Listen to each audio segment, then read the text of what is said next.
Darkness plagues this world, unseen by mortal eyes. People prayed to the Immortal One to safeguard the sanctity of peace.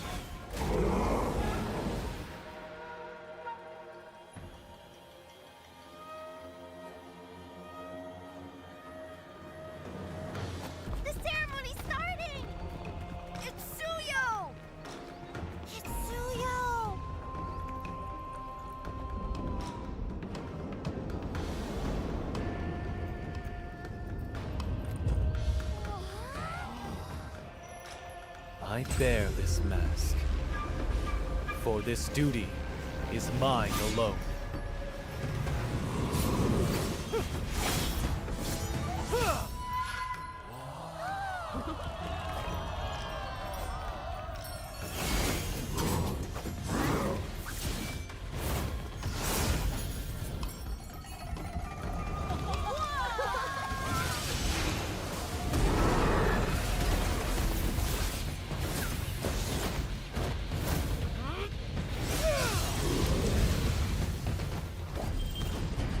What is that? Is the ceremony over? Mommy, I'm scared. What is that?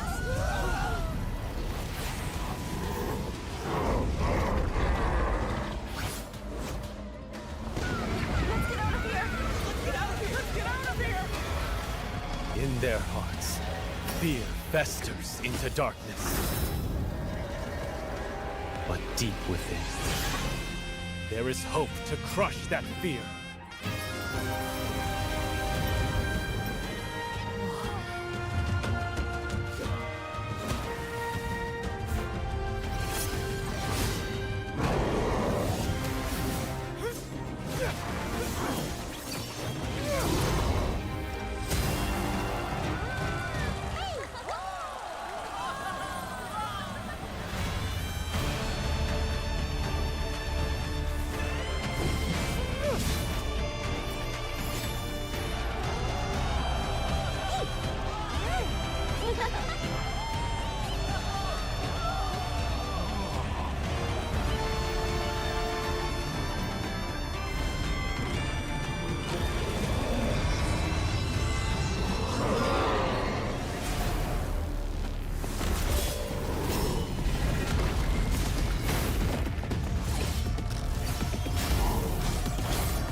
Through this mask, I see no fear.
G?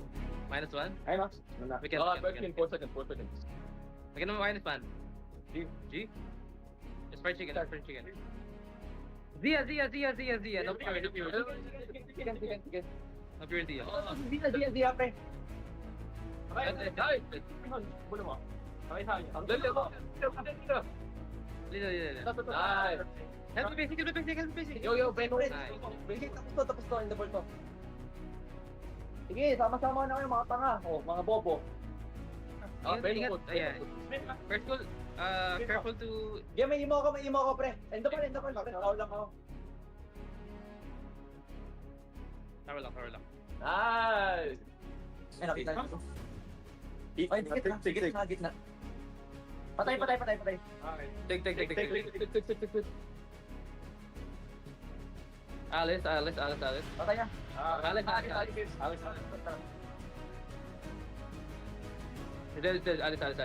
Alis, pre. Alice. Bobo! You wanna get? Yeah, phobia, sir. Basta, gago! Bobo! Go top. Chris, tangat at sa isa. Buhay natin, tara. Abulin niya. Gabi ka. Gago, go top. Igun, tara, pre. Apat dito, pre. Go top. GG. Ay, dali. Tama.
Hey guys, what's up? Welcome to day 6 of the North American Challengers Tournament fall season.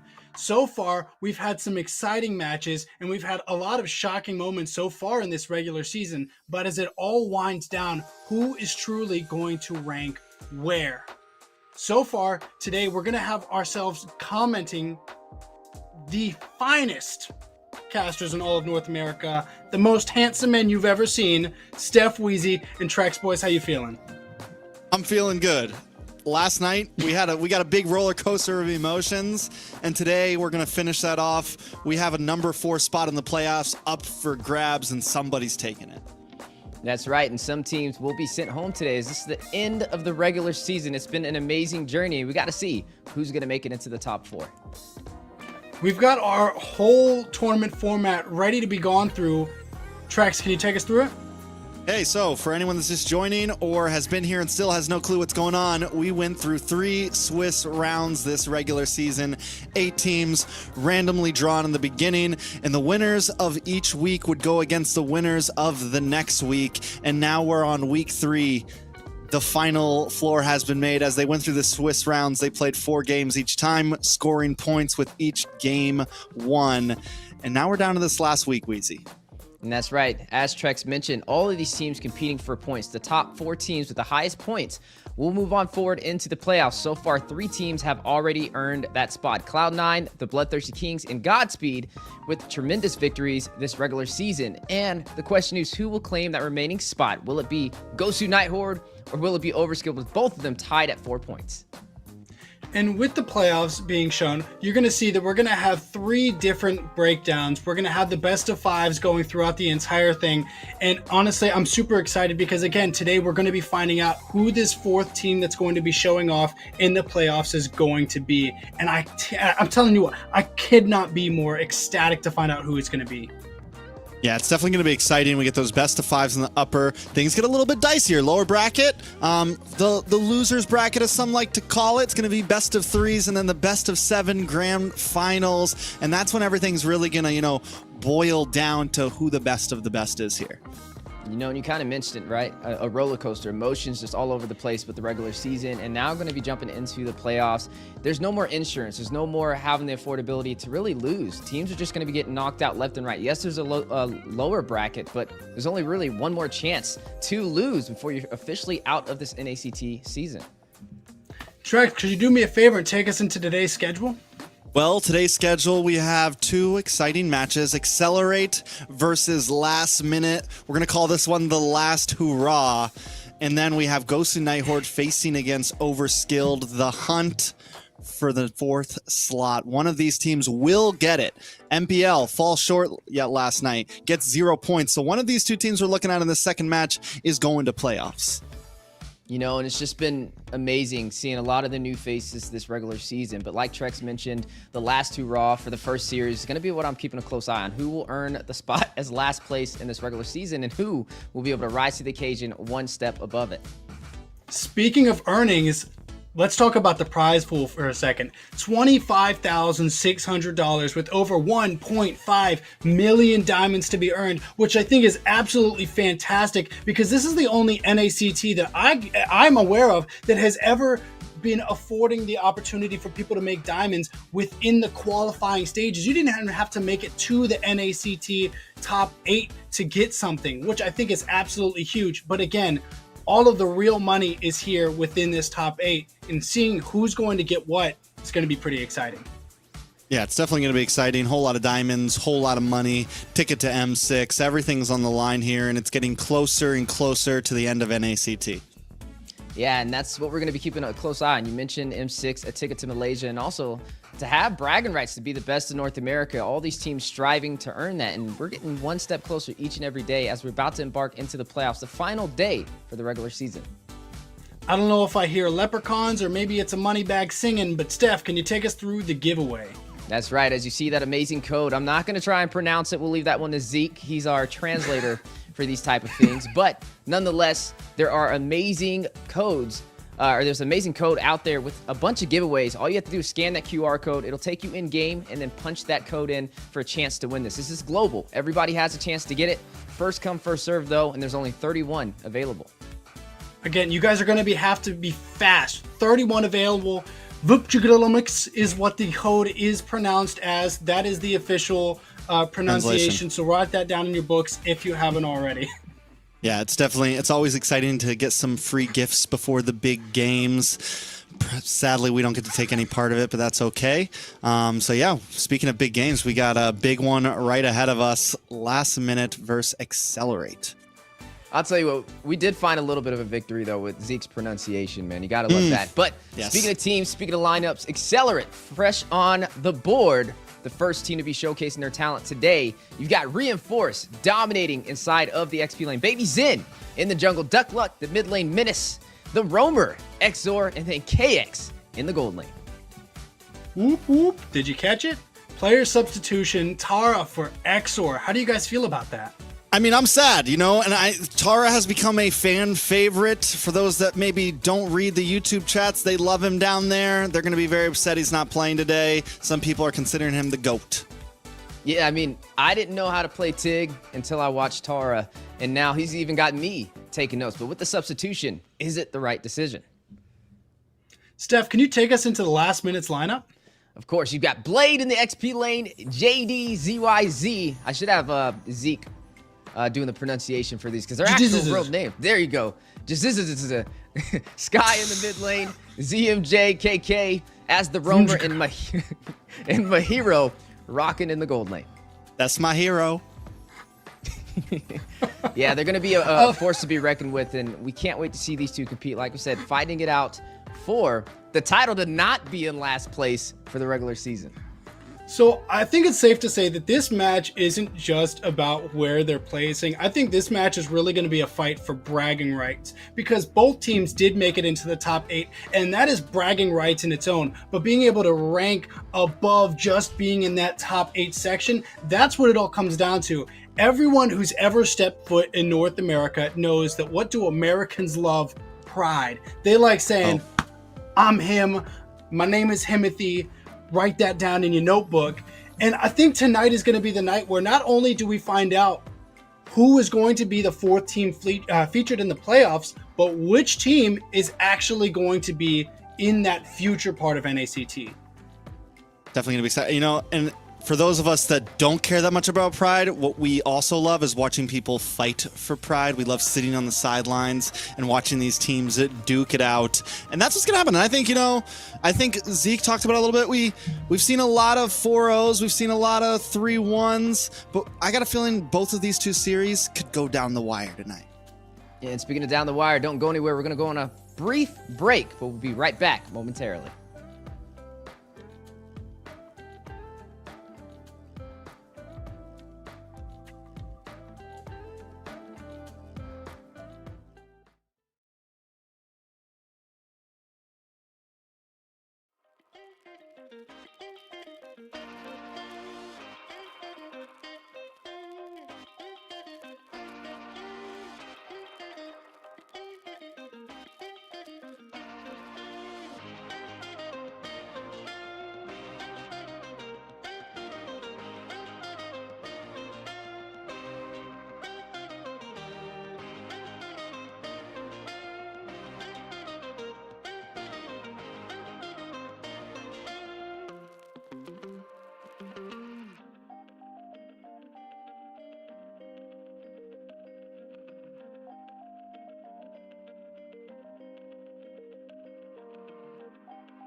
on they ass, bitch, I'm on the rail. I wrap it, I bag it, I pack it for sale. Got feeling on speed out, I hit me to chill. I give it a thrill, I put it on film. Niggas facade, get applaud, that ain't real. Come to my section and flex, we can tell. I gotta show it, she dipping them nails. I'm flipping my L's, I know they can tell. I did it too major, they hit me for favors. Been him since the cable was cut in the cradle. What's up, only right that I do it. Colossal until I'm a boss, so they want me to fail. Look, we prevail. Tell them to point out who said it, they run it. Bitch, I'm on your tail. Know that they talking, they telling them tales. Just know how to tell, that shit for the sale. Hey, they talk like they got it, but they need to stop it. I'm leading with logic, my heartbeat is frosted. I seen it, got optics I need it from Shawty. She mean with the top and it's obvious. They need him a target, I'm dodging their darts, make them reach for the stars. I'm dumping, I'm forcing the pun off the runs. I'm moving with caution, I'm saucing my nigga is nothing. From nothing to something they'll never be. Tycooning, I'm Dre with the thizzle face. I'm nothing my section has ever seen. Run the ice so I'm clutch, I don't need a screen. I'm Curry, I spit shit from 30 deep. Do the pin in the pad like a surgery. She the curve at you just to flirt with me. Toolie tucked off, but the jewels out. I just in a home with a full mouth. I'm a rare breed when the moon out. I'ma stop playing by the rules now. I been ran plays, need a new route. Queen said she needs space in a new house. Mom told me that she pray for the kid every day. No wonder I'm getting paid for the tunes now. They down on the ass, bitch, I'm on the rail. I wrap it, I bag it, I pack it for sale. Got feeling on speed out, I hit me to chill. Hey guys, welcome back. Sorry about that little break. My hair started to get messed up, so I had to go behind the scenes and fix it. All my fault. You guys can blame me. Sorry. So I do want to get back on topic though. We've had some exciting games. We talked about it a little bit earlier. We had a bunch of teams going 4-0 earlier in this season, and we are coming down to the wire where we're getting to see a lot more of these much more evened out team fights. So with that being said, Last Minute versus Excellerate. I'm wondering if it's going to be what that BTK and Godspeed match was yesterday. Huge surprise, by the way. I wonder if that's the type of gameplay that we're going to be seeing. Like to that skill level or to the full 5? What are we saying here? Why is that so funny? To the full Zeke? 5. I'm just asking. All right. I think there's definitely. I mean, a lot's on the line. I think at this point, like I said, this series right here is the last hurrah. To just, be brutally honest, neither of these teams are going to make it to playoffs, right? So why not pull out some stops? Why not enjoy yourselves? And we see lots of teams, like when there's no pressure, that's when they play their best. So we could definitely be surprised. This could definitely go the long haul. Yeah, I mean, I'm hoping to at least see another bonus round. I mean, you and Private got to see the first bonus round this regular season, so maybe we can get a second one. Also, you guys got the debut, MLBB yesterday in his series. They pulled out the CU, the brand new hero. First week being able to use it in the NACT regular season in the jungle on top of that. So hopefully today will be full of surprise. I think that's one of the biggest things that I've learned through this NACT is just when you think everything's going to go according to plan, something gets thrown into the mix to shake everything up. And hopefully today we get a little bit of some twists and turns and a little burns in the land of dawn. Speaking of Suyu, awesome animation, brand new character. If you guys haven't taken the opportunity to watch that video to introduce the hero, absolutely do that because it is fantastic. I think I've watched it at least 6 times today. That's just me.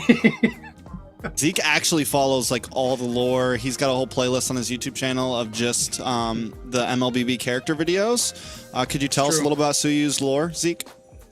Yeah, so pretty much he fought this giant monster demon and was the representation of his entire community. And with that being said, in the intro video, you guys will see it too. He's showcasing all of his different moves, going through his whole thing. All the village, all the kids, everybody's like, wow, sugoi ne, so awesome. And in his mind, he's definitely got like PTSD and is just like fighting demons.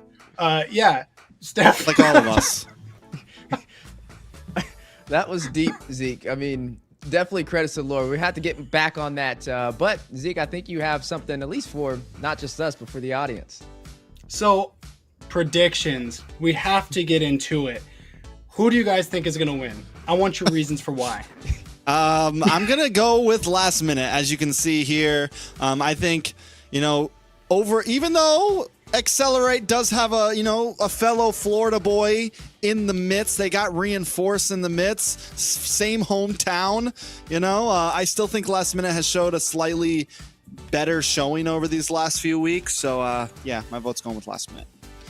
Yeah, I mean, I'm right there with you. They're able to take a win over Overskilled. That was how they're actually able to get one more point than Excellerate. Excellerate yet to really showcase signs of life, at least at the same as what we've seen from last minute. But hopefully today, like I said, will be some of those surprises that we look forward to seeing. But nonetheless, I think it was more of a unanimous decision. Usually I like to try and jump and take a gamble when that happens, when everybody across the board goes for that. It's hard. I don't think it's too far out of the ballpark for Excellerate to earn a victory here. I actually hope they do. I would love for them to at least get one win, even if it's not for the entire 4 games.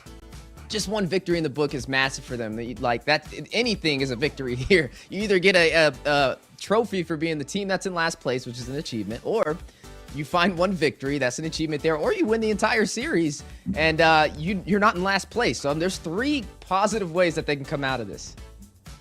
So Tara traded out with Exor. I'm wondering if that's going to change up how this match plays out. But let's not waste any time. Let's get into the draft, boys.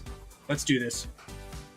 All right, jumping into the first draft of the last day of NACT regular season. It's last minute on the Boo side. First pick, Excellerate on the red side, Wheezy. And, you know, we're jumping right in the very beginning. Sometimes the bands have already gotten moving. This time team's taking it slow, you know, so Ruby's going to be first ban. Yeah, Ruby is going to be taken off the board. We know the crowd control could be a problem. Also able to flex the Ruby into multiple different roles is a kind of that triple threat. But yeah, just talking about both these 2 teams, like we said, this is going to be the last time we see both of these teams, as they will not be moving on into the playoffs. So as we take a look at their journey, at least for the side of last minute, we got to see them go up against Godspeed, Overskilled. They're actually able to find their only victory this entire series against Overskilled. Lost 3-1, but hey, they found some sort of pulse right there beating. But on the other side for Excellerate, they didn't have as easy as a journey. We got to see them go up against Cloud9. They shut them down 4-0, and then Gosu Night Horde right behind them. So this is their final shot to get a point on the board. At least 1 point is what we're looking forward to seeing today. Yeah, I think they need to get at least a win in the season. You know, we've seen there's like we say all the time, there's always a team, you know, there's 8 spots, there's always a team that's going to come last, but normally there's always you know, that team pulls off a few wins here and there. Excellerate has had a rough time at it. They definitely the meta right now can favor someone to try some things. It can favor, you know, there's a very wide, deep way to do this, but there's still a correct way to go at it. So I think Excellerate needs to come into this prepared. Hopefully, you know, the morale isn't at an all-time low. You know, hopefully they're happy to be here, they're ready to play, and they can bring some smoke to last minute here. The fact that they're not just like throwing random bans out makes me think that they are at least taking this draft kind of seriously. And we even saw from before from like teams like Last Minute Excellerate, the drafts weren't always bad. It just came down to some of the execution across the map in game. So I'm excited to see how they're able to bring it. Chip gone, Hylos gone. Still a few things open. And with the Alice being gone, you know, Alice is a decent topic. It's a hero that we've seen get banned by some teams a whole lot sometimes, and then sometimes we don't see it get picked up or banned. Gold lane at a super interesting spot right now. And that's what I love about this meta, right? There's just so much versatility. There's so many options you can kind of go around with to create a pretty solid composition.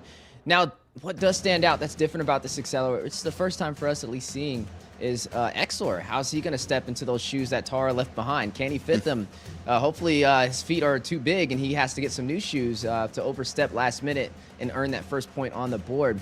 But that is a big position to fill, right? You're not just like taking a side laner, you're taking a roamer. So you're going to be everywhere on the map. You're going to be impactful, and I hope to see it. If we kind of go back to what we saw from Tara, right? He was running on that Tigreal, had a very rough time looking for those implosion plays and getting the setups the team needed. And then even the week before that, for their debut against Cloud9, we got to see him pull out the Carmilla 3 times in a row, just not able to find the looks that he was hoping for. So with Exor on the table, this could be a secret weapon. I wonder, I mean, honestly, I could have possibly changed my vote just because it's an unknown factor, right? It's the X factor. It's the Excellerate factor that may work in their favor.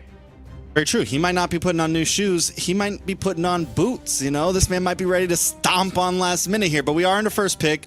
Arlott open, Edith open. Both popular picks right now up front. Something flexible, something that you can move around with the Ruby gone. I do think we also still have Ling. I mean, all the assassins on the table. Normally, at least the Ling or the Hayabusa are sometimes taken off. So it's a pretty open draft, at least for certain picks. And there goes the Ling pick for JDZ. Yeah, the Julian is definitely on the table as well. You know who else is up there that we seen a lot yesterday was the Gattakochka. He can definitely be picked up here, put in the roam position, and be very strong. We saw a lot of Khalids picked up too, man. So I'm definitely getting hyped with all the new heroes stepping into the scene. But there goes the Assassins, like you mentioned. Ling picked up first on the board. We know he's just very dominant when it comes to split pushing and creating the difference across the map. Using the Finch Poise, having the vulnerability to be able to get those retributions off when you know the team's not even there by your side is definitely going to be crucial for last minute. But on the other side, looks like they are going to be going in for, I believe that's Aurora, so they are going to go for some slow, for some crowd control, probably stop him in his tracks if he's not careful. So there's a little bit of CC on their side. There goes that Edith that we mentioned, definitely strong. Flex in the XP lane, also in the roam position, and it's been proven to work. Right now, I can't really say which way it's going to go. I feel like it could do either. And that's the beautiful thing about this new meta is you can kind of flex these heroes into multiple different roles and still find a super strong composition. But so far for last minute, we're seeing damage. Maybe throw in their roamer early here, you know, possibly go that Gattakochka that we talked about, being so strong and creating such a problem for a lot of players, at least in yesterday's matches. Yeah, got it. Gatad has definitely he's rising, and at first last week we saw him get picked up by Shark. Me and you casted that game, and he was kind of underwhelming. And then we see him yesterday with Shark and already playing much better. We've seen not Mark Cutie, but Cole World pick him up a few times, has been much better. And there's your Khalid and your Gatat. The man's on fire on the guesses right now. So overall for last minute, very solid draft. You know, the Aurora and Duck Luck, and I want to talk about Duck Luck for a second just because she didn't play last week. I think she got subbed out last week. And she's the only female player right now in NACT, and there's also some shoes to fill there for her, right? Because normally it's like Nicolette, it's Ashley, we got Sayori last season entering in too, and this time the only female player right now in top 8 NACT is Duck Luck, and those are definitely some big shoes to fill. So I'm hoping that we see something from her today. I'm hoping we see maybe some really good plays. Kai X also throwing into the Claude, so I mean, on both sides, nothing too crazy. They're keeping it simple. We thought we might go a little out of the box, but I feel like right now from what we're looking at, it is very straightforward. Yeah, no, I mean, I like it, right? I think both sides have some answers. It's just going to kind of boil down to execution. And execution, at least from what I seen last minute, was a little bit better, right? I mean, with Tara in the previous matches, he just couldn't really find the tank mage synergy they were looking for to be able to get online, him and Duck Luck. But with a new player trading in for Tara, I wonder how Exor is going to fill into that, right? We see the Edith. We know it can have some great setups. It can use that Primal Wrath for some additional damage as well. But is it enough, right? I mean, I guess you have Knock-Up to go up against the Khalid if you do put it in the XP lane, if you use that Quicksand to keep himself alive. But I don't know. It's gonna be a battle that they're going to have to tell, right? But something we have yet to see for the side of last minute is what are they going to put up against this Claude? You know, Claude is highly mobile. And when you have a dive composition like a Gatat, or as Zeke would say, a Gattakochka. Sorry, I'm speaking Zeke's his lore is rubbing off on me. But as you see, the Khalid, all of these heroes can dive, even the Ling, right? All of them can dive into that side laner to try and take down that marksman. And Claude is one of the best heroes to be able to escape and play for the survivability. And I think that is an excellent read from Excellerate. Now, on the side of last minute, though, they got to watch out for possibly dive as well. Maybe if the Edith is going to be put into that roam position, or they go something else entirely, time will tell. Maybe going something like the Natan wouldn't be the worst thing to play for survivability with the entropy. Yeah, Natan could definitely be a possibility. We've also seen a lot in current meta of, you know, double fighter off lanes, things like that. The Ruby is gone, so maybe not the best for gold. Nothing too tanky on the side of Excellerate, so I don't think they're going to pick up anything like the Lunox or something of that nature. But there's plenty of options, right, when it comes down to gold lane. The Moskov's gone, but, I mean, we've seen things like the Beatrix get picked up. The Natan definitely, for me, the Natan is still in a really iffy place. I feel like it is very late game. And last minute with the composition they have now, I feel like they want to kind of get aggressive. They want to hit a really decent mid-game spike. I'm waiting for that last ban. I think they just continue to go into the jungle. There goes the Nolan band. So on the side of Excellerate, they still need a jungler. Julian's open. Alpha's open, definitely a solid option. They also still possibly need an EXP laner, and with the Arlot on the field, I think it goes great against the Lance. A lot of threat there, also a good CC to help deal with the Khalid. So I think either of those could be decent options for the side of Excellerate here. Yeah, there's definitely a lot of jungles, and we got to see which kind of route they decide to go with that. You know, Suyu is technically still available too, and with the debut, we got to see Zane dominate on it yesterday with an amazing performance. Maybe we see it again. Like we mentioned, this NACT has been full of surprises, and it's definitely something that can shake up the scene. Even though he doesn't have a true traditional ultimate, he gets online super early and has a massive amount of combos to really affect the team and shake them up. Speaking of shaking things up, though, Tarizla slotted in for Excellerate, which is going to confirm most likely Tarizla putting the XP lane and Edith in the roam position. The Tarizla, I guess is okay, right? I mean, you have a little bit of that knockup with the penalty zone, possibly rush in, stop the Khalid from the quicksand, but then you're going to have to kind of force out your ultimate. But at least he can kind of sustain himself for a little bit, right? He's invulnerable to CC when he uses the execution strike, and they did need a little bit more crowd control in their department, but it's going to require him to get up close and personal, and there it goes! Debut, day number 2, Suyu in the building. I like it. I like it. And then also the Sicilian pick for nice back line. So heavy dive comp from last minute. Very aggressive comp. And then you have the Sicilian for a little bit of late game insurance. The only thing about the Sicilian is if everyone dives in, Sicilian is kind of all by himself. And I think at this point, Excellerate needs to be able to think about it. I think they need a quick moving jungler, someone that can kind of dive to that back line. They go for the alpha instead, which, don't get me wrong, there is some dive there. Plenty of true damage to deal with the tankiness of the Gatot, to maybe a little bit more CC of what you kind of wanted, a little bit more crowd control to help deal with the Khalid. And then the Suyu is just kind of a wild card here. So we still don't know exactly how it's going to play out, but I'm waiting for the swap over. So wait, is this going to be a gold laner Suyu? Mahiro on the Suyu here? You know, it has to be. I mean, yeah. Yeah, because this is a first. Okay. Like I said, shaking things up in the land of Dawn, and last minute, yet to disappoint. Yeah, last minute, literally whole draft looking good, and at the last minute they throw in the wild card Suyu gold lane pick. So excited to see exactly how it plays out. Accelerate's draft, definitely, I mean, still very clean. A lot more basic, which isn't a bad thing. I don't mean basic in a bad way. I just mean a lot more straightforward. Everyone has their spot. Everyone is where they need to be, what lane they're supposed to be in. No real wild cards. But let's jump in to the first game on the last day of NACT regular season. This is Excellerate going up against Last Minute. That's right. The battle for who will sit in last place. Can Excellerate earn their first point on the board, or will Last Minute be able to dominate this series? We've seen the debut gold lane for Suyu. We got to see him in the jungle with Mopazane yesterday, but who would have thought he could have played in the gold lane? We have to see if it's effective. He is going to be going up against KLX on this Claude, though. Claude, who's definitely mobile, can close the distance. It's not going to be the easiest hero to fight on the 1v1 matchup.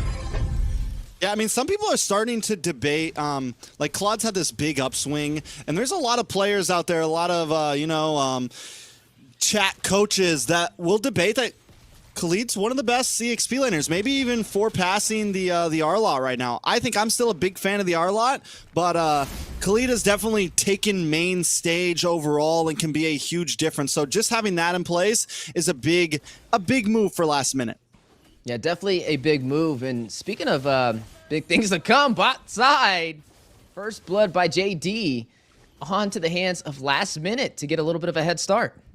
Yeah, JD's is already getting a nice kill up and early. And then Mahiro getting the kill on the KLX as well. You're wondering how the Suyu was going to go? Well, right now it's going pretty well, Weezy. That's huge, too. Taking down the Claude, he's a late-game damage dealer. It's taking time bomb, but if you shut him down early, it's going to take even longer for him to get online and deal those hits the team's going to be relying on. Same thing with Sky, though, running on this Sicilian, right? We know how heavy Sicilian can be with those stacks. Most definitely. Now, first turtle going to be up. A little bit of action on the boss side. Excited to see how Sky kind of works out in this, but it looks like they're going to be zoning back Duck Luck. Reinforce also down here, and that's going to give him a decent position over this first turtle. Baby Zen, though, ready to fight for it. JD's is with the Finch poise, ready to make the strike at any time. Nice knockup, goes on to Blade. In comes ZMK, taking a little bit of damage, brought down about 20%. The Alpha Spear comes in with the Sandstorm, gets the stun, and Blade collects Exor, collects Baby Zen, all for the price of ZMJK. Reinforced balls as well. It's a 3-for-1 Duck Luck on the run. able to get the passive, able to come back to life and keep herself alive. But this will be a turtle and 3 kills over the side of last minute. And now we're starting to see just why Khalid is becoming one of the strongest XP laners this entire regular season. Able to get 2 kills right there. Just a great start for last minute. Now leading the way 5-1 on the scoreboard. Even able to take that turtle. Now up by 2,000 gold. And that is massive. And the later this game goes, they still have insurance, right? Sky on the Sicilian. Yet to find a death, but able to find a kill. Quickly trying to get those stacks and be the heavy hitter that shuts down Excellerate. Now, Excellerate, they need to find a way to punch back, though, right? They cannot lose all of these opportunities without finding a trade. Yeah, I'm excited to see, too, how Blade builds onto this Khalid. Wait a second. Big Alpha Spear does come on to ZMJ. ZMJ taking down Duckluck, able to put the kill into her pocket. KLX able to go back. I mean, overall, Excellerate find a nice pick off there. Blade and Reinforce still going out on the boss side. And Blade, a whole level up, almost more right now. We're creeping up onto a solid level up. Taking a look at the items, though, Weezy. Yeah, as we are looking at the items so far, we are looking at a little bit of a slow push for KLX since he did fall, right? He's trying to get some of these core items to deal massive attack speed, and with him finding that first death, it's going to take a little bit for him to get online. But Sky, though, having these stacks is going to be something to lean on. You are going to see him pick up the Clock of Destiny as well to kind of help that Thunder Belt, though, on this Khalid, who's already working toward being such a heavy threat. Blade, 2-0-2, highest kills in the game. You got to find an answer for him, right? If you allow him to free range, free roam, and get these kills, he's going to help scale in the early game.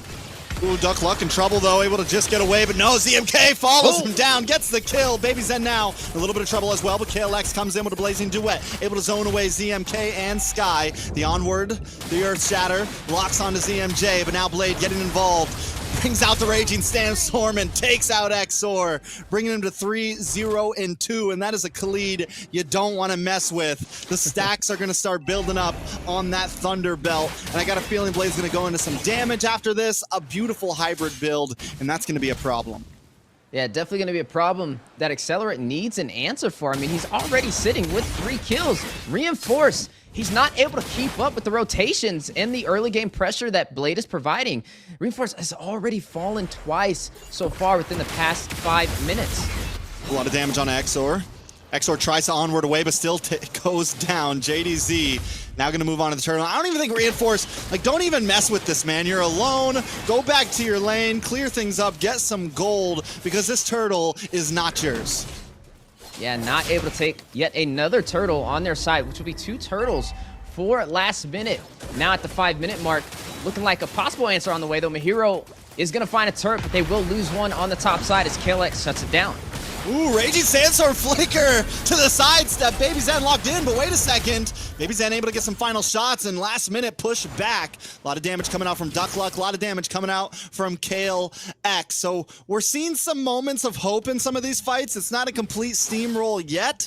Excellerate, take that tower in the top, but last minute open up that mid-tier 3, and that's going to give so much space to last minute. Yeah, it's going to allow them to invade more comfortably inside of the jungle for Excellerate. A little bit of damage on Exor, though. Tries to get the Earth Shatter, brings out the Primal Wrath. Gets a couple free shots in, but the Bat's Feast is out and unlocks in. Sky gets the kill, and now KLX on the run with the PMI, locked up by the Sanguine Claws and taken out by ZMJ. Add a tower along with it, and last minute are on a roll. Yeah, and I mean, that's what happens when you take that tier 3 turret in the mid lane, right? It forces Excellerate to push back in their jungle. I mean, right there was nobody to really help out KLX on the top side, just overpressured by sheer numbers and willpower from the side of last minute. Now climbing 10-2 on the scoreboard. Berserker's Fury and Hawk's Claws now picked up by JD. Not only having the crit, but the sustainability to be able to rotate around this map. He's already mobile. He's going to be a threat. Now leading the way, 2 kills on the board. Blade has 3, still highest in the game on this Khalid, picking up the Radiant Armor as well. Possibly worried about Duckluck on this Aurora. I mean, at this point, last minute is just on this, you know, upward curve where the upward spike is just going to become more and more and more, especially since they have Sky in the back line. The damage spike is just going to get worse and worse. Mahiro to take a tower, the engage, locks in. The Raging Sandsword connects and reinforce, goes down. Baby Zen forced to use the spear just to get away. Mahiro poking Blade, looking for an angle to backside, and in comes the AOG, locks on. The Frigid Glacier comes out, but it's not enough, and 3 members fall. Exor is the last one to drop. JDZ bringing out the toss to the towers, gonna go down next. Yeah, but a trade on the top side. KLX finding a little moment of breathing room and an opportunity to open up the map for Excellerate. They're going to trade a tower for a tower, but the kills is what they're really having a very hard time on. 13-2 for last minute, and now the 1v1. Yeah, KLX ain't surviving that 1v1. JDZ just too far ahead, 3-0 and 5. As you saw, I mean, Berserker's Fury, Haas Claws, picks up a little bit of magic defense there. Actually sells it. For a second, he picked up the hood there for a second, but now we're going to go right into Malefic Roar. Yeah, Swift Crossbow and the Demon Hunter Sword picked up over there by KLX. He's having a very rough game. At least he's split pushing though, right? He's focusing on the objectives. Even though he knows he's not going to hit that late game power spike as early as he wants to, he can still be effective by clearing these turrets and kind of keeping an eye on where Last Minute is on the map. Last Minute though, doing a great job at rotating for game number 1. You can tell the synergy is there and it is growing every single game. Kind of what we've seen in their last series that we got to see them fight it out on. Now it's showcasing that they're scaling through the regular season for their final series. Now going to be able to take this Lord, which should help them push even further, take some of the tier 2 turrets standing for Excellerate. Excellerate now forced to kind of play on the defensive, right? They have to wait for a mistake to happen. They can't be overly aggressive. I mean, it's already a massive gap in the economy. They're down by almost 8,000 gold. They just gotta be patient, wait, try and catch Sky out of position. Ooh, Exor goes in, gets caught. Gonna be able to just disengage. I mean, you're right, they just need to kind of be patient, hang out. They do have play potential, but KLX keeps on getting caught by JDZ. I get the idea, right? Play the macro, try to play the long lane. But at this point, especially when there's a Ling on the enemy field that can move around the whole map very quickly, I don't think that's the play to make. Yeah, see, that works when you don't have a highly mobile hero on the opposing side who can cut that distance in a matter of seconds. And that's what JD's doing. He's kind of just feeding into JD to make him even stronger as he's now 4 kills in. He just passed Blade. Yeah, it's definitely gonna look like a problem. Baby Zen keeps on having to use that ult just to get away. The penalty zone comes out, but Reinforce pays for it. More damage coming on to Kale, coming on to Baby, coming on to Duck. And Exor is forced to retreat, give up the tower, give him everything just for your life. And now standing with only the inhibitors, trying to hold off Last Minute from pushing into their base. Going to be their hardest fight so far this entire round. And it's just been very one-sided. We haven't really got to see Excellerate come online, and they need KLX to be able to hit hard, to be able to push back Last Minute. With him falling 4 times already, yet to find a kill, it's going to take a little bit for him to get online. We're only at the 10-minute mark, and now the battle for the inhibitor on the way. And I mean, Last Minute just kind of taking it slow. They got some nice poke on. They have a huge lead that they can kind of be a bit more aggressive. They don't completely have to freeze lanes immediately, but at this point they will wait for this turtle to come up. But let's look at some of these items. Well, what's interesting is Suyu. He's up. Look how much gold he has over KLX, right? I mean, I guess they did take a lot more turrets and majority of these objectives, but he's just scaling so much better. He picked up the Hunter Strike. He's going to have that mobility, also some physical pin. Has the War Axe with some additional pin to be able to sustain himself even longer in the fight, and then goes for more physical penetration with the Malefic Roar. The man's going to hit like a truck, and I'm excited to kind of see how he is in these team fights. But Blade! All right, Baby Zen, gonna be okay, gonna survive. You know, Suyu, you mentioned Suyu. 107. We've seen some changes happen to the gold lane in terms of things like Alice, Rubies. We've seen some fighters down there. Could this be a possible position? He is a heavy hitter. He's got this fighter assassin play style. So in a place that he can collect gold, is this maybe a possibility we see him in the future here? Yeah, we'll have to see how effective he is with that gold in the team fights. But something else I'm kind of watching is Exor, right? He replaced Tara in the roam position and has yet to really have an impact for the team. I mean, he's 0-5-2 on this Edith. We know they prioritize the Edith first in the draft, and it just really hasn't been working in his favor. He's not really able to find that opportunity, especially with Sky on the opposite side of the table, able to fight from afar and get them stacks to deal massive damage. It's just been a pretty smooth game for him. Nobody's been able to find a way into the backline to shut him down. They don't even have a traditional marksman, like you said, running the Suyu, the debut Suyu for the gold lane, and he's yet to even fall. And he's not even a long-range hero. He's up close and personal. And Excelerate's still not able to close that distance. But look at Blade. Look at the confidence for game number 1. Yeah, Blade is not worried, man. I don't think there's anything that Excellerate can do to take out Blade right now. And if they fall for the bait, they get a face full of Raging Sandstorm. They get a face full Avatar Guardian. And then JD and Sky just come in to clean things up. Excellerate doesn't really have an answer. I think at this point they need to hang back, wait for last minute to come into the bottleneck and look for that big onward Earth Shatter, paired up with the Frigid Glacier, paired up with everything else away. JDC coming in.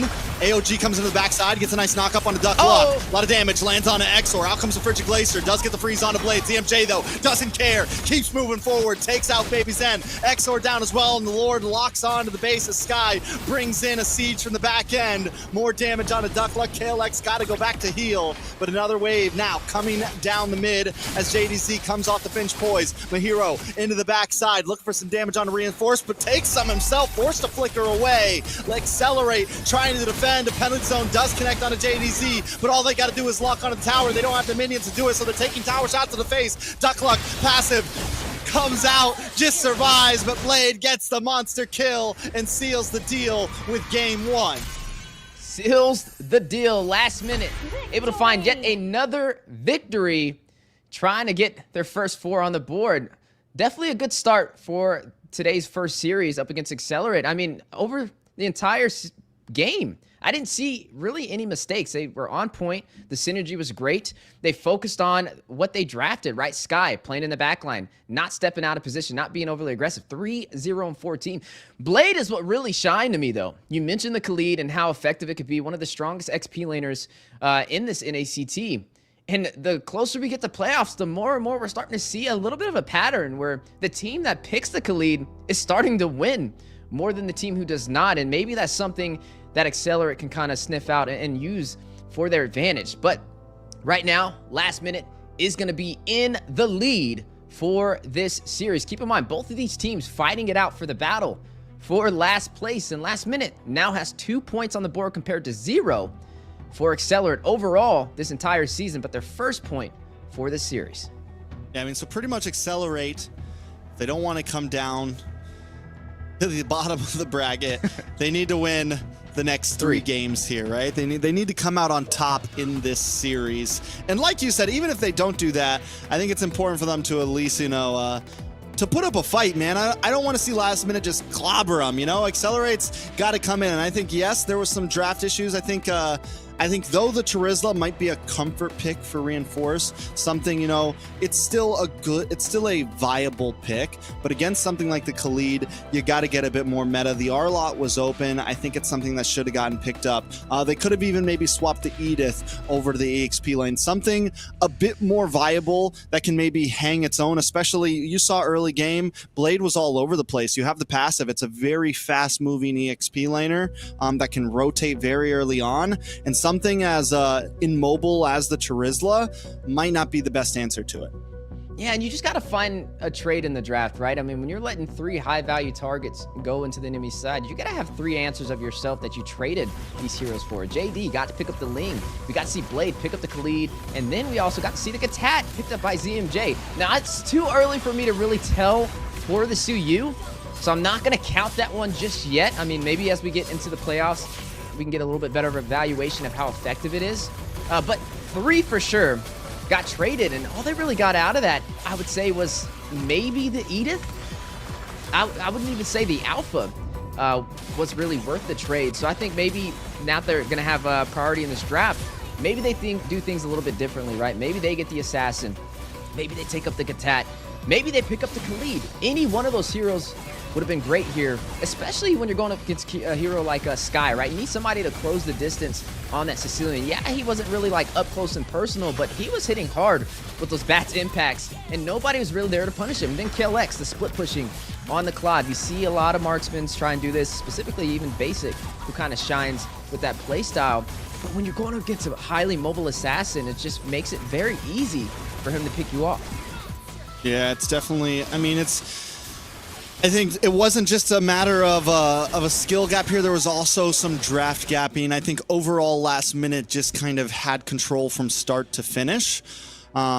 But Excellerate, you know, we still see some moments. They still have an idea of how the game should be played. KLX goes for some of that split pushing. It always seems like at least one of the players has a plan in mind. I think everyone just needs to, you know, pull it together.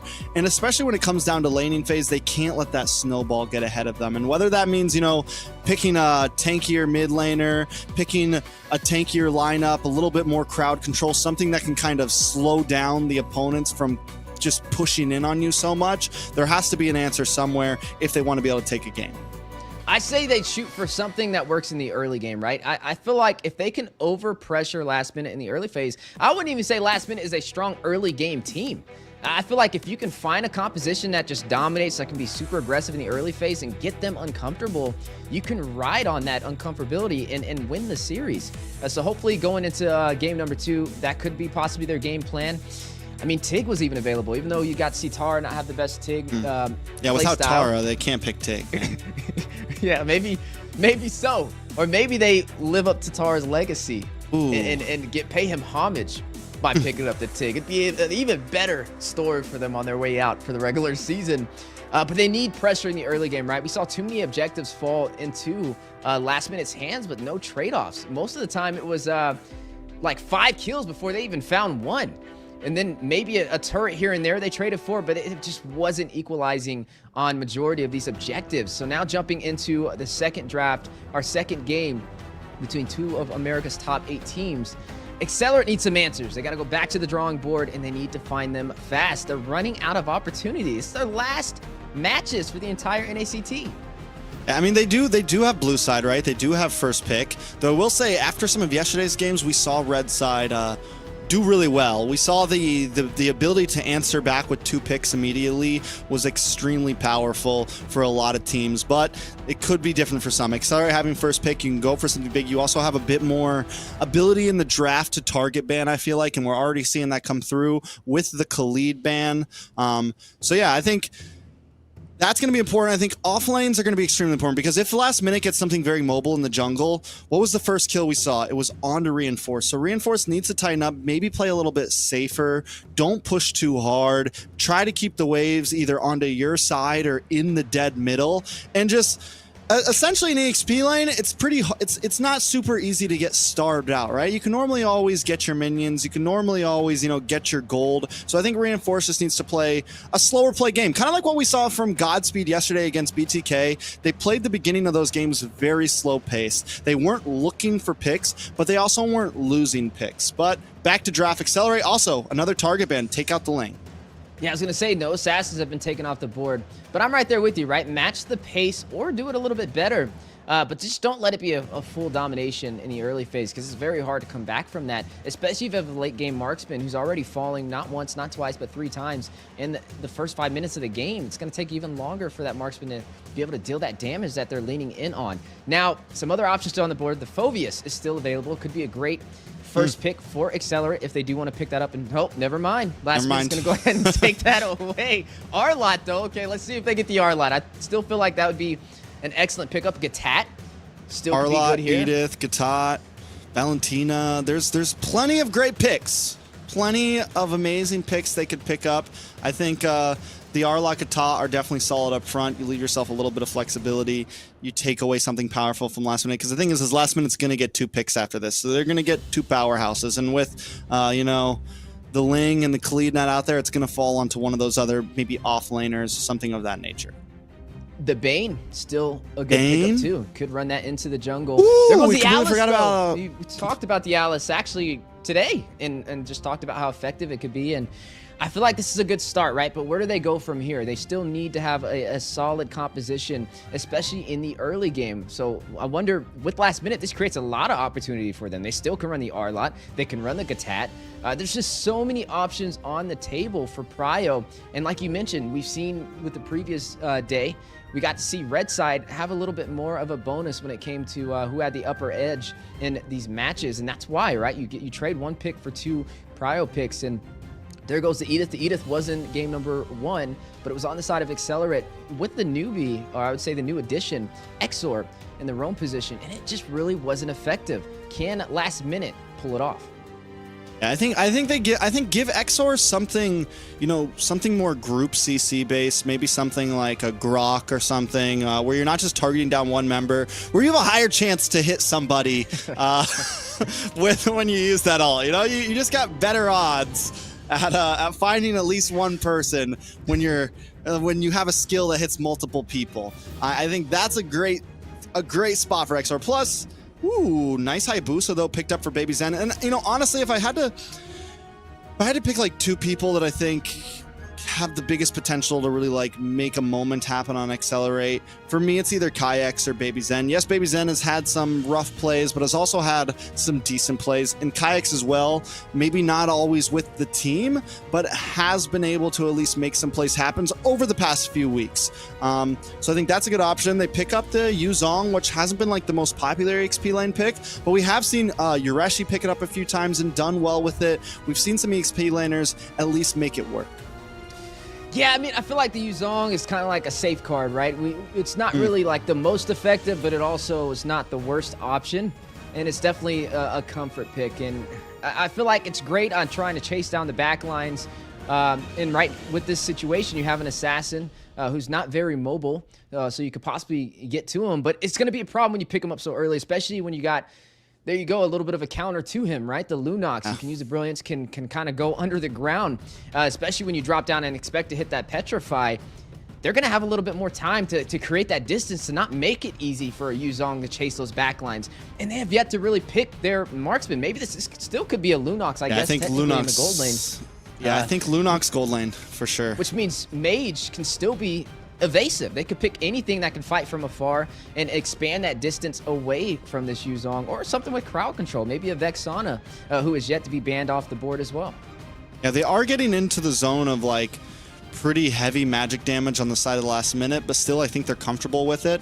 And whether they put Lunox in mid or gold, it's going to be a nice counter to the Yuzong, and also a decent counter to the Alice, man. You're going to be able to shred any tanky heroes that Excellerate wants to bring now. And the great thing about the Lunox too is though it has an amazing late game, it also has a pretty decent early game. Like, Lunox is just kind of a slept on hero that's become really popular again, but has always kind of had this spot where she can be viable depending on the situation. So now coming into the second ban phase, Carry going to get banned out from the side of the last minute. I'm surprised they're banning into the gold lane, but maybe just in case this Alice goes somewhere else. But I got a feeling the Alice will be gold lane. Yeah, the carry is a little interesting to me, especially because I feel like they would want a marksman that's not highly mobile, that they can close that distance on, at least with what I'm seeing from the composition.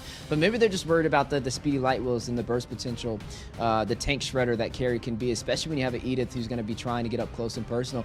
We don't even know if this is Edith in the roam position. This could still be an Edith in the XP lane, yeah, and they still can slot pretty much anything they want. The Katat could still be picked up and put into the roam position. And that's just some beautiful three-dimensional drafting from the side at last minute. But for Excellerate, they have a lot of mobility.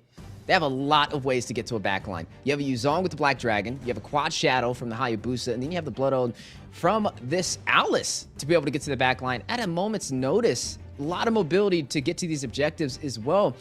But they're lacking in the crowd control department more than I would like, right? I mean, Yuzong is forced to be in the fight and take all of these hits, which is going to quickly burst him down, especially when you want him to initiate and get to those back lines. And there's already a lot of burst potential for a hero that rushes up and gets up close and personal with that Lunox over there by Mahiro, and also the Edith with the Primal Wrath. So maybe picking up that Radiant Armor, it should be something he kind of focuses in on super early. You mentioned already 3 heroes on their side with pure magic damage. Yeah, I mean, I feel like at this point, Excellerate needs some, like I said before, I think they need some group CC. It's going to be really hard to find this Lunox, right? You have, the Brilliance is going to be, I mean, counters so much that Excellerate already has. The Uji Shadow Kill, the Yuzong, all of it. Lunox is just going to be the answer to a lot of that. Last minute, on the other hand, they just need to kind of round out their draft. And like you said, the Edith can be an EXP if they will still want to, They take up the Grok. So now, Exor doesn't even have that option, which I think it would have been a great option for him. But the Grok is going to be solid. It's going to go great against another Nullifier, has a passive that can stop him from getting crowd controlled. Another person that can slow down this Alice just enough to let the team burst her down. So yeah, I think last minute drafting wonderfully. They bring in the Vexana for Duck Luck, something to kind of stop the dive that maybe last minute wants to bring, but hold on a second. We got a Panda. We do. You know, the last time we seen an Akai, dare I say Dane it, was I don't playing know. it. Was it Zane? No, I don't know. say it. I'm just kidding. Last minute. Maybe last on ACT or something. Oh, man. Hey, I was right there on the same wavelength, though.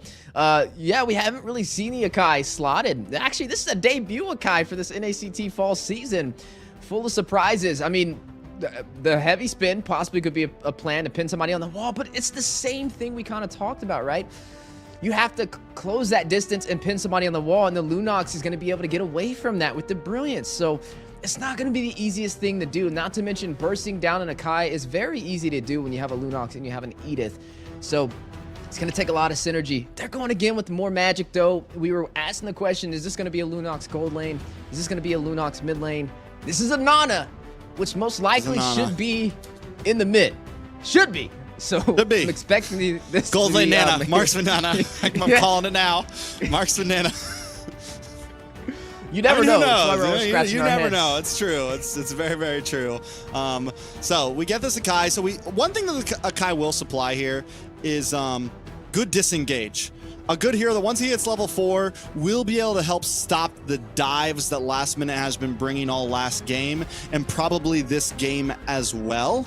How well is the Akai gonna help out with the way that Excellerate maybe wants to fight? I don't know, but if Excellerate wants to take this at more angled fights and the goal is to split last minute up, which really the composition they have, they can do that. They have a Hayabusa who wants to single target people down, wants to make sure that Shadow Kill is on one member of the opponent, so the Akai can definitely help for that. Same thing with the Yuzong. If he can find 1 or 2 members, you know, and really just zone in on them, it's helpful. Alice as well. Excellerate could try to take these as more as one-off skirmishes and maybe flourish in it.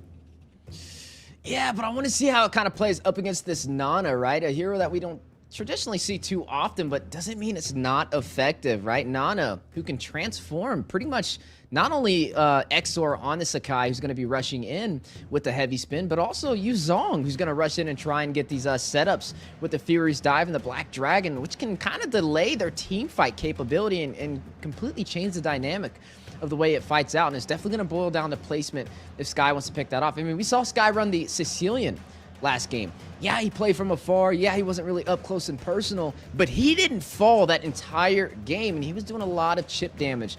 This time around, though, I feel like he's going to have a lot more set potential to delay a lot of the skills that Excellerate is looking to try and dish out up against last minute, which may be a little bit of a challenge. But you mentioned Excellerate. They have the dive composition. They have a way to get to the back line. But the question is, can they push through the composition from last minute Excellerate? Yet to find a victory so far this NACT fall season. Will this be the turning point? All right, we're jumping into the second game of Excellerate versus Last Minute. Things have already started off a little bit. A kill already into the hands of Last Minute right now. Reinforced, cut off once again. I mean, they did it to him last time. They did the same thing last time. JDZ goes for an early EXP lane gank. And now he's doing it again. Another big pick on Exor. Exor down. That's 2 kills in the first 2 minutes. Oh, and that's rough, right? Not only on your roamer, but also your XP laner. It's going to kind of delay them trying to get that level 4 and be effective. And God, just falling this early, you got to look at where the kills go. Sky is going to find one, Blade getting the other, which means they're going to be able to hit a little bit harder for this first turtle. And forget the turtle. We're going for your orange buff. We're going for the invade, and JDZ finds a turtle, but Baby Zen takes down Sky. It's a 1-for-0 plus a turtle. Last minute, just stealing it away. But wait, KLX tries to get the steal onto Mahiro there. But the Brilliance saves the day. Now, this is interesting. Watching an Alice and a Lunox fight it out in the gold lane. Watch out! Yeah. In the gold lane at that. ZMK, though, coming in for KLX. KLX brings out the Bloodo, trying to get some life back. But the stun, the steal, the kill. Sky comes in from the backside, taking down KLX. did you just see that? That's just like the beehive mentality from last minute. All of them just locked in, smelling blood on the top side with KLX very low and able to get that kill. Another one going to Sky 3 minutes in, already finding 2 kills on the board. Baby Zen on the Hayabusa, harassed in his jungle and taken down as well. It's going to delay him on his farm. He's the early game assassin, right? He's trying to find the pickoffs, but when you're aggressive on an assassin in their jungle, it delays and kind of stops the damage that they're looking forward to having to pave that way in the early game for his team.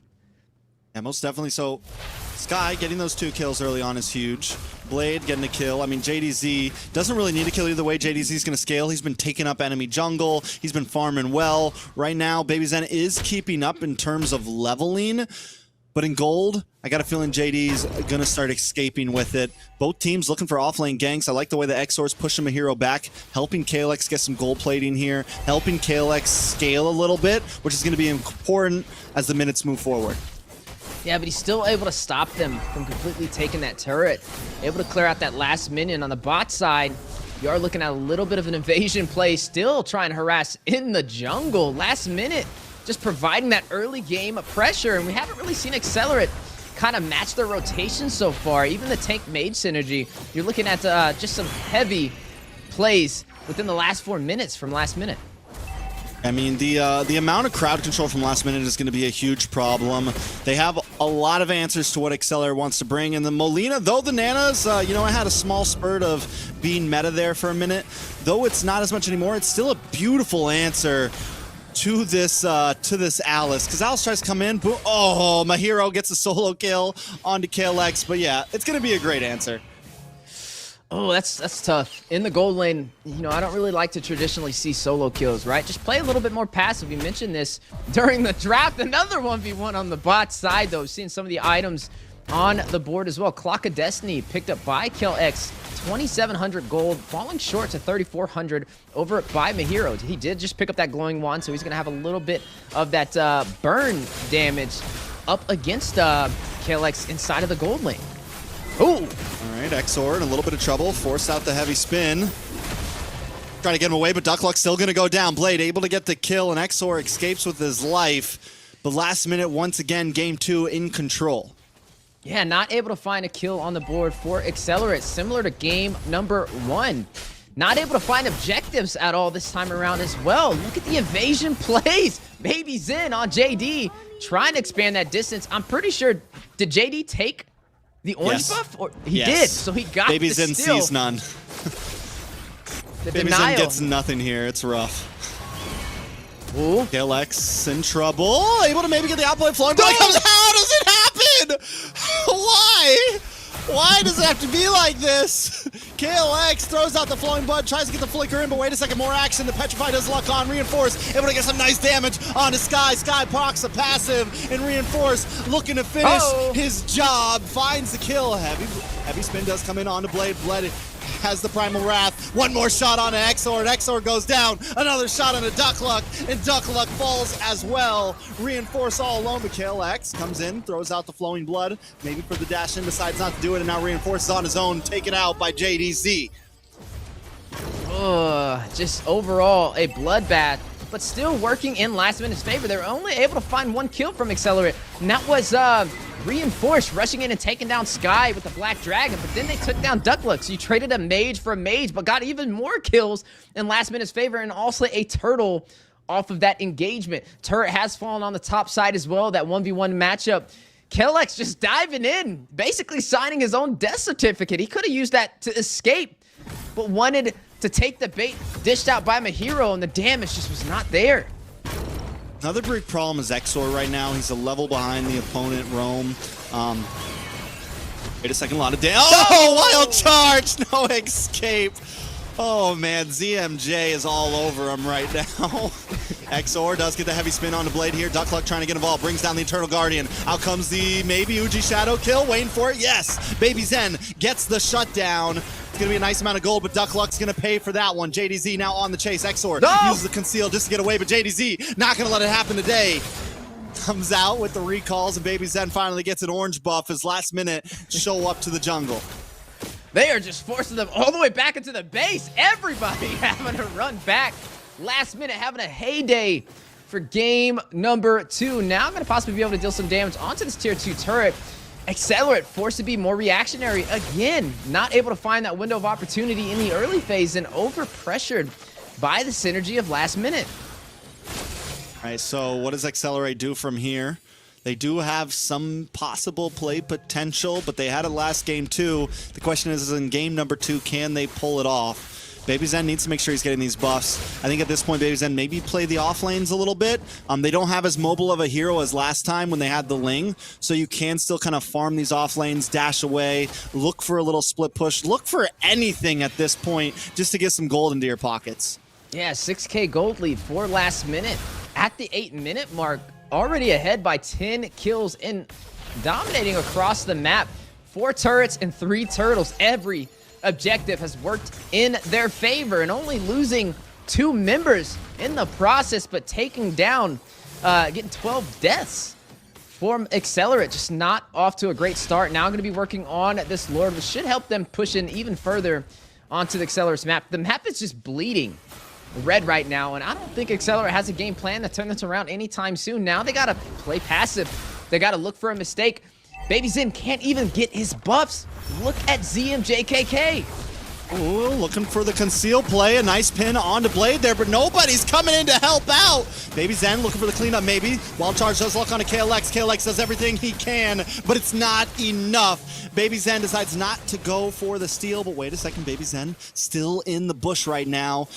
Does he go for the shadow play onto JDZ? Uji shadow kill, locks in, gets the kill. Baby Zen finds one in the midst of the chaos, but Shadow's back. Quad Shadow into a dangerous spot, looking for the team, the Earth Shatter, the knock up, and now they're in trouble, but in comes Reinforced, looking to save the day. The Petrify, the knock up as well, but it's not enough for Baby Zen. Ducklun able to find ZMJ. Blade now on the run, Reinforced looking for the play here. Keeps on moving forward, decides to finally back off. Yeah, but still gonna test the waters. Oh, Exor down. Exor can't hold his own right now. Reinforce up against Mahiro. But Mahiro brings out the brilliance, gets a couple more shots on a Reinforce. But you gotta remember, while all this is happening, the Lord is coming. Yeah, the whole time, Lord making his way on the top side, looking like an assassin up there with how quiet he was marching to the base. The base has now been opened up by last minute. Gonna be able to invade even further to Excellerate and try and possibly get an early finish. Right now, just a lot of mistakes from Excellerate, right? Being overly aggressive. They need to know when to disengage and fight another fight. You don't want to sit there and just give last minute everything they're looking for. Sometimes they're just trying to give them some bait, right? They're trying to make them step out and take the fight. Like you saw, Lord on the top side was quickly marching toward the base, and if they would have got a wipe out there, it could have been a game ender, and that's something you're gonna have to kind of keep a close eye on, especially Exor. We saw him fall, right? His main job is to push out last minute from that base. Speaking of last minute, speaking of Exor, Exor does bring out the heavy spin, but still gets cut off. Sky able to get the combo down. Last minute, looking for Duck Luck now. Quickly shredded as Duck Luck cannot get help. Mahiro, Blade, ZMJ now enclosing onto the bottom inhibitor. And a big wild charge flicker locks on to Baby Zen, and the rest of the team bring out the brooms to clean up, Excellerate, Reinforce back to the base just to get some health. But last minute are gonna end things here. it looks like last minute they must have dinner on the way or something, because they're going for early finishes. They're not playing any games. Their hottest debut since the regular season started, their final series, and now with a massive advantage leading the way 2-0 against Excellerate. All right, so I mean, another one in very quick fashion. Last minute, KDA 24 and 34 deaths. That is a total team KDA, which means the only deaths they took were 4, Wheezy. Oh, that's bittersweet. Oh, I got to go back and see exactly what 4 members went down. But nonetheless, yeah, that was just another rough game. A very fast minute match, right? 11 minutes in total to be able to close that out. Blade, again, coming online. They have yet to find an answer for him. Reinforce, just having a very rough time matching rotations in the hero pool. First, we saw him do it on the Khalid. Now we get to see him do it on the Edith with the MVP as well. Just another flawless victory for last minute. But it doesn't even just boil down to the XP laner. I feel like for game number 2, the tank mage synergy was just not there at all for the side of Excellerate, right? Duck Luck and Exor. We just didn't really see them making plays as a unit. We got to see majority of their members moving more as individuals and not as a team. And that's where I feel like last minute is overshining them. Yeah, I feel like for a, up-and-coming team, a team still working on themselves, one of the best strategies you can really go for is, the group up strategy. As quick as you can into the game, around the 6-7 minute mark, third turtle mark, try to start bringing 4 members together as much as possible. Keep your formations tight. Don't get caught off alone. And I think that needs to be Excelerate's game plan here, because as you said, last minute is just always finding one of them. And at the core of all that, as you said as well, is going to be Exor and Duckluck. They need to be the duo. They need to be the one that's kind of controlling these movements.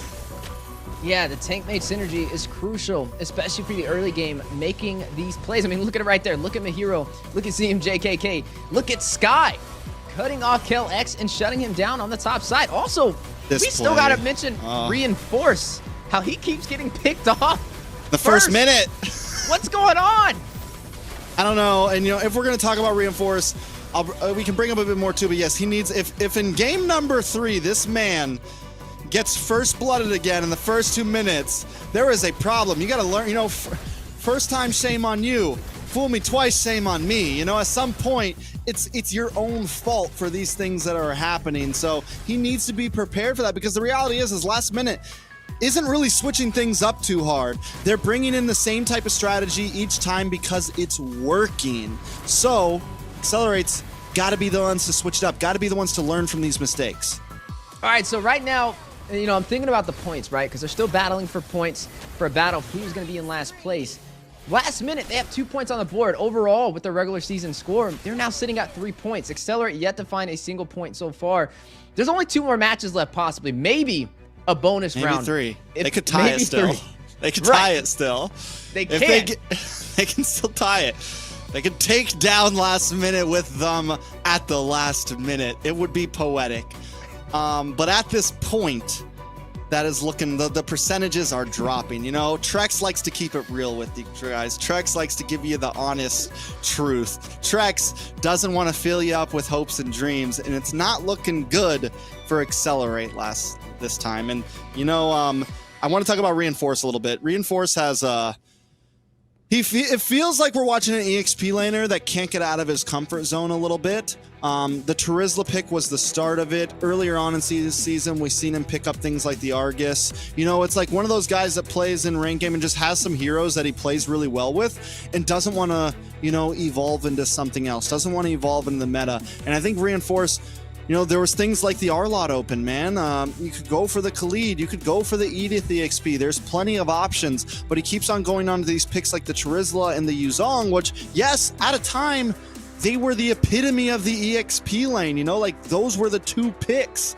But we are not in that era anymore. You have to be willing to evolve, and I need to see Reinforce get out of that comfort zone. If and this could maybe not even be this season, man. And I don't mean this in any type of disrespectful way. I mean it in a way of like, we got to see you push yourself, man, if you really want to compete with the best. Man, at this point, dare I say it, but they need Tara back, man. I feel like Tara was a little bit more effective. At least he was getting a couple of sets. The Tara Tig. He was like, if you go match the KDAs, I feel like they were better, overall as a team, because even though he was getting picked off, he was finding sets that the team could profit on. We have yet to see Exor do the same thing, right? At first, it was like, okay, he picked the Edith, he wasn't able to find the opportunity. Second time around, he picks up, a Grok and still not able to do the same thing. And so I'm wondering, how are they going to jump into the next match? He needs to find a set, and he needs to stick on it, right? He needs to get comfortable. And then it's going to also pair up with the mid laner, the mage, Duckluck. They have to pair together as a unit to create these opportunities for the early phase. Speaking of early phase, though, there goes Heavy Prio in the XP lane. Blade, he's just not showing any mercy today, Trex. He's going to go ahead and pull out that Khalid again. Yeah. Do they have an answer? At this point, I feel like last minute, if it is open, it doesn't matter what else is open, they're going to lock in that Khalid. And as I said, the Khalid is on this big upswing right now. Some people are calling it extremely overpowered. I still haven't really seen it in that zone yet, but right now against Excellerate, it feels very overpowered. Excellerate, though, are going to take the Gatot this time, along with the Edith, so 2 strong picks. Edith most likely going to EXP lane, so maybe Reinforce finally gets something that at least might work down there, and they get a decent roamer as well. Yeah, it's a little shaky, right? I mean, I guess Gatot, he can rush in and try and get a setup, but they're very beefy right now. You could get a tank shredder to pretty much burst both of them down and maybe even prio that super early in the draft before you even go into the second phase. Yeah, the Lunox would be excellent here. The carry could be another option. Still going to have to watch out for the set potential. They're going to go a little bit more for pusher of objectives, though. Pick up their jungler, go for the Bane. Now, the Ling was banned out. The Hayabusa still on the table. Excellerate could pick that up if they still want to run the Assassin route. The Nolan still on the table as well. There goes the tank shredder, though. We were talking about heavy hitters, but that's going to be a little bit more effective in the late game. And you're going to have to watch out for the Gatot closing the distance on the Sicilian. Hey, man, in game 1, we saw Sky hurting with that Sicilian, even in the mid game. So it feels like Sicilian is definitely having this comeback, especially you paired up with the Bane. You paired up with this hero that stops divers, you know, is essentially meant to, like, you know, stop people in their tracks and give Sky that opening. And then you have the Khalid also with the crowd control. I mean, overall, last minute drafting well, very similar to some things we saw from Godspeed yesterday. It's just, I mean, it's clean right now, and Excellerate now needs to find the answer. And with the, I mean, the Hayabusa could be another possible option. I know maybe it didn't fare too well last time. Could definitely be a possibility still this game. I think it would be really good here, especially up against the Sicilian, right? You need somebody to close that distance and get to the back line. I don't think the Gatot is enough to be able to do that, especially with Exor. We've been seeing him kind of rush in and get picked off before the team can even initiate. And when you have the Gatot, if you rush in there and nobody else can kind of join you on those sets, it's going to be very hard to burst down that Sicilian. But if you get the Hayabusa with the Quad Shadow, it could be very effective. Now, they are going to pick up their mid laner, though, pick up that Vexana. So I like it, right? It's some additional crowd control in their kit. Heavy magic, but still, it works. Now, we need to kind of see what they're going to slot inside of the gold lane. Last time we got to see the Lunox, we can see Alice. We get to see the Alice banned out this time around. There still are other options, especially getting in the back line. You could run something like the Claude here.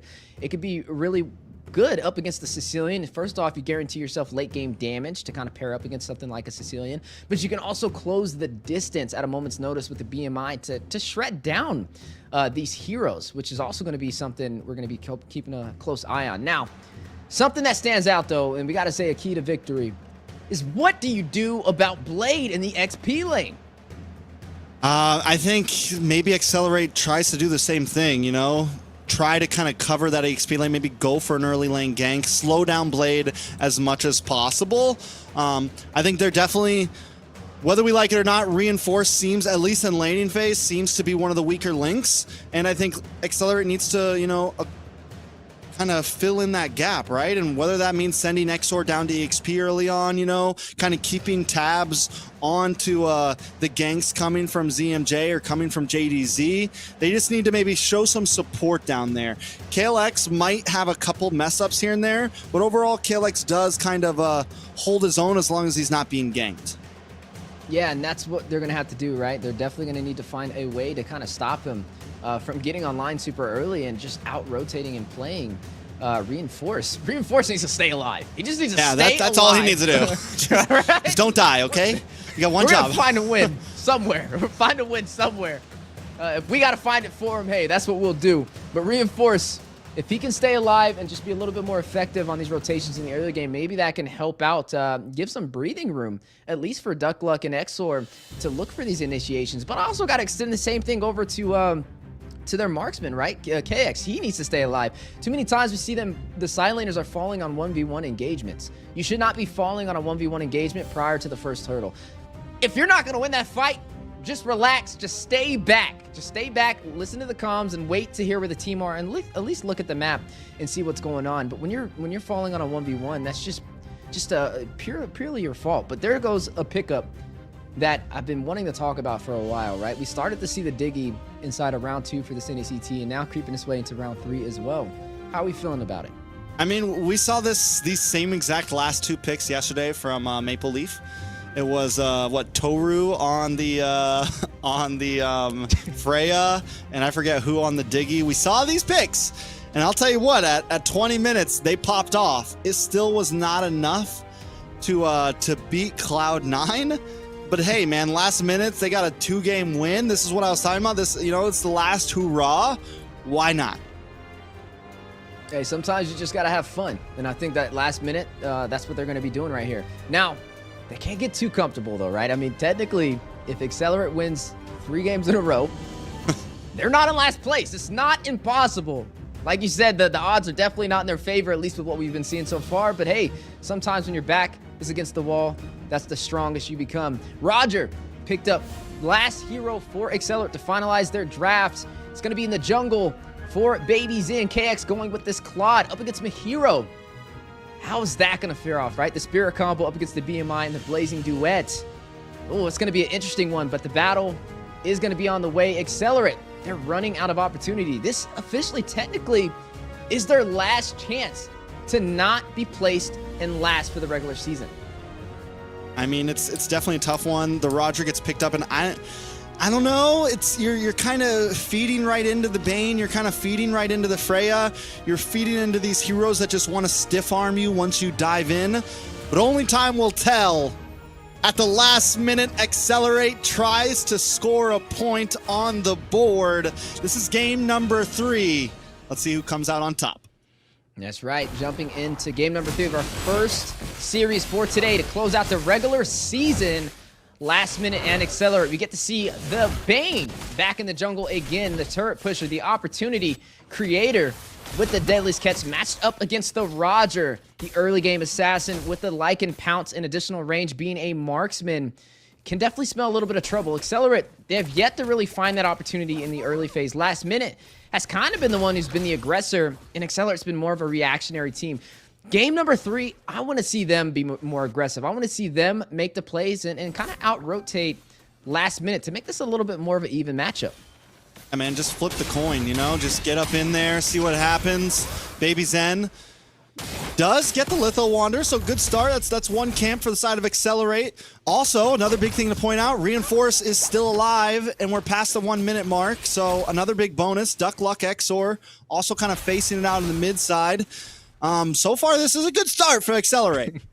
This is a great start for Reinforce.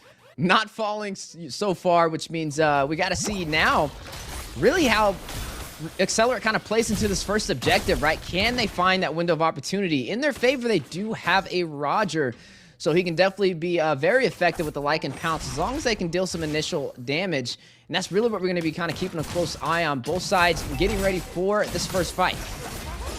Look at that. Wait a second. My hero taking a little bit of damage. Does get brought low. Baby Zen looking for the fat last shit kill. X does come in. Baby Zen able to back up. My hero, though, going for the outplay. Nobody goes down. Baby Zen's got to get back to base, though. I'm still in shock. How did nobody fall in that engagement? That was very impressive from both sides, which means this turtle is still intact for anybody to be able to take. And you're already seeing JD wasting no time, already pulling the aggro to take this objective, and that will be the first turtle on the board for last minute. ALX at the end of this gank right now brings out the BMI, the Blazing Duet, able to get a couple shots on a Sky there. BMI's back, but still taken out. One bat to seal the deal and get the hit.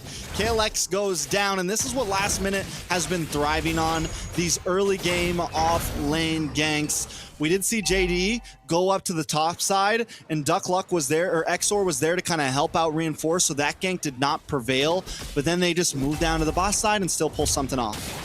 Yeah, we've been keeping an eye on Blade, right? Running on this Khalid. We saw him have a very heavy impact on game number 1.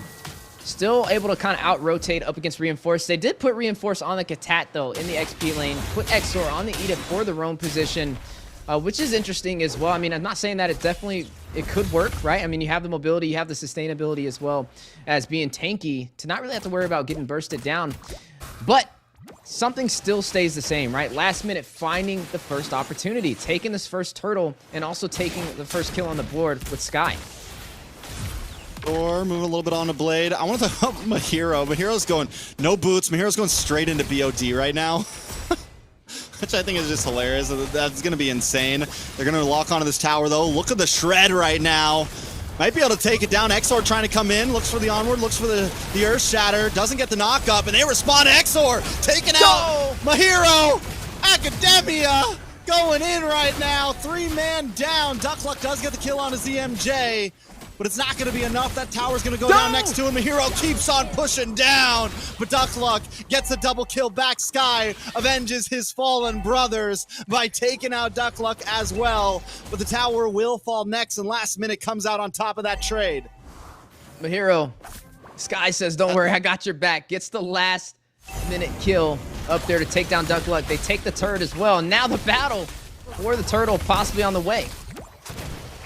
That's my hero, man. That's all I gotta say right now. Reinforce, wait. AOG does come in, stops reinforcing his tracks, unable to get the kill on his EMJ and gets killed for it. Blade finds one. It's 6-2 right now with a 2.6 gold lead. Yeah, definitely a huge lead indeed. Definitely gonna be a problem.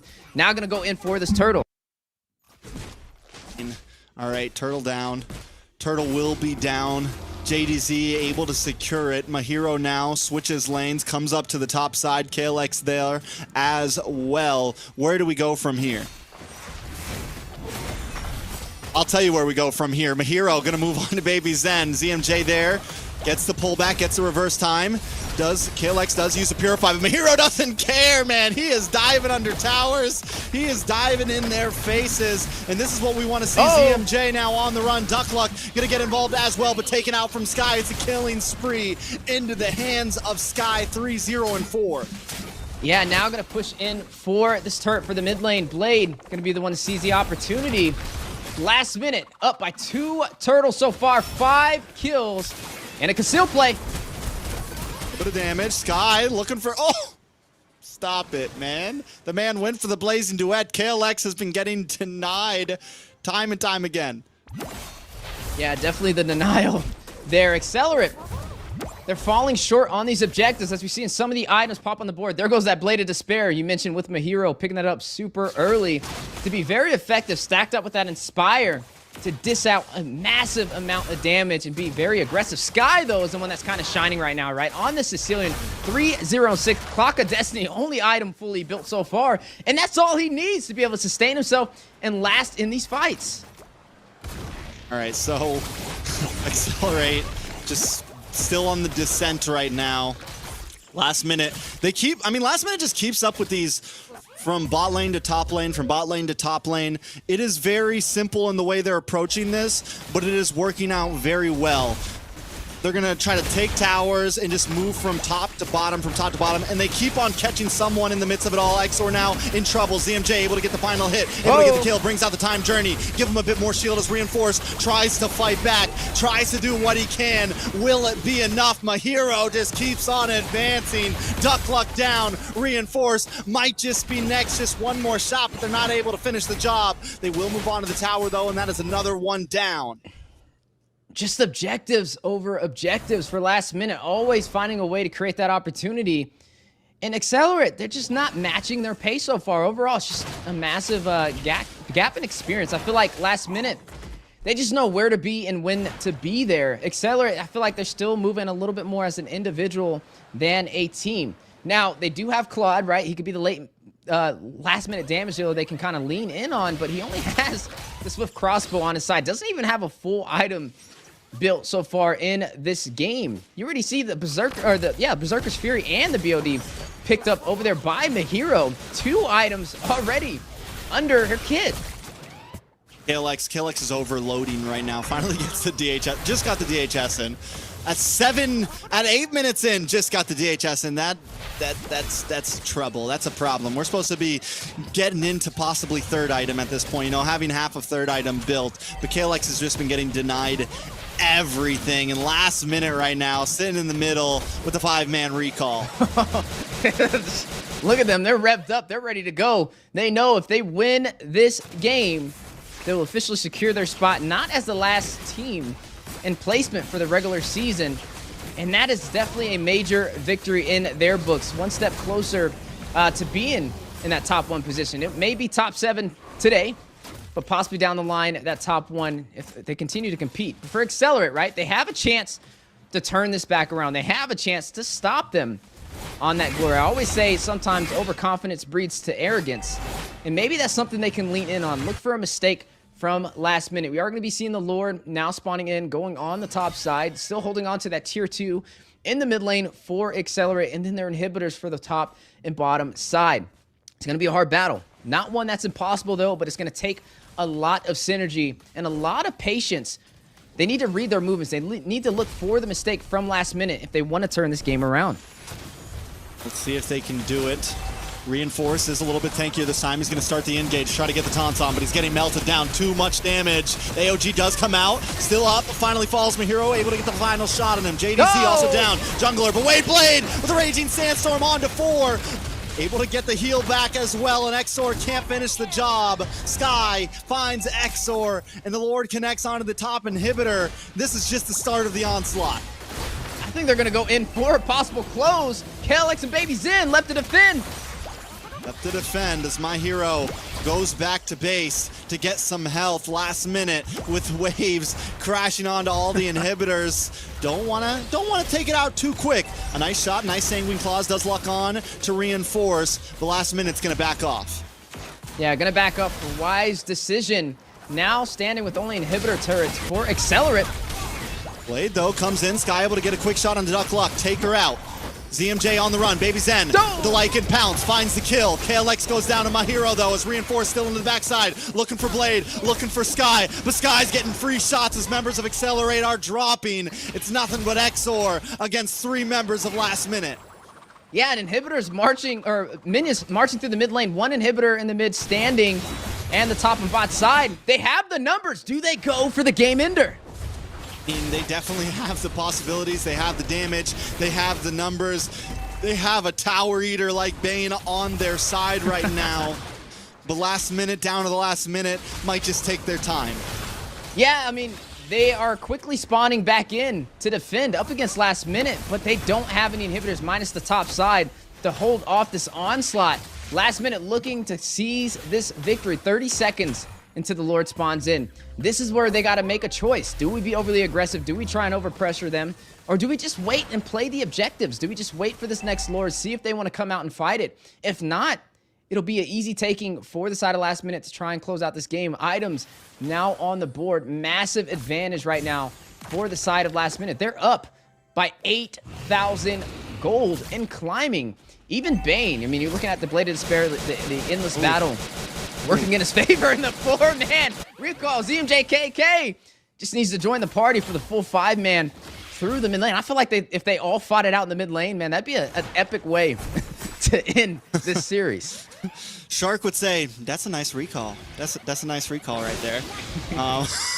So, I mean, at this point, you know, one more thing. That's a nice recall right there. That's a nice recall. Everybody involved. I mean, at this point, yeah, Excellerate, maybe just, you know, jump in. Go for it. Why not? It's going to be crazy. It's going to be a nice last-minute finish, you could say. I love the puns. Blade right now, you know, back in the day, a Khalid, you'd pick up an Oracle, right, just to get even more heals.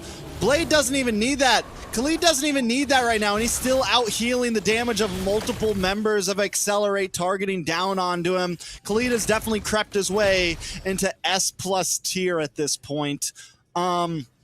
And you mentioned gold. Look at the levels, man. JDZ level 15, Blade level 14. Almost everybody in last minute is 2 or 3 levels ahead of several members of Excellerate. Yeah, and just gonna be a very hard time if they decide to engage on a team fight. Even the Berserker's Fury Endless Battle and the Legion Sword picked up over there by Mahiro, ready to take this fight. Immortality has just now been picked up by Blade. He's looking to try and sustain himself, right? He wants to be able to have a second chance even when he falls, on top of having the quicksand on this Khalid. All right, will they end it here? Lord coming in. Inhibitor at the top, the final inhibitor drops. JDZ able to secure it, out comes the AOG. But the time journey nullifies it all, and KLX drops some hero, jumps in, and the base goes down. Game number 3 secured for last minute. A well-played match indeed. 3 victories in a row, guaranteeing last minute to be in 7th place for the regular season, not falling short and having the title as being the last place seat. But with this victory, they still have another match to go, since it is going to be 4 rounds total. But overall, it's been an amazing journey for them, right? This is last minute's first time competing in the NACT regular season, and it's been pretty fun being able to watch and see some new faces. They still have a lot of kinks to kind of work out, and hopefully through future NACTs, we get to continue to see them compete, right? Making it to top 8 is definitely a challenge. So many teams try to get to this moment, and they were one of the ones to actually make it. Also, credits over to Excellerate as well, in that same boat. Yet to find a victory this entire regular season, but still making it into top 8 is something to be proud about. But there's still one more challenge. I have a faith, Trex. I think Excellerate can do it. They just need a little bit of momentum. They just need a little bit of motivation for their final match of the series. Yeah, I think there's, you know, maybe they pull it off. Maybe they get the final big hoorah. But at this point, last minute does feel in control. I mean, we just saw Freya shatter the dreams of Excellerate in game number 3. Mahiro was just stomping around, and last minute really, I mean, showing up. I think last minute has played a really clean game. Pretty I mean, maybe a little one-dimensional in some of their rotations, but if it ain't broke, don't fix it. Yep, that's right. If it's not broke, don't fix it. And overall, yeah, I mean, it's fair to say they're just the better team, and sometimes it really just boils down to that. When the skill gap is just too much to kind of measure up to, you just need a little bit more time, right? And last minute, I feel like we've seen them through the regular season go from not having a single victory to finding one up against Overskilled, and now finding 3 in a row up against Excellerate. They've just been learning from their mistakes at a little bit more of a faster pace than what we've seen from Excellerate. Again, some excellent gameplay from them. Blade, I feel like, is really the one I would like to put some spotlight on. He's just been performing in the XP lane, right? On the Khalid, just dominating, just having such a strong impact. But overall, the team, they're just scaling through the times. For Excellerate to kind of turn this back around, or not really turn around, but find a victory, it's going to really boil down to just having a little bit more synergy, some shot calling for the early phase, finding a way to take these objectives or possible trades. Yeah, so, I mean, taking a look at these, my hero, man, was just everywhere. I can't get over that Freya pick.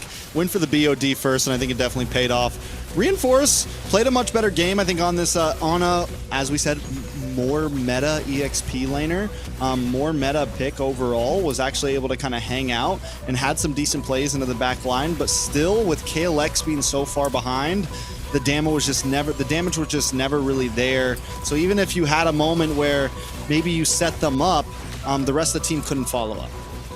Yeah, and that's really what it boils down to, right? If somebody's going to be able to get the setup, you need your team behind you to be able to take that fight, or it's just a wasted opportunity, and then you pretty much just feed yourself to the opposing side.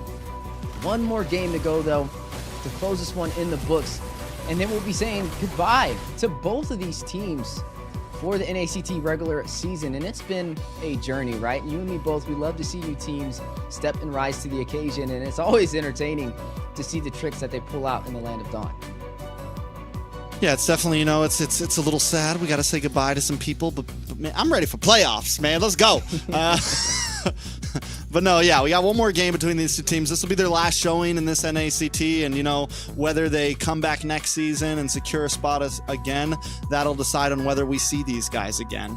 Qualifiers are tough, man. A lot of teams, a lot of expected teams that we thought would be here didn't make the cut, fell a little bit short. And next season, you never know what's going to entail, but these guys got one more shot to kind of show what they're made of. And it's a little sad that, you know, Taro was with them throughout all these weeks and wasn't able to show up on this final day for Excellerate. And at this point, I think, you know, we wanted Exor to be that wild card. We wanted Exor to fill those shoes, put on his big boy pants. So maybe in game number 4, he can really show up for the team. He's got to find out how to put his socks on first. All right, we got to slow. No, I'm just kidding. But yeah, I'm definitely with you. I've been looking for Exor to kind of bridge the gap, be the roamer that Excellerate can lean on. Now, Excellerate does have first pick in this draft, so they can kind of have a little bit more prio on what they want to pick up first. But we've been seeing, like I said, a repetitive pattern where red side just has a little bit more in their favor when it comes to the draft and overall chances of winning the match. Now, Khalid, it's been a threat, it's been a problem, it's on the board, and Excellerate has an opportunity to pick this up first. You're right there. They should take it. I agree with you. It's worth it. Definitely worth it. It's not like he is a a hard hero, and even if you've been an EXP laner long enough, you should know how to play Khalid. That was literally my main back in the day when he first came out. He's been around in the Yuzong days, he's been around in all those days, and it is open right now. It needs to be slotted for Reinforce. I was gonna say, if anybody knows Khalid, it's Trex. Even way back in the day, I remember him playing on them. Top 10 USA, Khalid. baby. There you go. And now you get to see it. It's kind of like me when, like, I was a Martis main, and then when he actually became meta and was like a top tier jungler, man, I was just so proud to see it. I know you're definitely happy to see Khalid getting the credit he deserves. But with him being available, nobody has banned him out. We both agree he should be first pick for this draft. Excellerate has a chance to put Reinforce in a position where he can have the advantage in the XP lane, especially up against Blade, who's just always been one step ahead on finding that opportunity. Now, one assassin has been banned out. It is the Ling, the Hayabusa. We've been seeing it kind of pick up the Bane, still available for the taking. And there it goes, the Khalid. Maybe we can see maybe a former top 10 USA can bless Reinforce as he enters the land of Dawn. Like we said, their final chance to put 1 point on the board before they close out their debut for the NACT regular season. All right, but Blade's gonna bring in the Cho, and I wonder if this is an EXP Cho, that's gonna be vicious, because it's not something you see every day. But still, if that ends up being the pick, Cho actually, I mean, I'm not saying he's like a counter to Khalid, but just having the knockup, having two different forms of crowd control, single man down crowd control, Cho can kind of hold his own against the Khalid, whether he's a meta EXP laner or not. And the way that Blade has already kind of outshined Reinforce in the EXP lane, I think he could take something non-meta and maybe still be able to kind of give some moves to Reinforce. They also lock in the Beatrix in the gold lane. Yeah, a little early on showing who they're going to run inside of the gold lane, especially when you're only going up against a Khalid. I'm wondering what's their game plan behind that, and I can't wait to see it. Now, the Edith is still available. You mentioned the Cho possibly being slotted maybe in the XP lane, still could be a roam. I feel like it could be flexed either way. I mean, if they do pull out the Edith, it'd be a good response to this Khalid. It does have a little bit of a knockup and fight from afar with the Primal Wrath. Not to mention, if you don't take it, you may allow Excellerate to pick that up and make that work in their favor. They are going to go in for that Bane, though. We mentioned they banned the Assassin out. They took down Ling, which has been the heavily favored prio in the jungle. And a debut for today. We've been waiting to see it, and it's actually from Excellerate. It's not Tara, though. It's Exor. Let's see. Is he going to live up to the name? Is he going to live up to the Tara legacy that we've been waiting to see? And it's a hero that's pretty straightforward. I think right now with the Bane behind it too, Excellerate actually has a really decent composition right here. You have plenty of crowd control, you have great dive, and then Khalid doesn't have to be a diver either. He can kind of stick with the team, and you pair that up with a deadly catch. It's just overall well-rounded. Speaking of well-rounded, the Beatrix, a well-rounded marksman, right? It has a lot of versatility, can play from afar, can play up close, has AoE damage, has a massive range with the sniper, can definitely be effective. There goes a Gatat, though. Last minute, not going to let up on the meta, going to go ahead and guarantee that up for their side. We've seen it put in the XP lane, we've seen it put in the roam position.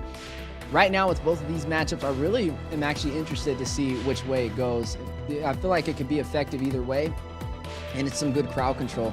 Now, with the Tig, I mean, you are going to have to watch out for the Way of the Dragon. You're going to have to watch out for that knockback if you are going to try and go in for an implosion play. But outside of that, I feel like you can get a decent setup up against last minute. We haven't really seen who they're going to run in the mid lane, though. We've seen picks such as the Lunox be very effective, still could be effective up against a hero like Tig, Khalid, and a Bane.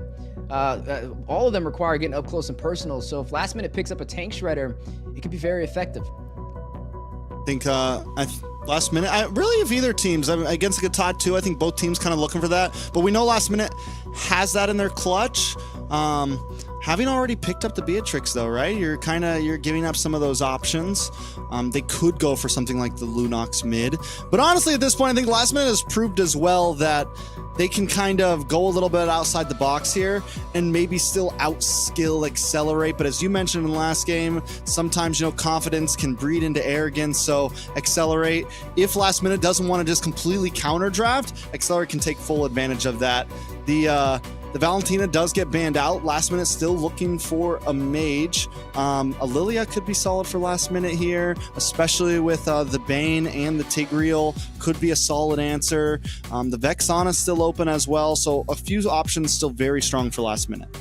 I would actually, yeah, I'd like the Lilia for either side. I mean, you lose the Lilia up against the Tig, the Bane, the Khalid. I mean, it can do a lot of early game damage against them and overpressure them when they try and rush in for these setups and pushes.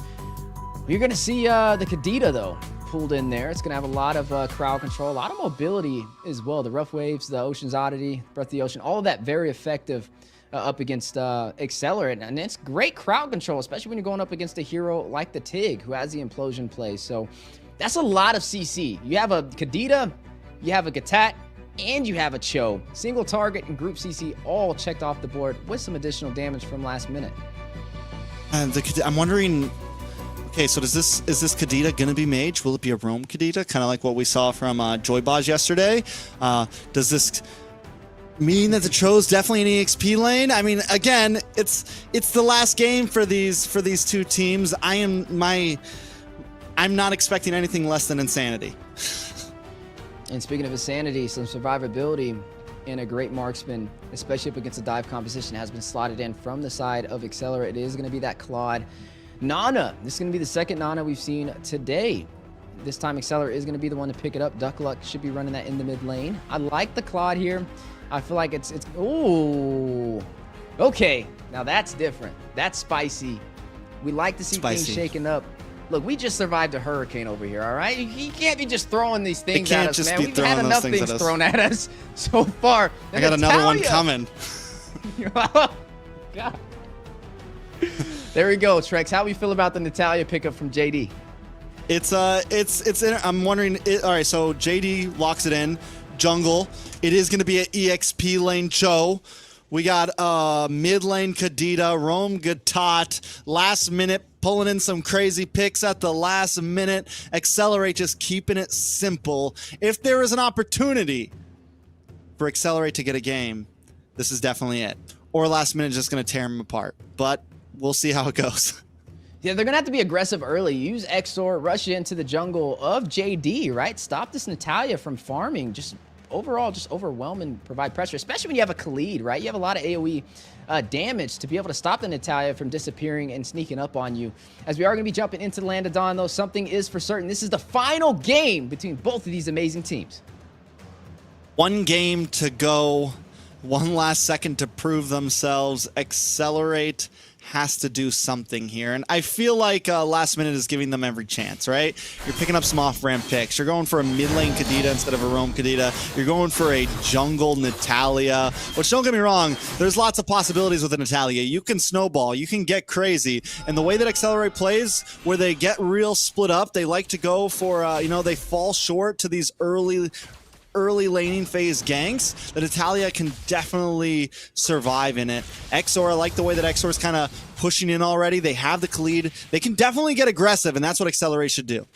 Yeah, Exor, smart move, trying to delay and deny JD from having an easier time farming on that jungle, but he was paired and matched up against with Sky, rotating with Blade, being a little bit, or not Blade, rotating with ZM to try and deny the buff over from Excellerate. So both sides doing a great job on providing that pressure in the early phase. Now, we mentioned the matchup. How do you stop Blade on the bot side? Blade picking up the Cho to go up against the Khalid. Khalid now in the hands of Excellerate. We have yet to see really reinforce in a position to have the upper hand in the XP lane, but this may be the opportunity he's looking for. He just needs to wait and kind of spot out the ganks. ZM already on a rotation, looking for a denial. And look at Excellerate making some plays of their own up at the top side. It's like, fine, you want to gank our EXP laner? We're going to push into your gold lane. The amount of damage they're doing, they bring that tower almost all the way down. One more wave and they could steal it away. They might make a record for taking the turret in the fastest in NACT regular season for the fall. And there it goes. Able to take it. 2 minutes, 8 seconds. I think we may have just seen history written down from Excellerate. Which honestly, though they lose this turtle, as long as they don't, Baby Zen goes down. I was going to say, it was probably a good trade, but at this point, it's feeling more on the even side. They are up in gold right now, but they're about to lose an orange buff, so I think last minute ends up coming out on top a bit. Yeah, still trying to find a trade, this time in the jungle. JD caught out of position, needs to get out of there. AOG does lock on along with the way of the dragon. Nice combo on a Reinforce. Reinforce goes down. The implosion comes in, gets pushed in. Wait a second. ZD falls. ZMK might go down next. Baby Zen trying to lock on as well. Blade now going to get involved as well with the Gikondo. Gets the knock up. And Excellerate backs off. I had to put my glasses on for a second. Are we sure that's not Tara out there with that amazing setup? Able to stop last minute. Trying to be overly aggressive in Excelerate's jungle and find a kill on top of it. These are the plays you have to do to stay in this game, especially in the early phase, which we've seen with the last 3 games last minute have a massive advantage on. But taking this turret in their favor may open up that window of opportunity to be the aggressive one for the early game. All right, so now KLX switches lanes. He's going to be up against the Cho. I think with the Purify, with the BMI, he should be able to handle Cho just fine. Whoa, big AOG. Locks down onto ZMJ. Baby Zen, though, goes down. Excellerate in trouble, man. It's 3-1. They have taken a tower. KLX feels like their only hope at this point. Yeah, able to take that tower. Also, last minute, able to take a turtle. Ooh. Pick off, though, top side. A nice Petrify also on a KLX. It's a double attack, both faces, both off lanes. Excellerate losing both laners.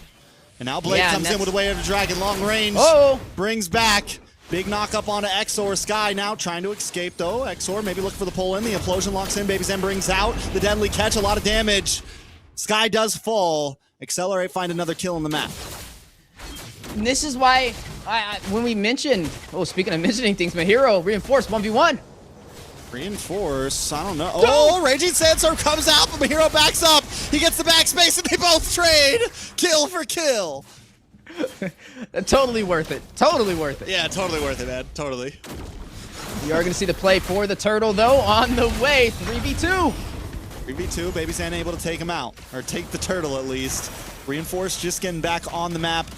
JDZ, doing his job. He's 2-1-0, but we haven't seen anything crazy so far from this Natalia jungle.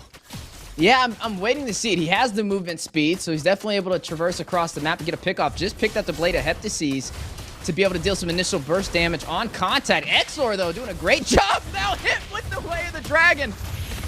Bro, Blade is fearless right now. We were wondering about this EXP lane Cho, and it is working well. ZMJ gets kill off Cam onto Reinforce.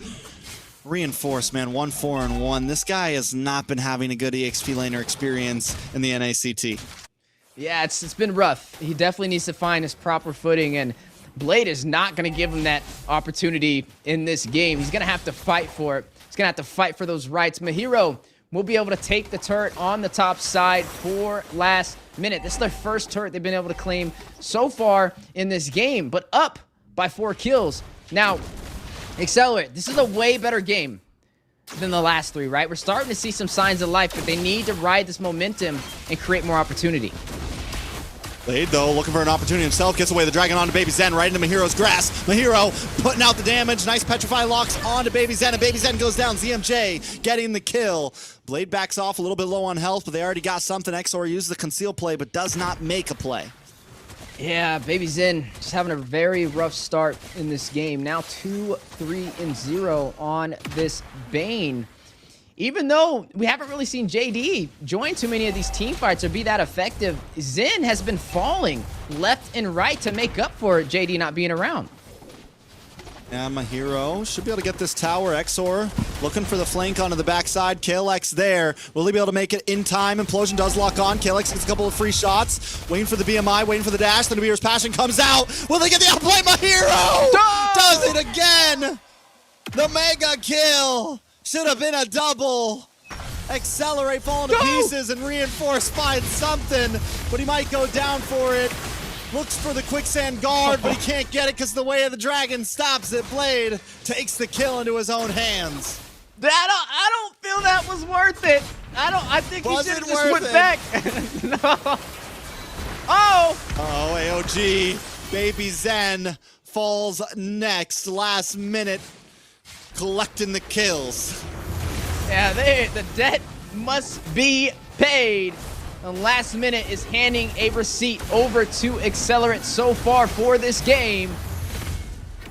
Oh, XOR looking for something here. Hey, man, XOR 0-1-3, though, man. He's had worse times. Yeah, that is true. For a moment there, I felt like we saw Tara, a little bit of homage to their teammate, pulling out this Tigro for their final game of this series. Sky, though, on the Kadita, has been doing very well. Now 3-1-3. ZM right beside him on the Skatat. Both of them finding the setups that last minute can profit on. Yeah, Sky's been doing his thing. I feel like everyone in the last minute's just been playing a great game. I think there's a lot of potential. Oh, wait a second. Blade with a big way of the dragon kick. The Purify does come out. KLX able to bait him in. Now Blade in a little bit of trouble. The implosion misses! He's gonna get petrified. Rough waves taken out in a rough way. Reinforced dives in, uses the Raging Sandstorm just to get away, but JDZ not gonna let it happen. Sky gets the kill. The deadly catch comes out just as the disengage, but the AOG tries to force the play. KLX comes out with a blazing duet. CMJ maybe too deep. KLX able to get the shutdown, get a little bit of extra gold from that one. But JDZ finds KLX, gets the kill. Mahiro with the double, now on to the tower, and last minute's cleaning them up. Man, what a game. Now 18-5. We're only 9 minutes in, and last minute is taking flight over Excellerate, now up by 4,000 gold. A missed implosion play, a little bit of bait over there by Blade to force out that utility, and a massive punish from last minute. Ooh, duck luck, though. Finds a kill on a Mahiro, gets a shutdown. That's like 150 gold or something, so a little something. Yeah, definitely finding another way to try and create an opportunity. Speaking of opportunity, the way of the dragon. Every time that way the dragon connects, that's an opportunity. ZMJ, though, gonna get caught in the implosion. KLX, deadly catch, all of it, but the AOG keeps him alive for just long enough. Blaze Duet comes out, but JDZ stops him in his tracks, and ZMJ still on the field. Raging Sandstorm, Reinforce finds him as he tries to engage, but it's still a 1 for 3, and that is a bad way for Excellerate. Last minute can probably move on to the Lord now. Oh yeah, they're gonna open up this map as well. Nobody to really defend on the bot side. Duckluck trying to hurry up and get over there. No way to be able to contest this Lord now. Overall, it's just pretty much checkmate what we've been seeing so far from last minute. Able to find the opportunity and create the advantage. Duckluck hit with the knockup. Oh, Reinforce. Putting some nice damage on a Blade. Look at Mahiro with the snipe out. Does land on a KLX, bringing down a half health. Rough waves just to try to disengage. Reinforce, trying to lock onto Mahiro. Out comes Raging Sandstorm. Mahiro able to flicker past the wall. Reinforce still on the chase. Might be time to back off, though. Gonna get taunted.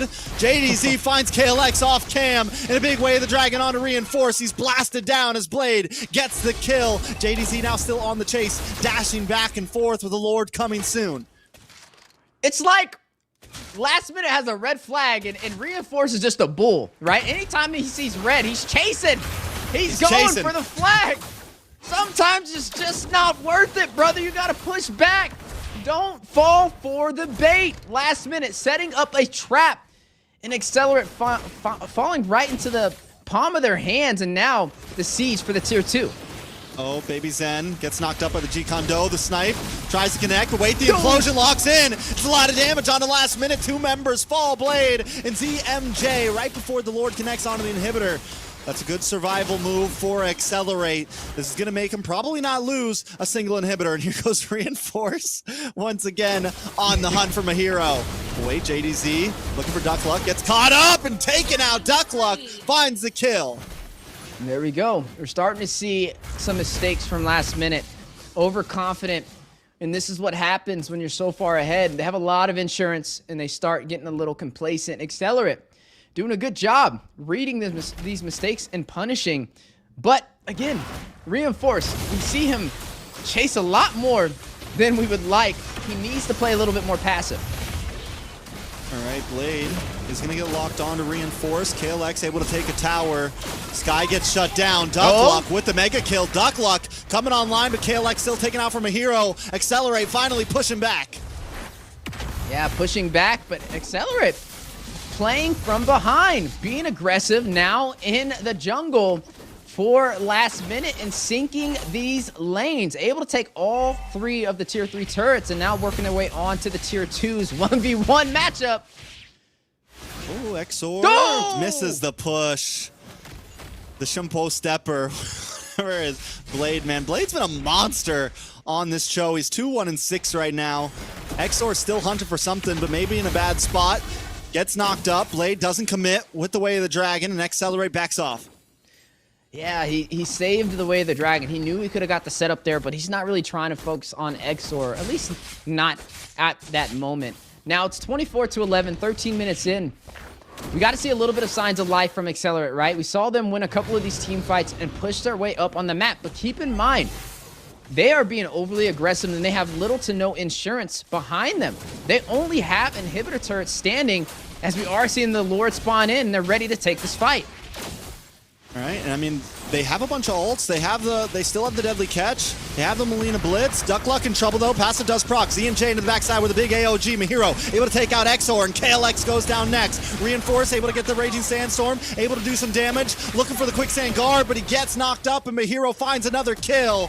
Baby Zen now on the run as Mahiro flickers in to get some final shots. Nibiru's Passion comes out, and Mahiro's transformed right in the nick of time.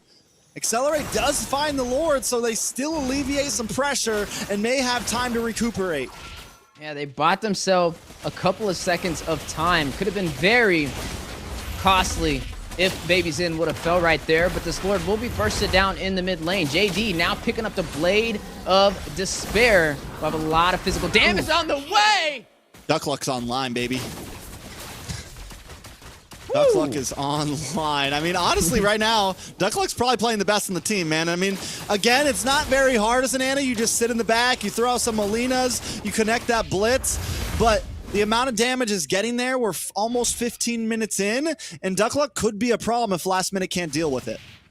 He's out there playing, or she's out there playing. She's out there playing. Duck Goose. She's making a statement today, letting the world know, hey, she's ready to shine for their final appearance in the NACT regular season. JD on this Natalia, though, 6-3-6, just being a silent assassin, but it's been effective. We've been seeing him do a lot of split pushing, too, to create the opportunity for most of the turrets to fall in their favor. Some of the items popping up on the board as well. Let's look at Duckluck, right?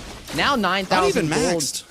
Not even maxed, but still having the Lightning Truncheon, having the Glowing Wand, just having a pretty effective game overall. 6-2-4. It's really just the positioning. Able to fight from afar and last minute not able to find a way back to her. Yeah, what do you go for? Like Genius One next? Maybe get some penetration in there. Definitely a lot of possibilities. Reinforce though, gonna get away the Dragon to the face. Hold back, popped up, taken out. As KLX comes in with a Blazing Duet, a lot of damage on Exor as well. ZMJ able to get the kill. Baby Zen on the run. The Blade gonna flicker in with the G Kundo knockup. Transformation does come in. Melina able to help out, but Baby Zen still in a bad spot. Blade looking for the cutoff. Sky gets the final hit as ZMJ gets the kill, and Duckluck finally shut down. It's a full 5-man wipe, and last minute are ready to look for the finish. Yeah, but they don't have minions, which may buy them a little bit of time. At least Reinforce and Exor should be back to properly defend up against last minute on this siege. Rose Gold Meteor picked up by JD as well. Here comes Reinforce to hold them off. Are they going to still go in for an ender? They might go for it, especially with this big kill onto Reinforce. They might not need a Lord. 30 seconds for Reinforce, 5 seconds for the rest of the team. Last minute gonna play it safe though and back off. Yeah, I feel like they started to sense a little bit of Tara coming out of Exor, and they didn't want any parts of that. They're gonna go ahead and go back and take this Lord. Have a little bit more insurance to try and close out this game swiftly. Accelerate though, now on the push, now on the defense, but playing aggressively. It's 13-33 right now, Wheezy. Would you have thought we made it here? You know, I stopped trying to predict things because I realized that you can't guess it all. And that's what I love to see in this NACT fall season. I didn't think Natalia would have snuck up in here. You know, I didn't think that Tara would disappear after that amazing Tick performance, but Exor to kind of rise to the occasion. And to be able to see heroes that you've played on, such as the Khalid, get the recognition or the, you know, that he deserves. It's a sight to be seen. But Trex, it is bittersweet. Like we said, this is the last game for both of these teams in the NACT fall season, and they're ready to make a statement. Oh, last minute. Looking to finish things off. Baby Zen brings out the deadly catch. Pushing Blade back. Blade looking for the kick. AOG locks in. Big raging sandstorm. Will it be enough? As KLX tries to go into the backside with a blazing duet. A lot of damage on him, a hero, but Exor on the run. KLX gone. Nothing but duck luck against the world. And good luck today because last minute wants to end things their way. The enemy concedes defeat and last minute takes the game. There goes those smiles we were looking for. You get to see another victory for last minute. It's the first time they've got 4 in a row. A complete blowout up against Excellerate to close out their debut this NACT fall season. Definitely look forward to seeing them in future NACTs to come. Excellerate was never able to rise to the occasion to put a point on the board, but they did find a victory elsewhere. Able to make it into top 8 for North America is definitely something to be proud about. And there you have it, bittersweet. Excellerate last minute, their last game for the regular season, and it's been a journey. This game, though, definitely credits over to last minute. I finally figured out why Reinforce has 11 deaths. Look at his build. What is he doing? Nah, there's no way. He traded that last second. No. He definitely built that the whole way through. He's like, I got 6 items. What do you guys mean, man? 6 items? No, this is just crazy. But you know what? Hey, man, if they want to be full of surprises, I'm all for it. But again, we see this time and time again, right? There always has to be a team that sits in that number 8 position. And this time it will be Excellerate. We've seen teams through NACT regular seasons slowly rise and get higher on that totem pole. And hopefully it'll be the same case for them. I always say a team that sticks together wins together. And I look forward to seeing them in future NACTs to come. Last minute, though, a major victory for them to be able to not only win this series, but to get a wipeout, completely denying Excellerate a chance for a point on the board, is showcasing that they were scaling through the season. Had it been a little bit longer, they could have potentially took another victory off of the other top 8 teams. Yeah, it's definitely sad. You know, they only had like 3 weeks to really get in, to get moving. And one thing I can say is teams that normally sit around the 7 or 6 spot, we do see them, you know, grow throughout seasons. Last season was a great example of that. We saw teams like Fiend take some surprise wins here and there. We see teams that come in at the bottom of the pedestal, maybe fight for a 5 or 4 position. Those possibilities are already there. So I do hope to maybe see last minute more in the future. I think they did improve over this, and this is a great time to take this and take what you learn and keep moving forward into future seasons. Right, going back to the drawing board and creating plans, and hopefully, like you said, we'll see them again. Hopefully see Tara again, man. I mean, he gained a massive amount of fans with the limited performance that we got to see. Now, Trex, it is bittersweet, but we do have to bid both of these teams farewell.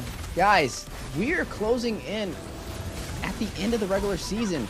It's been so quick with these teams fighting it out, and you know, it's only going to get harder from here. These teams are going to be putting on heavier gloves and punching a lot harder as we get into the playoffs. There's no more room for mistakes. There's no more second chances as we jump into the playoffs here momentarily. We got one more series to close out today, though, and this one has a lot more on the line than the previous series. It has playoffs on the line, right? It has everything on the line. And speaking of lines, let's bring in Zeke. I'm not really sure what that was supposed to mean, but thank you. Awesome games. It was a lot more one-sided than I had anticipated, though. Definitely a lot more one-sided than any of us anticipated. We were hoping it was going to go all the way to 5 games. We were hoping we could be doing this all night long. But I'm actually really excited we're going to be jumping in to the next series pretty soon.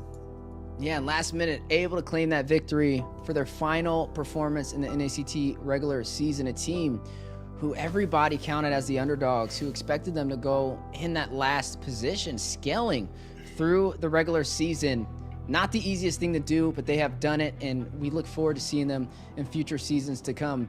It's been a journey, right? Last minute, they didn't really switch up their roster either. Excellerate, I feel like last second just took out one of One of their their best main players. roles. Yeah. Did last minute.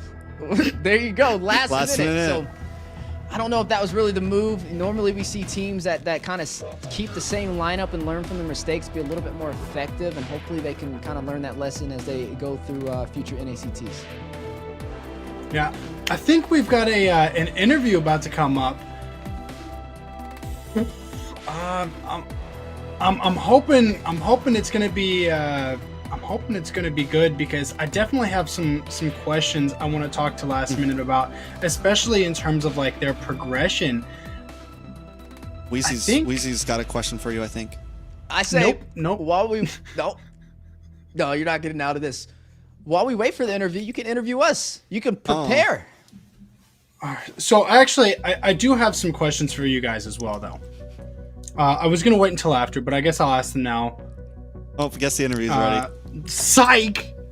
Give me the real players. Blade, how you feeling, man? I'm doing good. Hello. Hey, hello. So, welcome to the interview. Thank you. I've got some questions for you, man. I got to see you guys playing and dominating that entire last series. But, this is your first time being in the top 8. How was your experience in this NACT? I feel like there's a lot of improvements that I could work on with my team, and I think we just need like lots of tournament experience, like small tournaments also, and just keep grinding. What do you think was the biggest lesson that you learned from participating in NACT, whether it was as a player or as a team?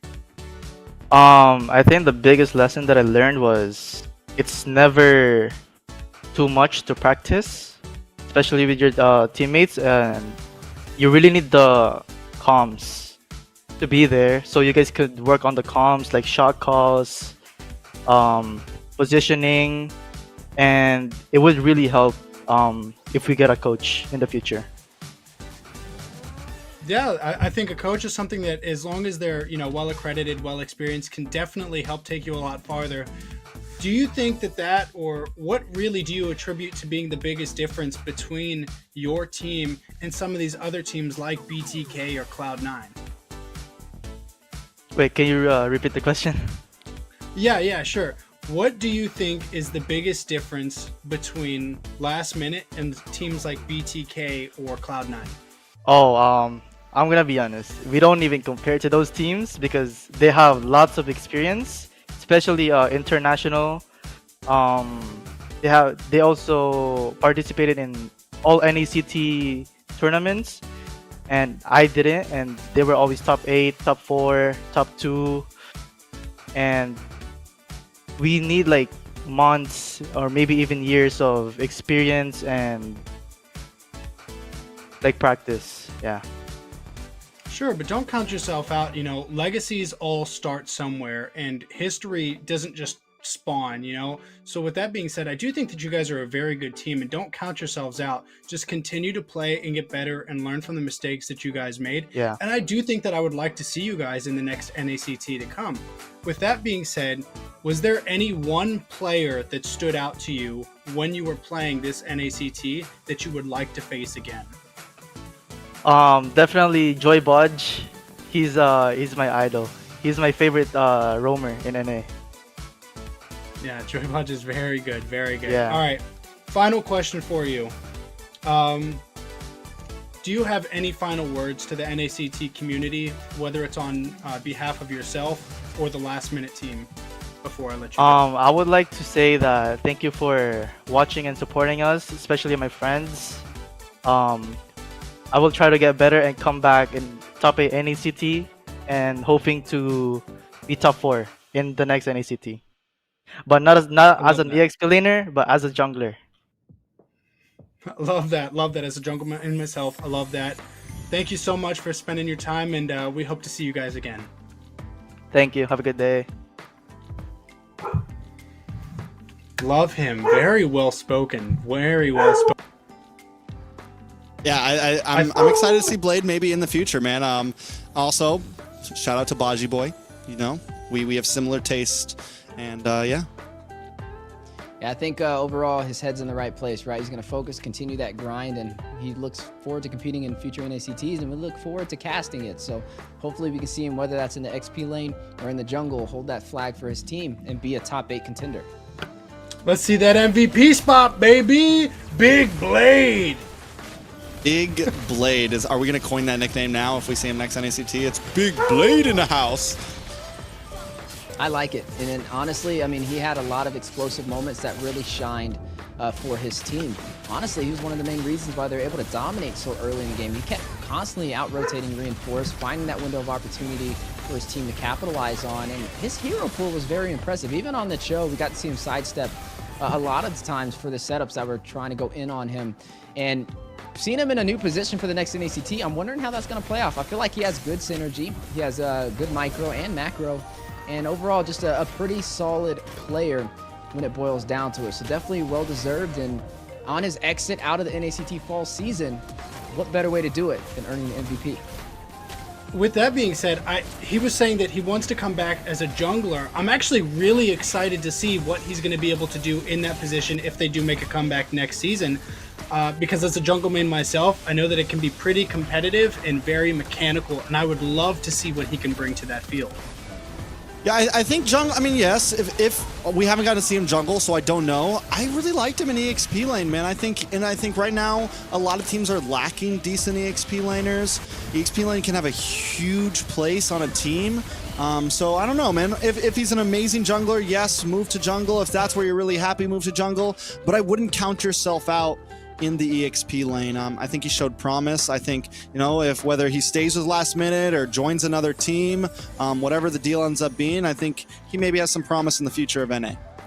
Yeah, I mean, even in the XP lane, right? You're seeing players like Fried Chicken, Nats, step to that zone. Your Reshi. These are going to be people he's going to be competing with in the XP lane. But like you said, there's a heavy saturation of junglers when it comes to North America. So maybe staying in a place that's not as saturated could be a little bit more beneficial. But nonetheless, an excellent gameplay from him and a well-deserved MVP, as we are now moving into the standings for the NACT fall season. Like we mentioned, both of those teams not able to make it into the playoffs. We have 3 teams already solidified with their seedings: Cloud9, the Bloodthirsty Kings, and Godspeed in the 1st, 2nd, and 3rd position. And we're going to have to see who's going to be able to claim the 4th seat, the final seat, to close out the regular season and move on forward to the playoffs. Well said, and I do think that it goes without saying that this is going to be an intense next matchup. There is so much pressure on these two teams. I don't know that I've got words to convey how important this is going to be for both of these teams to play at the absolute best of their capabilities. So with that being said, Gosu Night Horde and Overskilled. This is going to be the make it or break it moments. Yeah, I mean, I think Overskilled is this, you know, it's a newer team that has come in. There are a few recognizable players like Death, etc.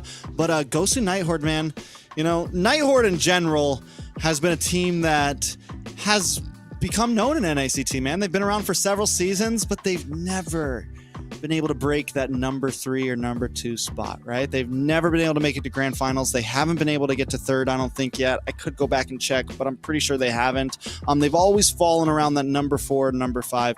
And I think, you know, this is an opportunity for them, right? I think a lot is on the plate for them. They've also now taken on the branding of Gosu Night Horde, so it's 2 big names on the plate.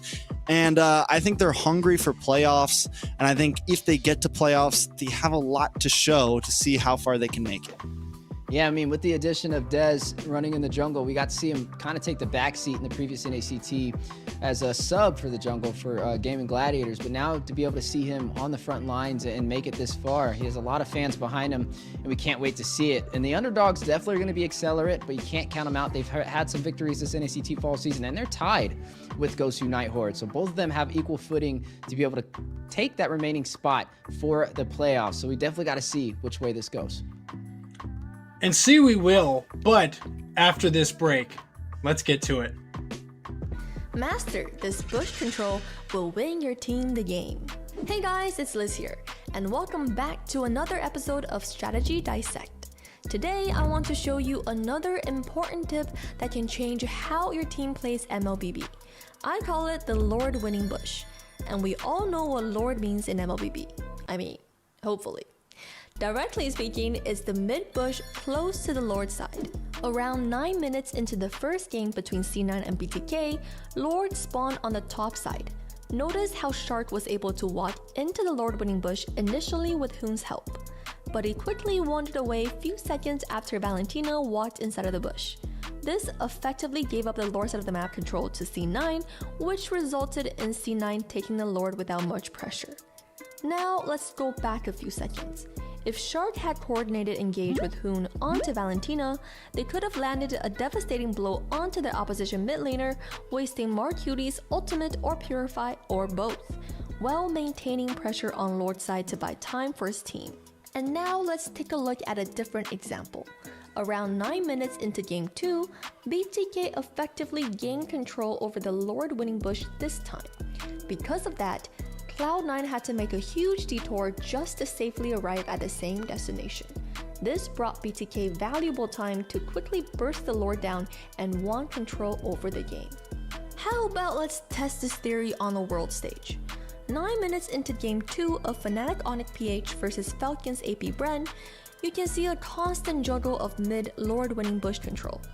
Eventually, Onyx PH was able to capitalize on Fuse's missteps and gain back the control over the Lord winning bush. And what follows is a beautiful execution of Onyx style Lord fight to snowball the game. Hopefully this is all helpful. Make sure to like, subscribe, and turn that bell on. We will see you on the next episode of Strategy Dissect.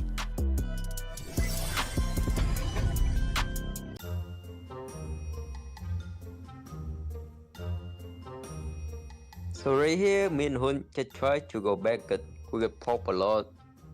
And we tried to clean mid, and for some reason, Chao tried to get MOBA, and I canceled the Chao kick. So right here, we don't have any skill. So we tried to defend Nolan blue. But for some reason, the Lucy tried to kill Nolan behind, but he missed, as you can see. And right here, we know we're gonna win, because the Tyrael have all. And look at me. 2-man all. They cannot do anything. And look at Nolan. He think that Lucy is Nicolette or something, so he can one-shot her. But that's my cutie, so that's the whole different story, I guess. Unlucky. So right here, they did a good play with Makuti. He buy a lot of time for his team, so carry can boost top free goal. We waste a lot of time for him. That's a good play for Makuti. And right here, nothing happened. Yeah. We let the top wave come to our bay. That's fast, and we don't have any clear, you know. We need the one to clear the top. And we tried to send Antula to make the Nolan, but we forgot that the Antula. So, but next time, I think the 4v should go there to match in the Nolan next time. Yeah. And Antula just come to teamfight with us. 4v just stay with Nolan, 1v1. So the Nolan cannot split anymore. So it's better for us. Remember to watch us the game BTK this weekend. We lost the first day, but it's not the playoff, so don't worry. We will come back stronger. So make sure to watch BTK this weekend. See ya.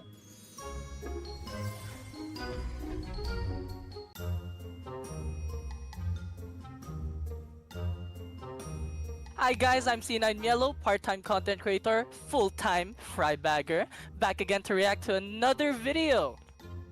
This time it's C9 versus BTK. Woo! Oh, nice kick. Oh my god, an even better cancel from Mr. Shark. Oh my, dude, that was frame perfect. Jesus. Oh, teleportation. Mars outside the bush. Wait, what the? They saw him. Mar, you're criminal. Oh, nice swipe. Oh, he went in. Oh my god, he's gonna get stunned.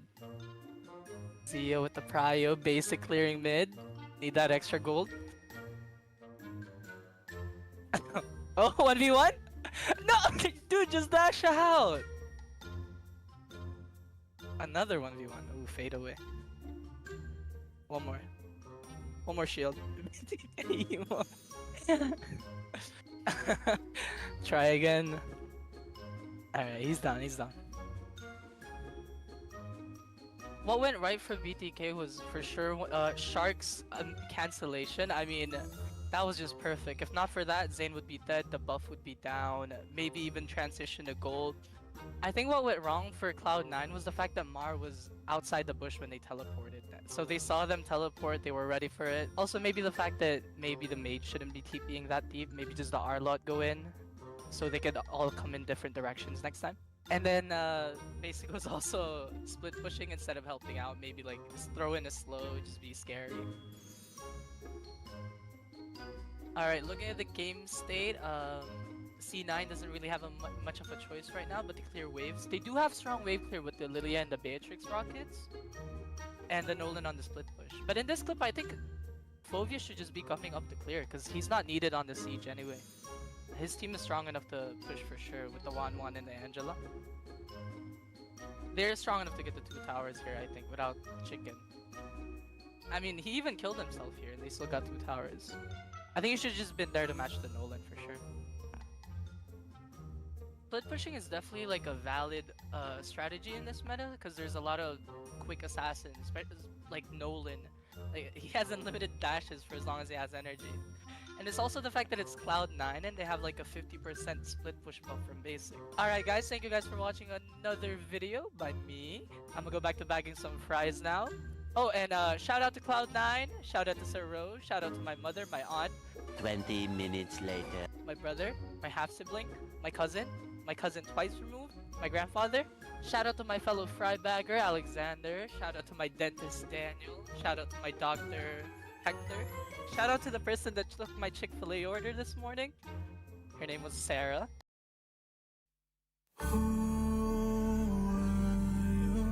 Fighting for,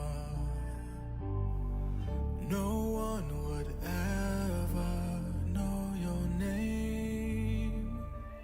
Who were you waiting for? No one would be there to save you. You would be alone when hope was gathering together with the sun, even though your back's to the wall. One strike, go cut the murky mind. Your blade swing one time when clouds have cleared, sunlight can shine. One strike, the fight is yours, now fill with your sword. There's endless power once you start, never lose your heart.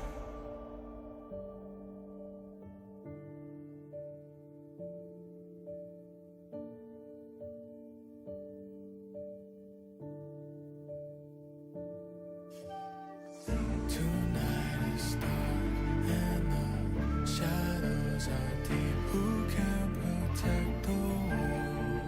A light of hope shines in the dark.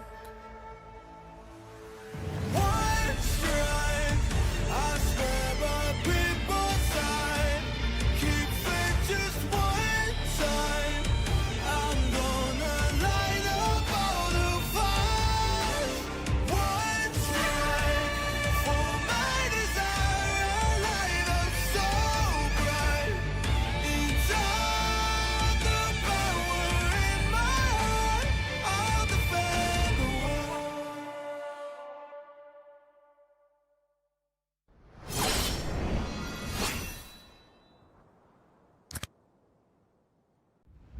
A darkness plagues this world, unseen by mortal eyes. People prayed to the Immortal One to safeguard the sanctity of peace.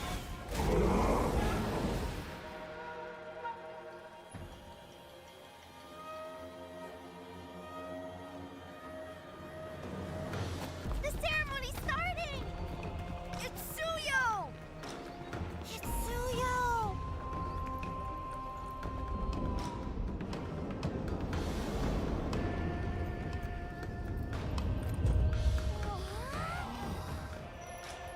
I bear this mask, for this duty is mine alone.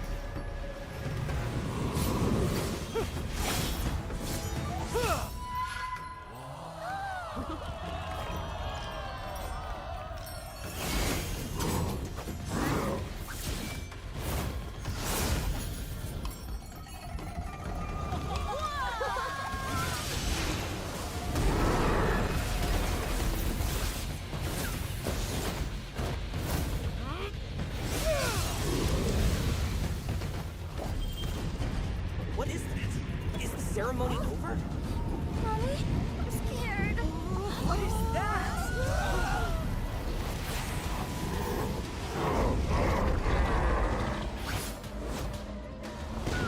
Let's get out of here. Let's get out of here. Let's get out of here. In their hearts, fear festers into darkness. But deep within, there is hope to crush that fear.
Through this mask, I see no fear.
the gun!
G?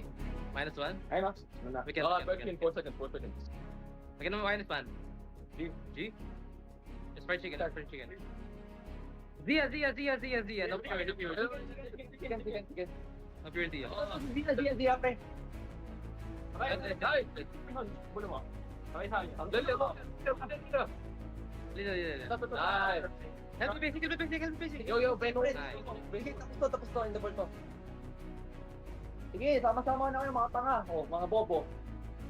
Ingat. Ayan. First goal, careful to... Yeah, may imo ko, pre. End the ball. Foul lang ako. Power lang. Nice! Ay, nakita nyo. Ay, gitna. Patay. Take. Alice. Patay niya. Alice. Alice,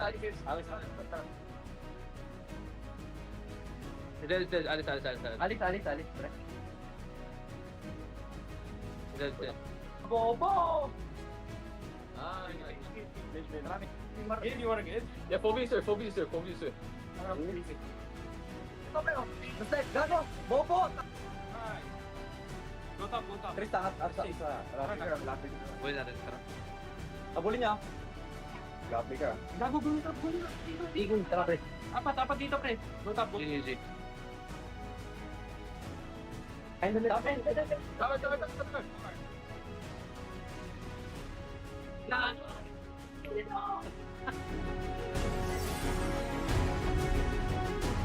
Master this bush control will win your team the game.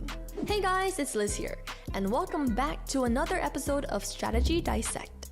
Today, I want to show you another important tip that can change how your team plays MLBB. I call it the Lord winning bush, and we all know what Lord means in MLBB. I mean, hopefully. Directly speaking, it's the mid bush close to the Lord side. Around 9 minutes into the first game between C9 and BTK, Lord spawned on the top side. Notice how Shark was able to walk into the Lord winning bush initially with Hoon's help, but he quickly wandered away a few seconds after Valentina walked inside of the bush. This effectively gave up the Lord side of the map control to C9, which resulted in C9 taking the Lord without much pressure. Now let's go back a few seconds. If Shark had coordinated engage with Hoon onto Valentina, they could have landed a devastating blow onto their opposition mid laner, wasting Mark Cutie's ultimate or Purify or both.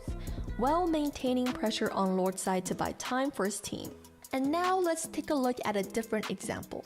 Around 9 minutes into Game 2, BTK effectively gained control over the Lord winning bush this time. Because of that, Cloud9 had to make a huge detour just to safely arrive at the same destination. This brought BTK valuable time to quickly burst the Lord down and won control over the game. How about let's test this theory on the world stage? 9 minutes into Game 2 of Fnatic Onyx PH versus Falcons AP Bren, you can see a constant juggle of mid Lord winning bush control. Eventually, Onyx PH was able to capitalize on Fuse's missteps and gain back the control over the Lord winning bush. And what follows is a beautiful execution of Onyx style Lord fight to snowball the game. Hopefully this is all helpful. Make sure to like, subscribe, and turn that bell on. We will see you on the next episode of Strategy Dissect.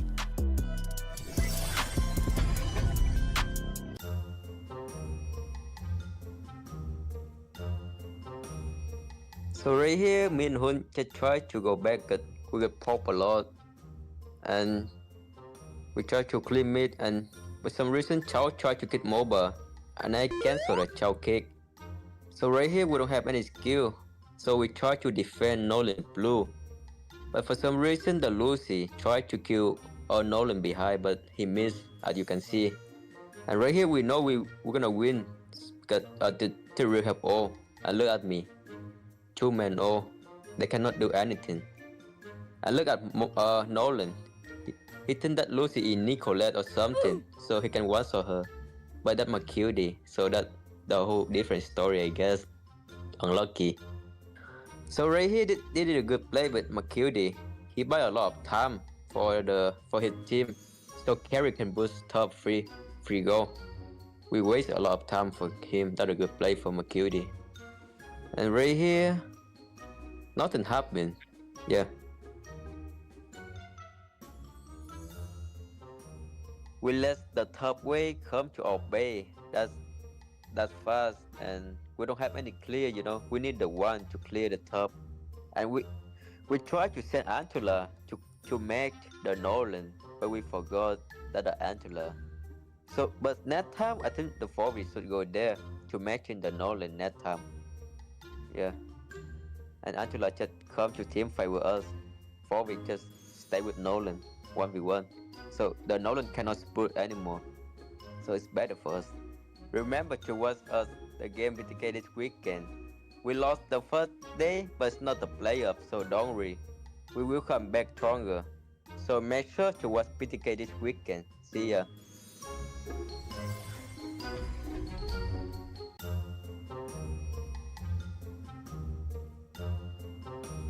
Hi guys, I'm C9 Yellow, part-time content creator, full-time fry bagger, back again to react to another video. This time it's C9 versus BTK. Woo! Oh, nice kick. Oh my god, an even better cancel from Mr. Shark. Oh my, dude, that was frame perfect. Jesus. Oh, teleportation. Mars outside the bush. Wait, what the? They saw him. Mar, you're criminal. Oh, nice swipe. Oh, he went in. Oh my god, he's gonna get stunned. Zio with the prio, basic clearing mid. Need that extra gold.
Hey guys, what's up? Welcome back. We hope that you enjoyed your break. We know that we did. Next up, we're going to have Gosu Night Horde going up against Overskilled to figure out who the fourth team to go to the playoffs is going to be. Back on the caster's desk, we're going to have Trex and Steph Wheezy still digging out the hard work. How are you guys feeling about this upcoming game? I'm tired from all this digging, but I'm ready. I'm excited for this next series. It's going to be, I mean, it's Gosu Night Horde up against Overskilled, and one of them's going to the next weekend. That's right. This is our final series for the NACT Fall Regular season, and then it's on to the playoffs. I know Trex has been excited about it. He's been hyping it up. I'm right alongside him, and this is a final chance to compete for the last remaining seat into the playoffs for that number 4 position. Trex, can you take us into this playoff format? How is this all going to show out looking like starting next week? Well, 4 teams are going to start off in the upper bracket, and as teams win and lose, they will move forward. There is going to be a double elimination bracket all the way to the finish. Now, the loser round 1 and 2 are going to be best of 3s, whereas upper bracket matches will be best of 5 until the finals, where we finish things off with a glorious best of 7. And you know me, I love to see these matches go the distance, and I hope exactly that, not only for the playoffs, but also for the final series today. We got to see one bonus round yesterday. Hopefully we can see one today to close it out. But before that, Zeke, I think you have something for the audience. Yeah, I mean, you know, me personally, nothing. But Moonton, who scan this code here or put this in, first 30 people are going to get a Bursting Yama Minotaur skin. But you're gonna have to be fast. I've said it once, I've said it a million times. If you're not on this, you're going to lose it. Get there. The code is going to be DEL87LMM8. There's no real way for me to pronounce that based off of it having numbers in it. So I'm sorry for you guys who were expecting more from me. I let you down. I think you could have tried harder, but yeah, the Bursting Yama, I don't know if I've heard that one before. Bursting Yama Minotaur skin. I like it. I'll tell you what, I'm definitely disappointed with Zeke not being able to pronounce that. I mean, you know, we put these up there just for you, Zeke. You know, next code, you got to just go for it, man. You just got to throw it out there. The world's ready to hear what you've got to say. Well, I want to hear more from you guys, but about the rosters. Trex? All right, Gosu Night Horde, Mikasa in the XP lane. Oh My Foe, gonna be subbing in for Yellow BC, Legend in the mid, Alcyone in the roam position, and Dez possibly in the gold position. Now, there was rumors of these swaps maybe coming. Last time Oh My Foe filled in, I think for Legend or Mikasa, I couldn't remember. But either way, this time Oh My Foe will be swapping in for Yellow BC. And it's definitely going to make the playstyle of Gosu Night Horde maybe a little bit different.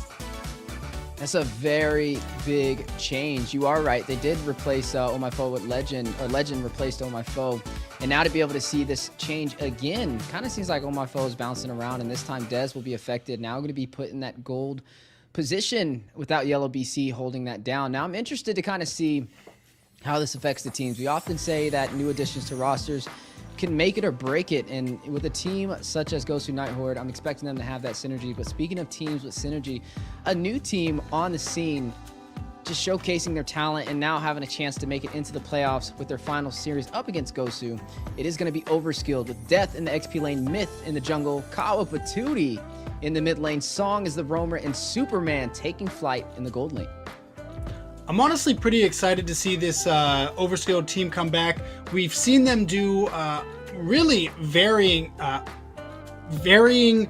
levels of success that they found from these different teams based off of who they've been fighting. But when it all comes down to it, the Gosu Night Horde versus the Overskilled is literally like, that's supposed to be their perfect matchup. And I know I'm all over the words because of all of the excitement that I've got for this. And if you guys know Trax, you know Steph, you know me, I'm all about this last minute pressure that it comes down to, and they've got to be feeling it. Yeah, I think both teams definitely feeling it. Gosu and Horde making this roster swap might scare people, but I do think that they have enough of a management team. There's enough people behind them, you know, manager like Tyrant. There's enough people kind of backing the team to where I think it was a well-decided decision. I think it's what they believe is the best choice for their team currently. So I don't think it'll hinder them. And I do still think that Gosu and Horde might be the favorite in this. But I'm excited to see what Overskilled brings to the table. I mean, I'm right there with you, right? We got to see what they bring to the table, and they definitely have the talent behind them to be able to bring some great competition. Now, I got to say, between both these teams, I think we're going to see some even level matchup. I don't think there's going to be too much of a major gap between both sides, and I hope that we can see a potential bonus round as we move forward. I'm very excited to see Oh My Foe coming back into it. We saw him a lot last season, last NACT season. We're going to see him again this NACT season. I thought that he did well, but let's get into it. The caster predictions. We all seem to vote for the Gosu Night Horde, but I wanted to know why.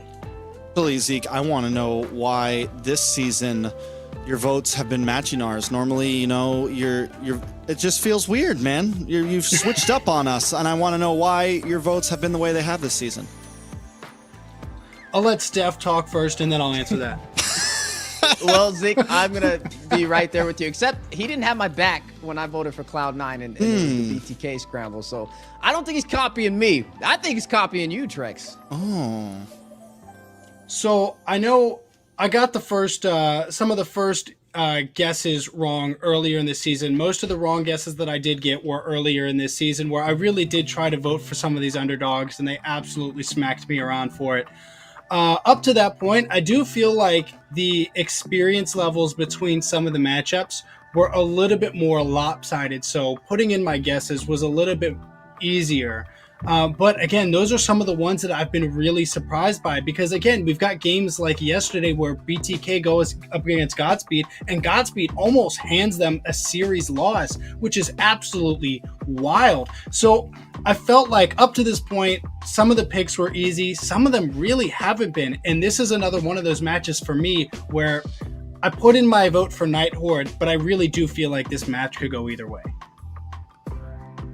I think Godspeed. I mean, I think Gosu Night Horde definitely has shown potential. In the very first week of all of this, they faced up against BTK. They did lose out on that 0-4, but even in that first game, they showed some promise. They had some moments where like they showed that they know what they're doing. And a lot of these players are veteran players who have been around in the NACT for a very long time, since the early days, since before this was an official Moonton event, right? So I think Gosu Night Horde has what it takes. They just need to, you know, push beyond that 100%. And that's what we're going to be looking forward to seeing today, as we are now officially in round 3, the final day of the NACT regular season, where you're seeing 2 teams fight it out for that remaining seat in the playoffs. Keep in mind, both of these teams are currently tied with 4 points. So no matter which way this goes, the first team to 3 victories will earn that remaining seat into the playoffs. Who will it be? Right now, we've got Cloud9 leading the pack, with BTK still in second, even though they had such a close matchup with Godspeed, who is in third. But this last match is going to determine who is going to be fourth, because although Maple Leaf holds that spot right now, one of these teams have to win. And even if it's a 3-match lead, on top of that 4, 7's more than 6, they're taking it. That's fast maths from Zeke. That's fast math right there. Math is hard for me, so I didn't really understand how that works, but I'm glad you broke it down for us. Yeah, no matter who wins, whether it goes 3-1, whether it goes 3-2, one of these teams is going to end up in the playoffs next week. It's a lot on the line. It is a lot on the line, and it's kind of interesting when you look at both of these teams, right? On one side, you have some more familiar faces, some heavy names behind them, fused with Gosu and the Night Horde. On the other side, you have some new additions that nobody really knows too much about.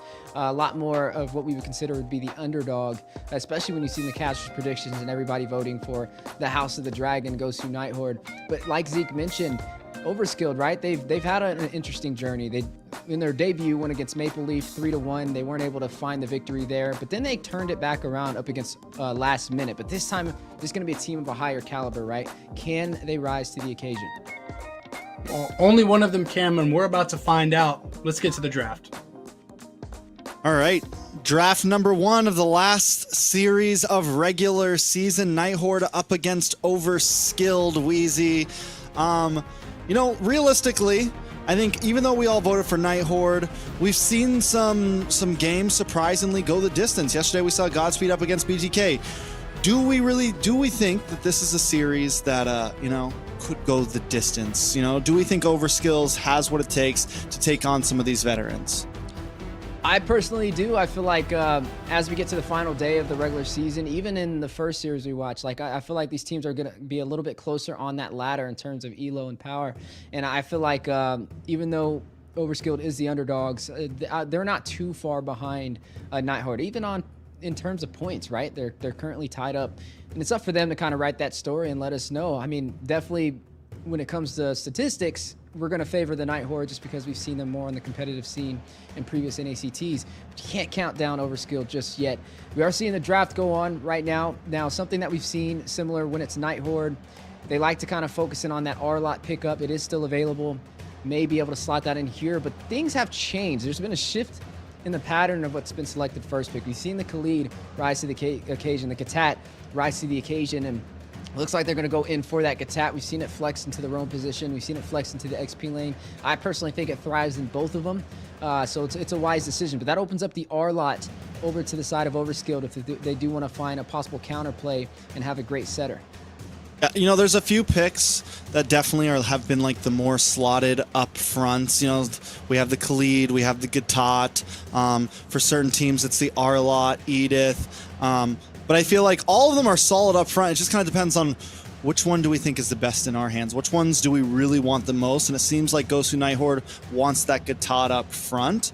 It still gives them a little bit of room to breathe. The roam position never hurt nobody getting picked first, but Overskilled also keeping it straight up. They're going to, fine, you want the Gatot? We're going to trade for you. We take the Khalid. We also throw a Valentina, which has been a monstrous mid laner so far in NACT. So Overskilled not wasting time. Night Horde fires back with the Hayabusa. What has Nats done to the NACT, man? As soon as he pulled out Khalid, everybody's been rocking it. Now we're going to see Overskilled or pick this one up. Can't wait to see how it kind of works in their favor. Now, it is going to be going up against that R-Lot that we mentioned, right? It's been heavily focused by Night Horde. Majority of the games that they win, the R-Lot is on their side. So, and it has a final slash to be able to cancel out that quicksand for the regeneration. Now, the Valentina here, it's okay. I guess you can get the final slash. Not the best selection of ultimates to really choose from here, but it does provide some draft pressure for Night Horde jumping into the second phase of this draft. Now, the Julian.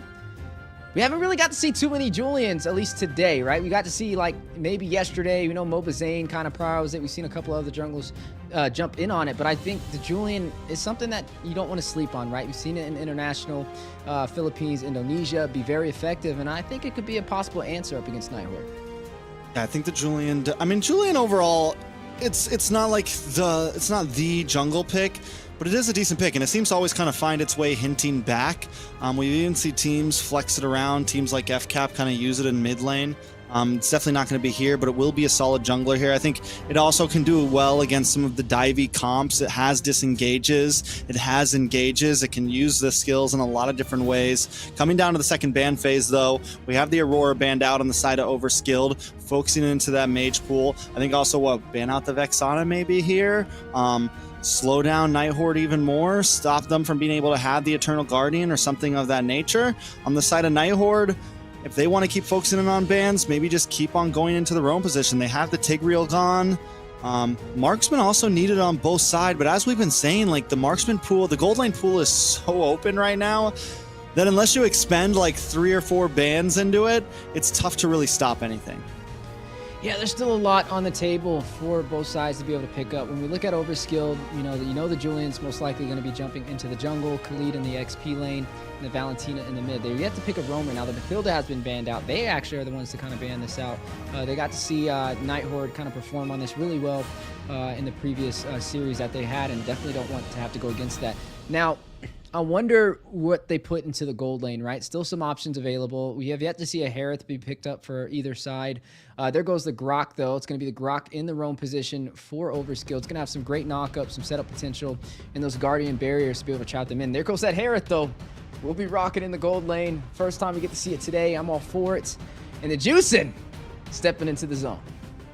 I mean, the Juicin's definitely kind of feels a little bit like a wild card here, but can outrange the Valentina, can do well against the Valentina. Same thing with the Khalid. The Khalid kind of has the ability to clear the gap a little bit. Same thing with the Grok and the Wild Charge. So it could be a tough game for Legend here on the Jushin, just depending on how he's able to play in zone. But I'm really excited to see, it does look like Dez is going to be sticking to this gold lane. And I'm excited to see how Dez does on this Harith, whether he's just completely killing it, whether he's rusty, you know, how things are going to play out here. Speaking of playing out, both jabs have been locked in. Looks like Superman will be going in for this Moskov. Spear Destruction, having the mobility to traverse across the map, and also some damage and a little bit of knockback as well when things are not working in your favor. Could be the possibility for opportunity they're looking for. But one thing's for certain, Gosu Night Horde and Overskilled are ready to go. Both of these teams currently tied for the NACT Fall Season. One team will be sent home today, and one team will be moving on forward to the playoffs.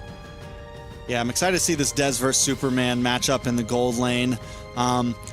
We all know Dez is very skilled. I feel like the Harith definitely has a little bit more poke over that Moskov, but only time will tell before we jump into this game, Weezy. That's right, jumping into the game for the final series of the NACT Fall Season. Gosu Night Horde, Overskilled, ready to go the distance. One team will be sent home today, and one team will be moving on forward as the top 4 in North America, a seat in the playoffs. All right, so I do have to say, both teams coming with pretty solid compositions. Nothing too crazy. Some beautiful trades in the first phase of the bans. We got the Gadot for the Khalid and the Valentina. I feel like both teams came very prepared. Was a little bit of a wild card, I feel like, with the Jushin, but Legend already showing with the range of it, with the ability to kind of kite and just keep on pulling them back, it could be deadly. Yeah, need to watch out. Kawatsuri already very low. A lot of pressure early in this game from Legend on this Juicin. You are seeing some heavy pressure from the Night Horde as well. Even though it's a 2v3 situation right there, they're still providing that pressure. Ooh, Legend wait a second though. Be careful. Almost a pick off. Yeah, they need to be careful because they can be very aggressive super early, and you don't want to fall for the bait. Yeah, I think as long as Legend plays his A game though and keeps the right distance, he's going to be a nuisance, right? And he does have this Gatot to kind of hold down the front side. A nice tanky roamer is perfect to just sit behind and keep on using that lantern and keep on being a pain, right? On the bot side, already some pressure onto Superman, and I think Night Horde, they want to try to find these offlane picks early on. They want to put Dez ahead. They want to put Mikasa ahead. Yeah, definitely want to find a way to kind of lead the way in the early game is what both of these teams are focusing on, as we are seeing the turtle going to be spawning in the next 20 seconds. Neither side has found a death so far. Kind of playing a little passive, trying to stack up in the jungle. Speaking of stacking up, though, hit the taunt. Not able to move Super Myth with the enhanced sword. Maybe able to get out of there, but Legend on his tail will be able to take him down. Maybe able to get another super death. Forced to use the flicker to safety. Kawapatuti caught out of position. Legend just being a nuisance over here with this Juicin. Very effective. Turtle still spawned in neither side. Gonna go for it.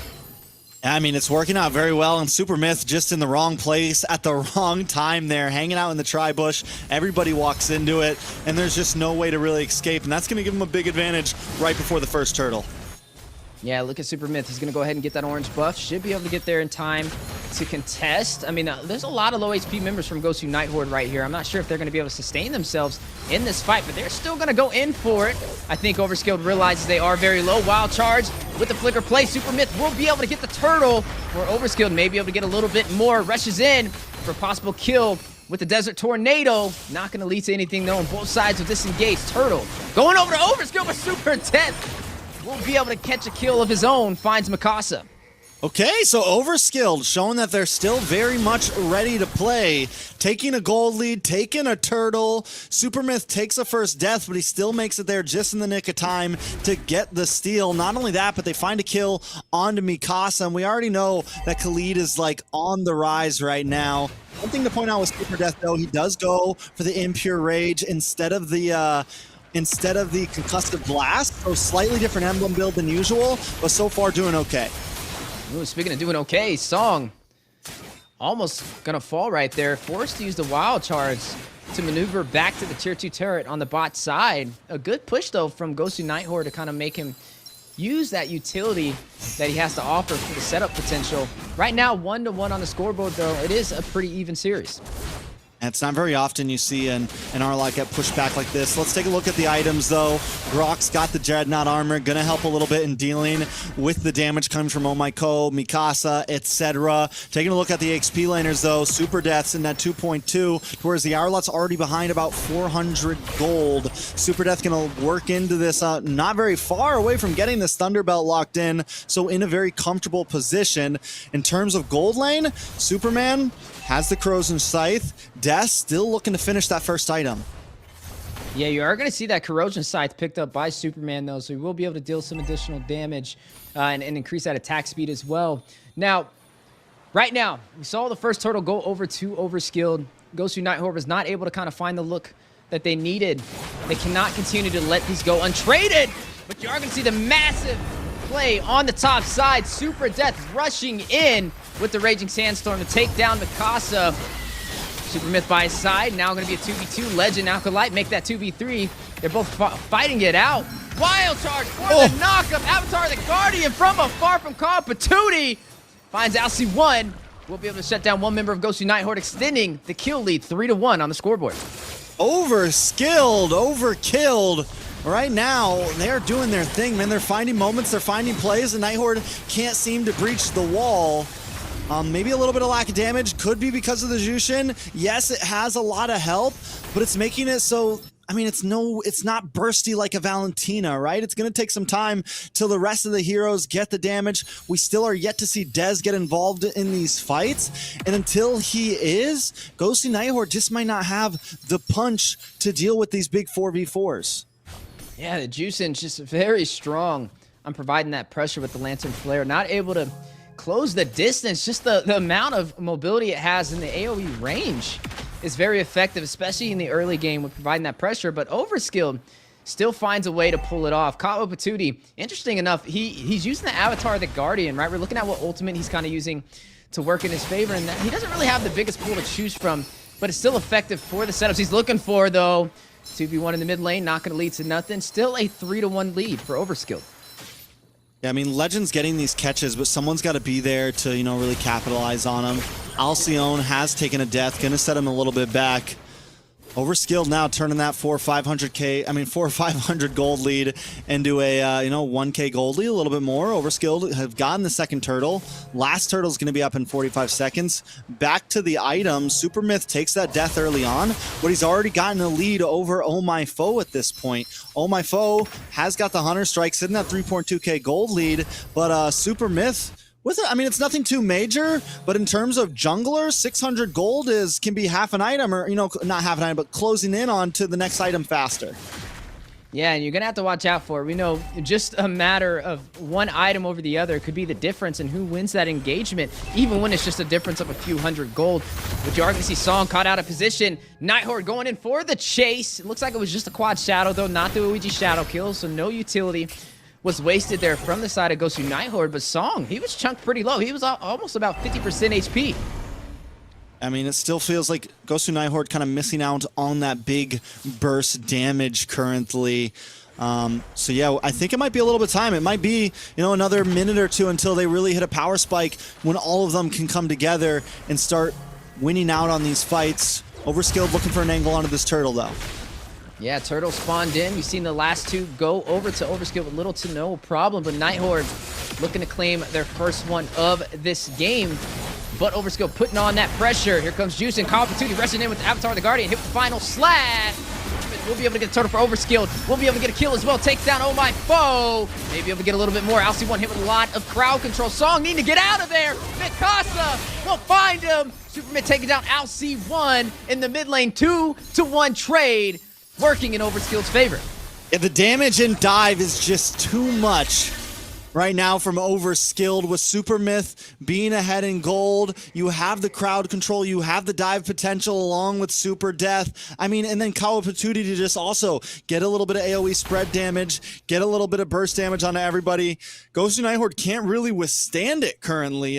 it's gonna become more and more of a problem if this stays this way, and if Overskilled continues to turn this, from 500 gold to 1k gold, now to 3k gold lead. Gosu Nighthorde's gonna start to lose their rhythm and just fall more and more behind. Yeah, and speaking of falling behind, wild charge play on the bot side. Maybe if we get a kill, Superman takes down Mikasa. LC1 finds Super Death to trade back. A little bit of a counterplay on the way, though. Nighthorde on the chase song.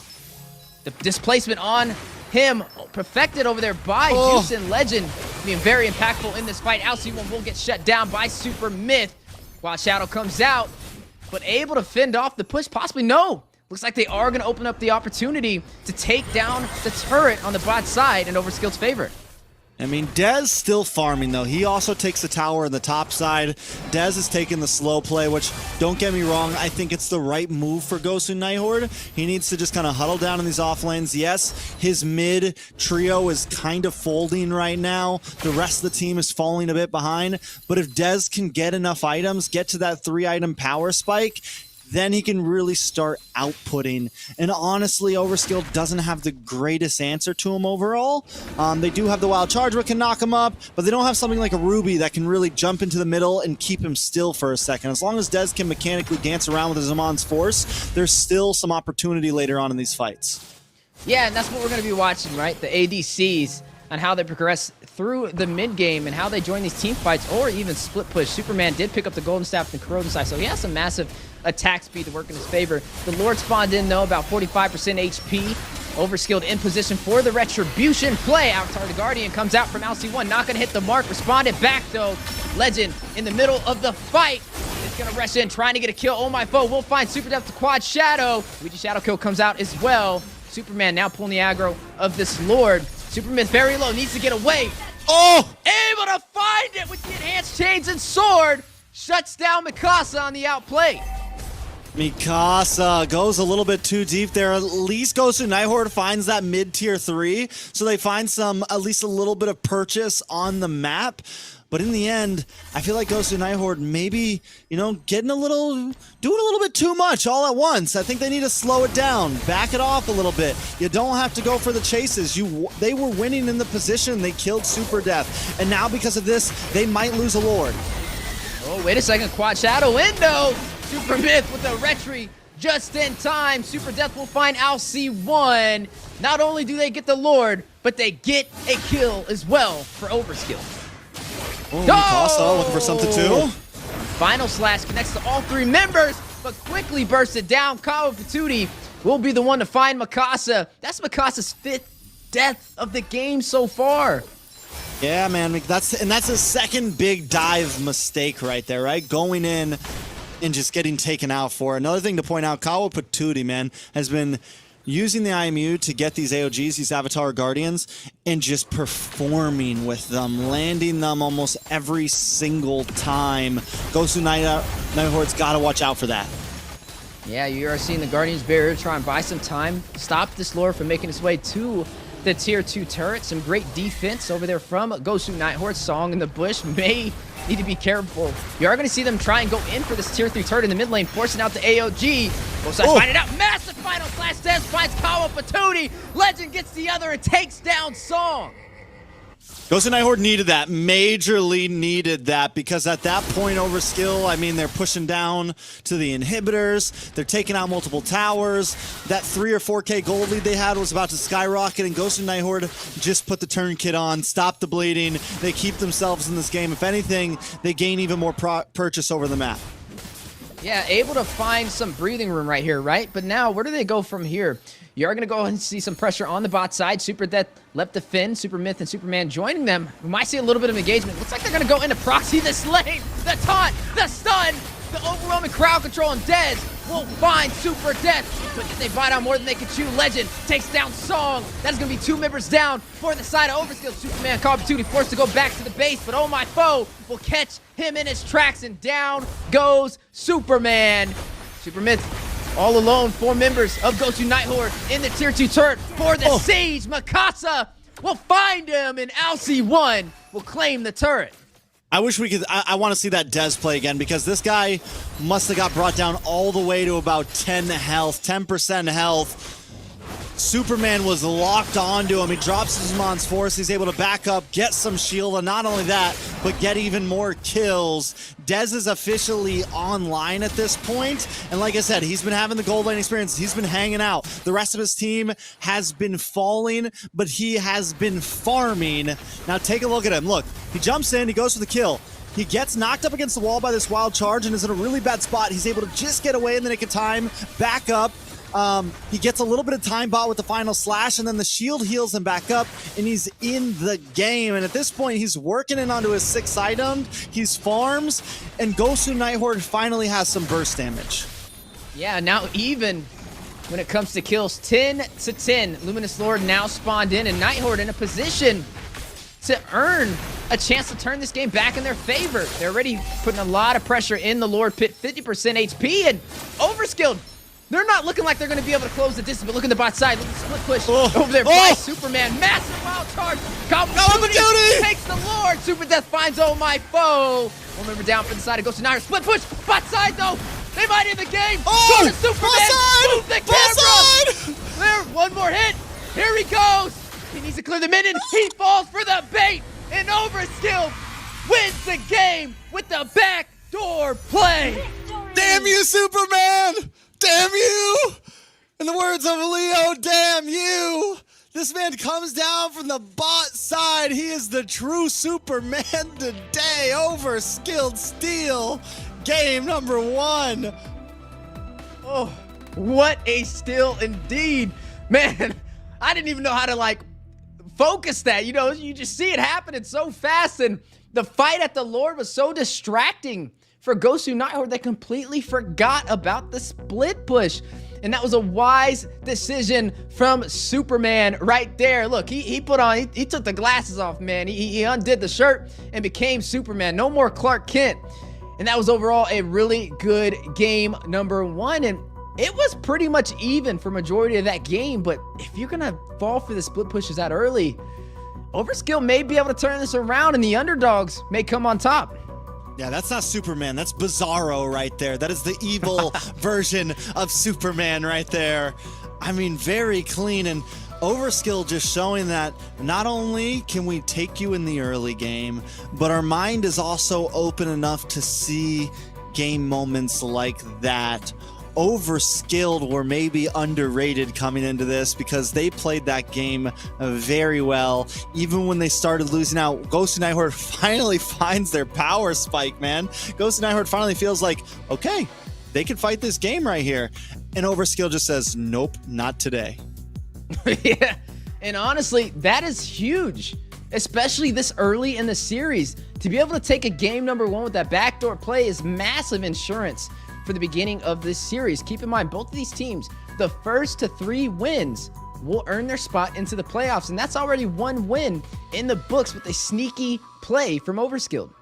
Hey man, that's 2 more to go. 2 more to go for Overskilled, and they have playoffs. We got us a series. We were wondering if this was going to be a back and forth, and at this point, I definitely feel like it could be. Overskilled showing up. Let's take a look at the KDA. 12, 10, and 26 to 10, 12, and 28. Taking a look at some of these highlights, this is the very beginning. This is when we start to see the early game burst potential and the early game play potential from the side of Overskilled. Super Death just continuously getting the better in that EXP lane. Mikasa already at 2 deaths by 5 minutes in, and the amount of crowd control that Overskilled had just had them winning out. And Super Myth in the Turtle Pit with the objectives just continued to win over Oh My Foe. It was honestly insane. I don't think I've seen him play this well before, but he barely missed any retributions. Yeah, and the team overall, they were just able to execute and rotate around. Now, there were some responses over there from Gosu Nighthorde. They were able to almost turn it around right at that Luminous Lord. If they would have caught that split push, they could have made that work in their favor.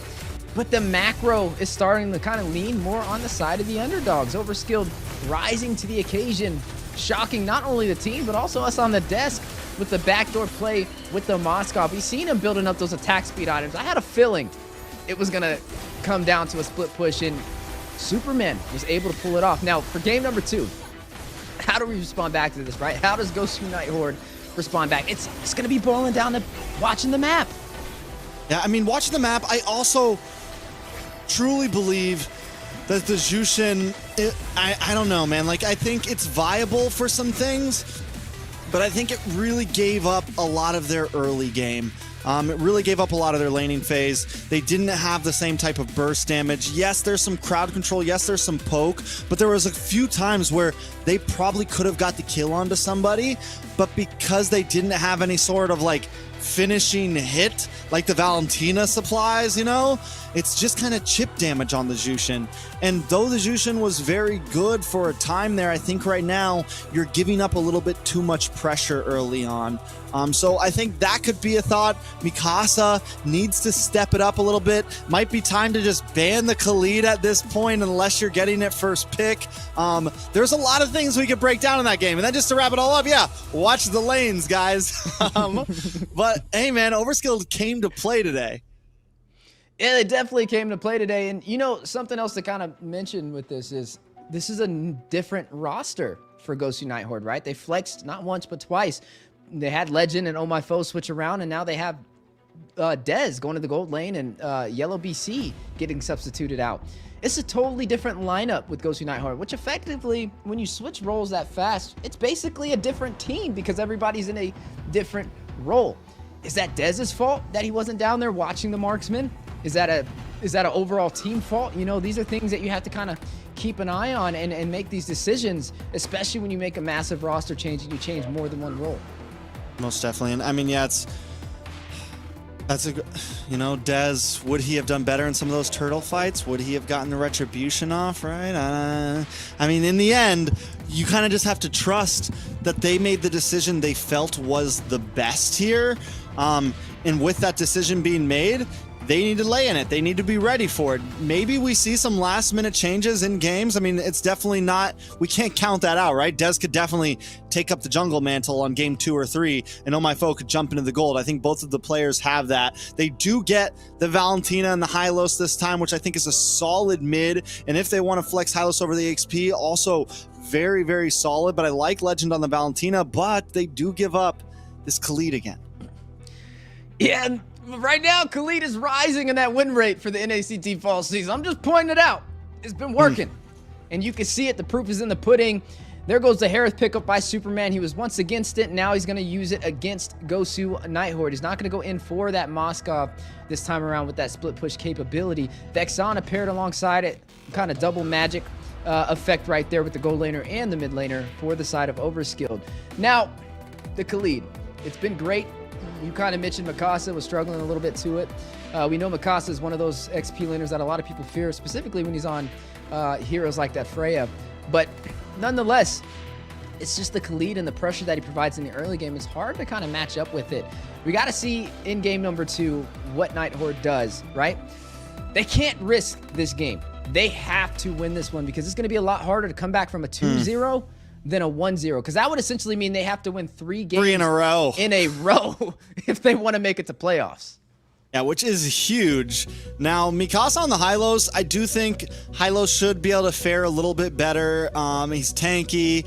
If Overskilled wants to go for those EXP lane ganks again, he has a little bit more escape there. Also, pairing up against the Khalid, he has that level 1 non-skill shot stun. You literally just click the button and you'll be able to take him out of the quicksand guard. Then they also grab this Jawhead. So a lot of answers to the Khalid, also to this Harith. If he wants to jump around, he's got a lot of things that can throw him around, terrify him, stun him. So I feel like Night Horde definitely has some answers this time, but like we saw from last game, Overskilled seems prepared, they seem ready, and their eyes are always on the map. Yep, and speaking of the map, that's what they kind of failed to watch in game number 1, so definitely macro is going to be very imperative for this next game if they want to remain in this series. Now, picking up the marksman this early, right? They pick up the Harith for Superman. We got to see how Night Horde responds. We don't know who the gold laner is going to be. We've seen picks that have been a little unorthodox but proven to work internationally trickle its way into the North American scene, such as the Alice. Do they want to pick it up here? It's definitely something you don't want to take lightly. I do like the Jawhead. Last time me and you actually casted together, Trex, we saw a lot of Jawhead plays and just how much of a problem it could be. And I mean, if the Khalid's a problem, don't forget about how much of a threat the Jawhead has been as well. And maybe that's the answer that Night Horde was looking for. They ban out the Nolan. They ban out the Tigreal this time. Julian's still open. Julian is still a very viable pick. Ling, I was about to say Ling's still on the field, but he is no longer on the field. Hayabusa there, though. Night Horde could be a good pickup for them right here. Could be a solid. I think it's just... Ooh, the Alpha instead. Now, in this position, especially against the Khalid, I think the Alpha, you got more CC, you have more crowd control, you have something a little bit tankier. The only thing you have to watch out for is that Eternal Guardian and for that Raging Sandstorm, because being more of a fighter, you know, not a dashy, all over the place assassin type jungler, those big crowd control one-shots are dangerous for you. That's a lot of chain CC, like you mentioned. If anybody from Overskilled is caught up in that, they are not getting out anytime soon. Not even a Purify is going to save them from all of that crowd control. Now, you also got to look at the Valentina. You could use the Sandstorm, can definitely use that in her advantage to be able to rush in on these team fights as well. That will force the Valentina to be up close and personal, though, and overly aggressive. But it could work. I want to see how this kind of plays out. I think it's still good to have the Valentina. But speaking of pickups, the Fanny. First time we get to see a Fanny today, and it's paired up with the Kufra. Just to make sure you don't cut counterplay. It's like, listen, we're going to pick up this Kufra real quick. And also, like, Kufra's not a bad pick, right? It can definitely work. But yeah, the Fanny's dangerous here, but also it does, I mean, there's a few stoppers. But nothing too major. The Fanny could definitely be a huge problem, and if it pops off, if Overskilled hits another early game rush with the compositions the Night Horde brought, if they fall behind her, like I feel like both teams have a vicious early game snowball, and it's all going to be about who gets it first. You know, it's funny. I mean, they have another split pusher technically, because when you have the Fanny, you're highly mobile to get across the map, so still got to watch out for that. But nonetheless, Overskilled in a position with the advantage of taking game number 1, steps into game number 2 with confidence. Gosu Night Horde, I don't think they had the worst performance for game number 1, but there's definitely a couple things they have to fix.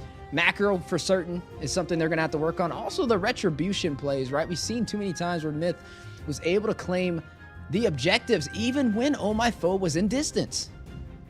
Yeah, we'll see exactly how this goes as we jump into game number 2. Overskilled with a very satisfying defeat, a backdoor play. Gosu Night Horde now have to show they're here to stay in game number 2.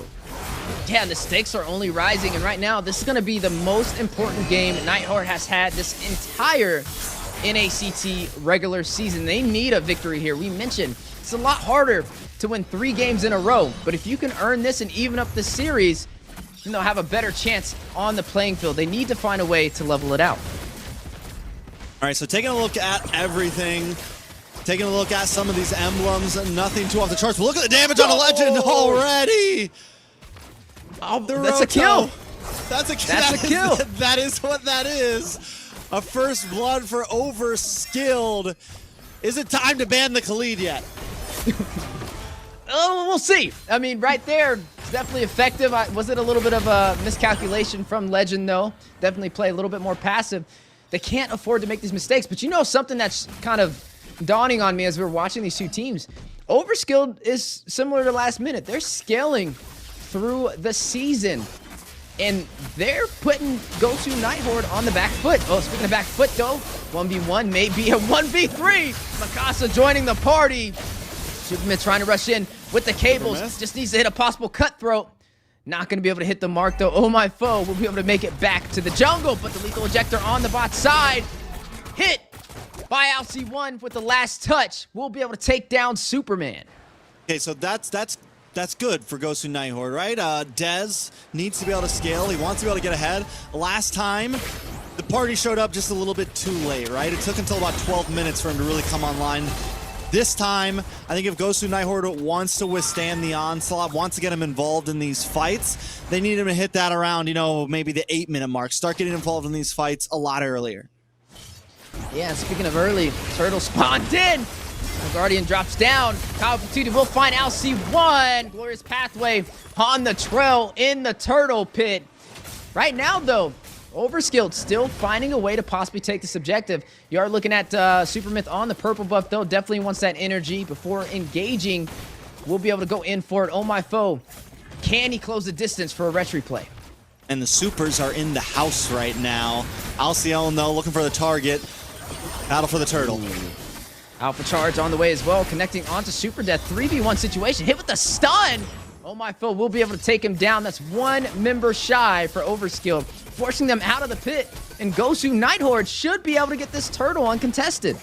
Casa goes for a good play there, and you wait for the stun, you wait for the quicksand guard to come out, and you're able to pull him out of it. Super Death goes deep there, and that's kind of been his playstyle, right? Dive, hit him with this Raging Sandstorm, try to create space so that Supermyth can secure these objectives. But in this situation, against the composition that Gosu Night Horde has, he needs to be maybe a little bit more careful about it. Needs to be careful. Legend, Cutthroat, Supermyth, then Legend out in the mid lane. And that's just why the Fanny shines, right? Able to dive between that tier 3 and tier 2 turret and get out to safety with little to no penalty, especially when your team does a little bit of chip damage. Yeah, I mean, pretty much if you're around the 50% health mark and Supermyth knows it, a Fanny knows it, you're probably going down. And that's especially in this part of the game. The Cutthroat is deadly. Yeah, speaking of deadly, Blazing Duet forced out by Dez, who is now inside of the gold lane, previously the jungle for Gosu Night Horde. We haven't really got to see him shine that much, especially in game number 1. Maybe game number 2 will be a different story. Both sides fighting it out, though. Eternal Guard dropping down on the Glorious Pathway. Legend rushing in, takes down Super Death. One member down for the side of Overskilled, forcing Song and Call of Patootie into the mid lane. They need to be careful, though. The numbers are not in their favor. But the bot side opening up opportunity for Superman to maybe be able to chip down some of this gold. Both sides fighting it out, though. Mikasa need to get out of there. Alcyone will find Supermyth. He will fall. That is the jungler down for Overskilled. But Superman, uncontested, doing a little bit of chip onto the turret. Not going to really get that much off that trade. Yeah, watch one of those rockets from Alcyone just find its way to get that final hit onto Supermyth. Supermyth, I think, needs to be careful about jumping into a group of Gosu Night Horde, and it's the same thing with Death, right? I think both of them have to be a bit more careful. It's a very different composition that Gosu Night Horde brought than last time, and they can't just jump into the death ball that Gosu Night Horde has. They have a composition that's going to work really well when there's 4 of them all grouped up. And the only real answer to that for Overskilled is going to be Song or Kawa Patootie dropping a beautiful Eternal Guardian, or Song getting that great Tyrant's Revenge. I think that's going to be the answer to going against this. Whoa! Both sides rushing in for a fight in the mid lane. Mikasa need to be careful, though. 50% HP. Song caught with a lot of crowd control, and Legend will find him. He falls. Both sides will disengage, but the kill goes over to Gosu Night Horde.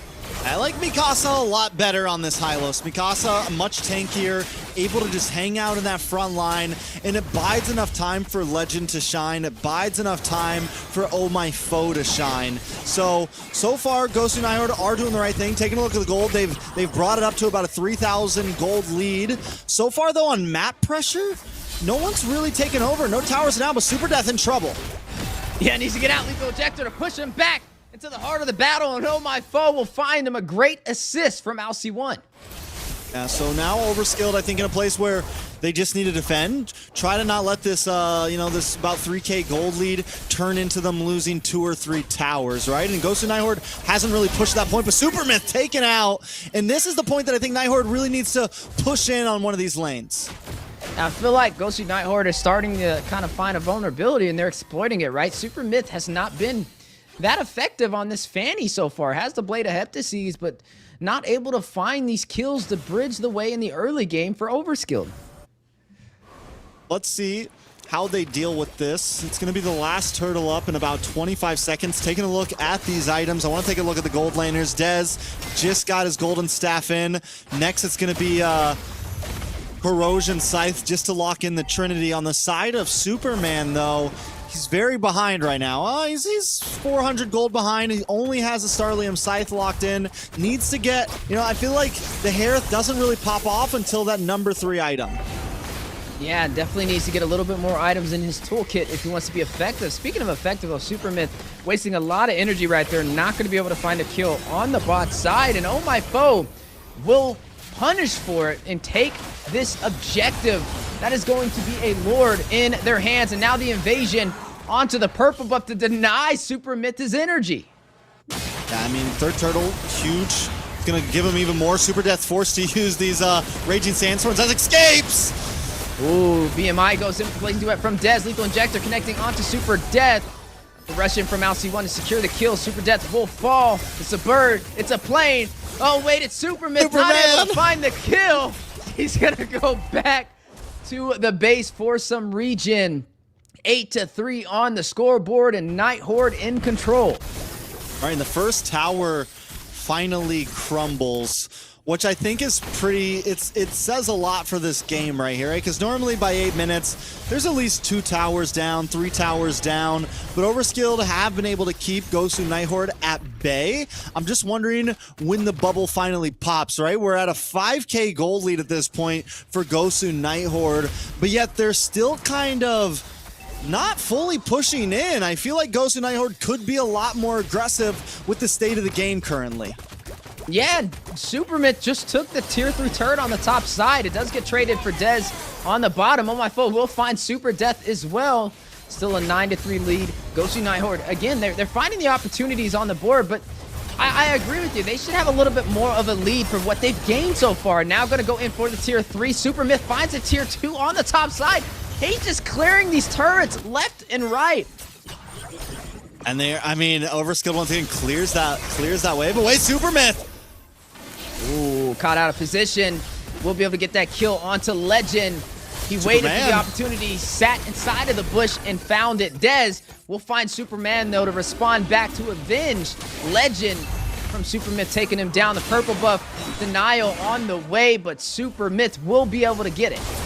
I just want to point out that Gosu Night Horde has about a 4.5, almost a 4K gold lead, but Overskilled is still up in towers right now, still has their mid-tier 3, has been able to defend wonderfully, and now we're down to a Lord at half health. Can Overskilled get the steal? It's the macro, right? I mean, Overskilled, even though they're losing on the jungle objectives, they're able to take advantage on the map. Lethal Ejector goes out onto Song, given everything they got to take him down. Even the concealed play and the glorious pathway. The time of revenge, triple set. Dez will find Song. Oh my foe will claim the Lord. And Overskilled now having to rethink their decision. Super Myth in the bush. Mikasa spots him out. Tries to cable out of there. Able to get away to safety. And he's almost gets stunned up there, almost stuck for a second, but will be able to get away. Kawapatudi dropping these Eternal Guardians at amazing timing. That's one of the things that have been able to keep some of these towers alive, but now with a Lord coming at them and a 6,000 gold deficit, will they be able to withstand Gosu Night Horde? Taking a look at the junglers at this point, oh my foe just locked in the Winter Crown, going for a bit more of a almost defensive hybrid-y build, not going full damage snowball. It could be why Gosu Night Horde's taking things a bit slower in pace, but here comes the attack. Yeah, Glorious Pathway in the mid lane. Mikasa will find the turret. Immortality proc from LC1. Legend taking down Song. Still cables in. Superman checking down LC1. That is going to be a 1-for-1 trade. Tier 2 will fall on the top side. Lord's still coming. They're still going to have to defend. They do have Superman to kind of shred it down. And with Gosu Night Horde down Alcyone, they may not be able to get too much out of this. Also, take a look at Super Myth clearing these waves so that they don't lose that tier 2 in the bot side. Kawapatudi and Super Death clearing the waves so they don't lose the tier 2 in the mid side. Just good defense overall. And since Gosu Night Horde, since Oh My Foe went for the more hybrid defensive build here, he's not really going to be able to be that, you know, major attacker on the team. At this point, it's going to come down to Dez and Legends to be the one to really get these kills for Gosu Night Horde. And that's what we're going to be looking at. Can they pull that off? Overskilled, even though they're down in turrets, they're not too far out of this game. They could quickly turn this back around in their favor. It's really going to boil down to how both teams decide to team fight, or maybe even the split push from Super Myth, if left unchecked, to be able to take even more turrets for Overskilled's favor. All right, so back to these items, right? Back to the items. Super Myth working on item number 4, but I want to really keep our eyes on these gold laners because they're going to be the major difference makers. Superman finally gets in that Holy Crystal, and now it's a time that Superman can really start to shine again. We saw that he keeps his voice. Song might be in a little bit of trouble here. Yeah, Glorious Pathway drops down. Massive knockup from the Eternal Guard. In response, LC1 will find Song. Blazing Duet into the heart of the battle from Dez. Pops the Winter Crown. Oh, my foe will take down Super Death. 2 members down for the side of Overskilled and climbing the rocket out. Not going to take down Super Myth this time. And that is going to be a 2-for-none trade in Night Horde's favor. Well, Superman and Dez are having straight anime battles right now. Everyone's fighting around them, but these two are just going at it. Zamon's Force drops. Blazing Duet comes in. Superman almost takes out Dez, but he hits the Winter Crown just in time. And for a second, I thought it was really going to just come down to who gets the higher basic attack, but they finally disengage. Dez able to take this Lord, and at this point, Gosu Night Horde still very much in control of this game. Yeah, Mikasa initiating a lot of these fights with the Glorious Pathway, spearheading the way for Night Horde to take majority of these objectives. The tier 2 will fall in the mid lane. Superman drops down the Zaman Force as well. Looks like Night Horde is not going to bite on that bait. They're going to focus on the bot side, possibly try and open up this map. All right, let's see which way they take this. Oh, my foe is going to get terrified, taken out, shut down right before the Lord's charging, Wheezy. Yeah, a missed alpha charge. He tried to connect for the setup and completely whiffed it and was punished by Overskill all at the same time while a Luminous Lord makes its way on the top side. Okay, so Lord coming, Gosu Night Horde, do they abort mission here? Do they still try to crush down on an inhibitor? Song, where were you going? Oh, Zaman Force dropping down. LC1 will pair it off with a Glorious Pathway back to safety. You're going to see LC1 recall back to the base. An opportunity for Overskilled to take this Lord with no contest. Okay, don't get me wrong here. Song's been playing an okay game. And I understand the Kufra pick to make sure that they can't counter the Fanny. But also, Song's got to dial in a little bit, man. He's missing some of these Tyrant's Rages. He needs to be able to land these, and not just on one person, but on 2 or 3. If they can get that big play, it could be the game changer. Myth no longer really doing the job that Myth needs to. The damage just isn't there at this point, and it's why Gosu Night Horde is able to just continuously advance. Gosu Night Horde has a nice tanky front line. Oh, Song tries to get the play on the Legend. Purify comes out. Yeah, Purify does come out, baiting a little bit of those battle spells. But right now, Overskilled still holding on, right? They're still trying to find a way to turn this back around in their favor, but for certain, Gosu Night Horde is in control at the 15-minute mark as we're slowly trickling into the late game. You are looking at overall Night Horde able to take majority of these objectives with little to no problem. All the Lords, all the Turtles with little to no problem. Yeah, I mean, Mikasa 0-0 and 10 right now, really kind of stepping up the game from last time. And as I mentioned before, I think Hylos works really well on Mikasa. You said it too, that the Glorious Pathway has been this great engager. It's been the spearhead of Gosu Night Horde throughout this game. It's been one of the things that they've been able to break through the front line of Overskilled. And then, oh my foe, even though he went for this really tanky build, I think it's working very well, and it's one of the reasons why Supermyth isn't able to whittle down on them any longer, isn't able to really get through. And with Dez picking up this Winter Crown, also has the Gold Meteor, you have the shield, you have the defense, you now have the ability, being completely decked out in items, to kind of juggle around into an immortality at some point. Dez is also going to be very hard to kill for Overskilled. And at this point in the game, Overskilled running out of answers unless they get some big Hail Mary set, some big play, you know, during a Lord or after, or at any point in the game, really. And you're going to see Oh My Foe and LC1 pick up the immortality as well for some insurance for this next engagement. Oh My Foe will be able to claim this Lord. Overskilled now trying to run back to safety. Glorious Pathway, the initiator. Mikasa rushes in, catches Song, catches Super Death, and Legend trying to deal some chip damage. Everybody makes it back to the base to live for another fight, but that's another Lord in Gosu's favor. Oh, Superman. Go for the kill onto Dez here. Alcyon's gonna know he's there though. Gonna have to back up. I think honestly though, Overskilled can probably survive this Lord push as long as they don't have a huge mess up or a big whiff. I think having Superman there to kind of burst down, having Death to be able to clear waves, having Kawapatuti drop the Eternal Guard, and we've seen them put up great defenses. I don't know if this is when Gosu Night Horde ends it, but Gosu Night Horde doesn't really need to end it here. Like I said, they have a composition that just really kind of pushes back onto Overskilled, and they can take their time with this before they win it.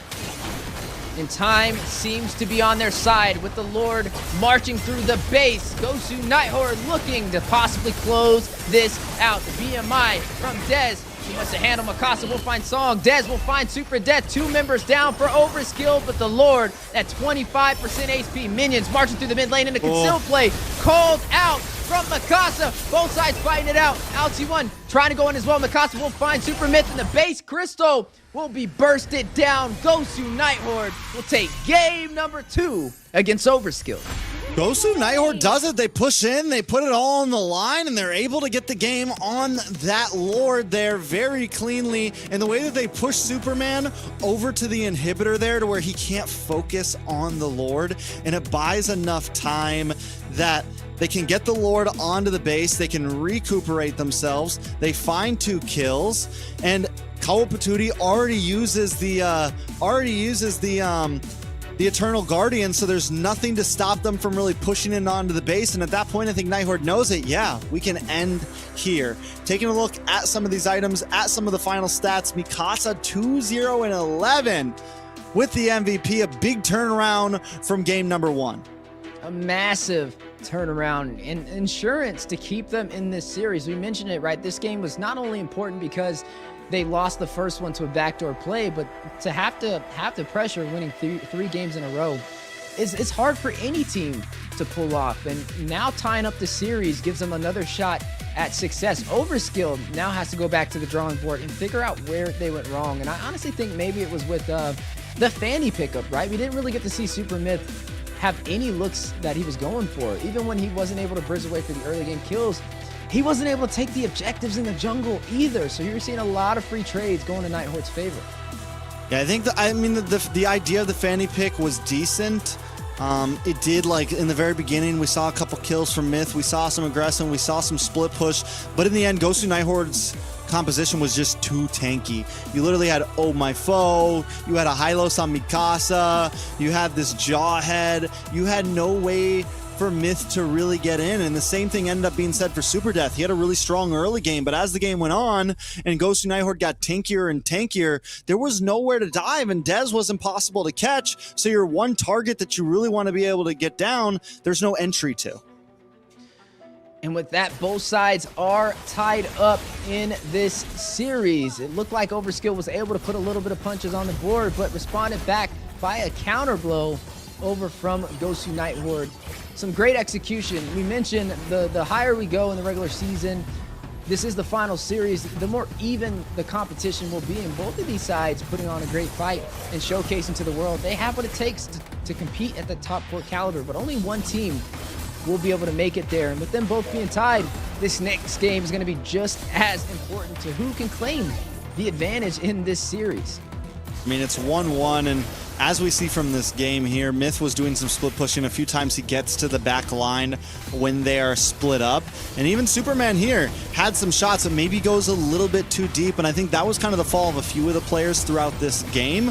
Even here with Song, once again, one of them would go out when the rest of the team wasn't close enough, and then nobody really commits, and they just lose a member for nothing. And though they had, I mean, great defense, beautiful defense, stopping Night Horde from being able to really come in, mainly to the thanks of Kawapatuti, Superman, Song, they still weren't able to make plays that attacked. They could defend all they wanted and drag the game on, but by the end, eventually, Night Horde was able to break through. Yeah, we didn't really get to see Super Death come online with that Khalid, and this is going to be the first Khalid loss I believe we've seen in a little while for NACT regular season, and it just showcases that these teams are creating plans and they're executing on that. So game number 3. I've seen a lot going right with these teams and not as much going wrong, and I love that, right? We're seeing high-level mechanics, execution, and rotation across the map. I think for that game specifically, though, it was definitely the draft that kind of bit Overskilled on the back end. So hopefully in game number 3, they can draft a little bit better, especially if you're going to go for that early game assassin whose just whole job is to try and go for these early pickoffs. if you're not going to get them, if there's still an opportunity for the opposing team to draft a heavy tank-oriented composition, then maybe that's not the game plan. I mean, I think overall, after seeing game 1 where Overskilled is able to control a lot of the game, then in the moments that Gosu Nighthorde comes back, they're able to still get this backdoor play. And then we come to this game where Gosu Nighthorde really just, it's a slow burn, but they win out strong on that one. We're seeing that both of these teams have the ability to take something from the other, whether it's in draft, whether it's in gameplay, whether it's a cheeky backdoor. I think there's a lot to see out of these last 2 games. Hopefully this does not affect the morale of Overskilled or anything. We just saw Nighthorde get backdoored and they were still able to come in ready to play. So I think game 3 is going to be huge on draft. It's going to be important about what picks are getting picked up from the front to the finish, and then how it's executed on the field. And execution is costly, as we are now jumping into the draft for game number 3 between Nighthorde and Overskilled. Both of these teams currently tied up in this series. Keep in mind, both these teams fighting to get the first 3 wins, essentially. They're tied inside of the points to close out the regular season. Even though we're going to be playing 4 matches today, it's most important on who can win the first 3 games in a row. And that's possibly going to happen here between both of these teams. It's just a question of who is it going to be. I'm wondering what Nighthorde goes for the first pick here. Khalid is open. They do ban out the Hylos, which was a great pick for Mikasa last time. They also ban out the Arlot. With those 2 picks gone, I could see the Khalid definitely coming in up front here. Not really a lot to deal with him at that point or to withstand him at that point, but instead they go for Legend on the Valentina. Yeah, and that Valentina, we know it can be effective. It provides a lot of early game draft pressure to kind of make you rethink who you're going to pick up, because you don't want to have an ultimate used against you. We know the Valentina has been one of the heavy prioed mages in the NACT Fall season. Now, there are some other mages on the board who can be very impactful as well. You've seen the Vexana have such a strong force. We've been seeing the Sicilian step back into the zone and able to do a lot of late game damage. Maybe something that Overskilled can lean in on. Now, there is other pickups still on the table. The Edith, yet to be selected from either side, since it was a prio from Nighthorde to pick up this Valentina.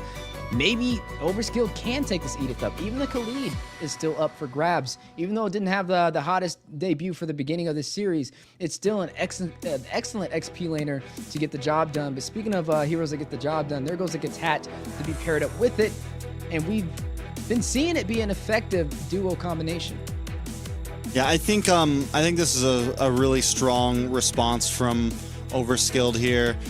Even though the Khalid maybe fell a little short last game, I think you definitely need to pick it up this game. It's actually looking really similar to game number 1 here. Nighthorde, you know, they did so well with the Hylos. They did so well with certain picks in game 2, but now that they're back on blue side, back on first pick, they're banning kind of very similar to how they banned in game number 1. I think the Khalid might have been a better pickup, but hey, they have something in store here. Overskilled, keeping things simple. Listen, if you're going to give us strong picks, we'll gladly take them. Nighthorde, though, here's the big switch up. They go for the Alpha once again. Yeah, the Alpha, you've seen the crowd control be overwhelming. And Nighthorde is a team that can definitely pull it off. Now, there goes that Moskov, and me and you both know exactly what Overskilled's plan is when they pick that. The split push, it was the way they were able to close out game number 1. Overwhelming Nighthorde in a team fight for a Lord, and then sending Superman to the side lane to be able to burst down the inhibitor and close out the game.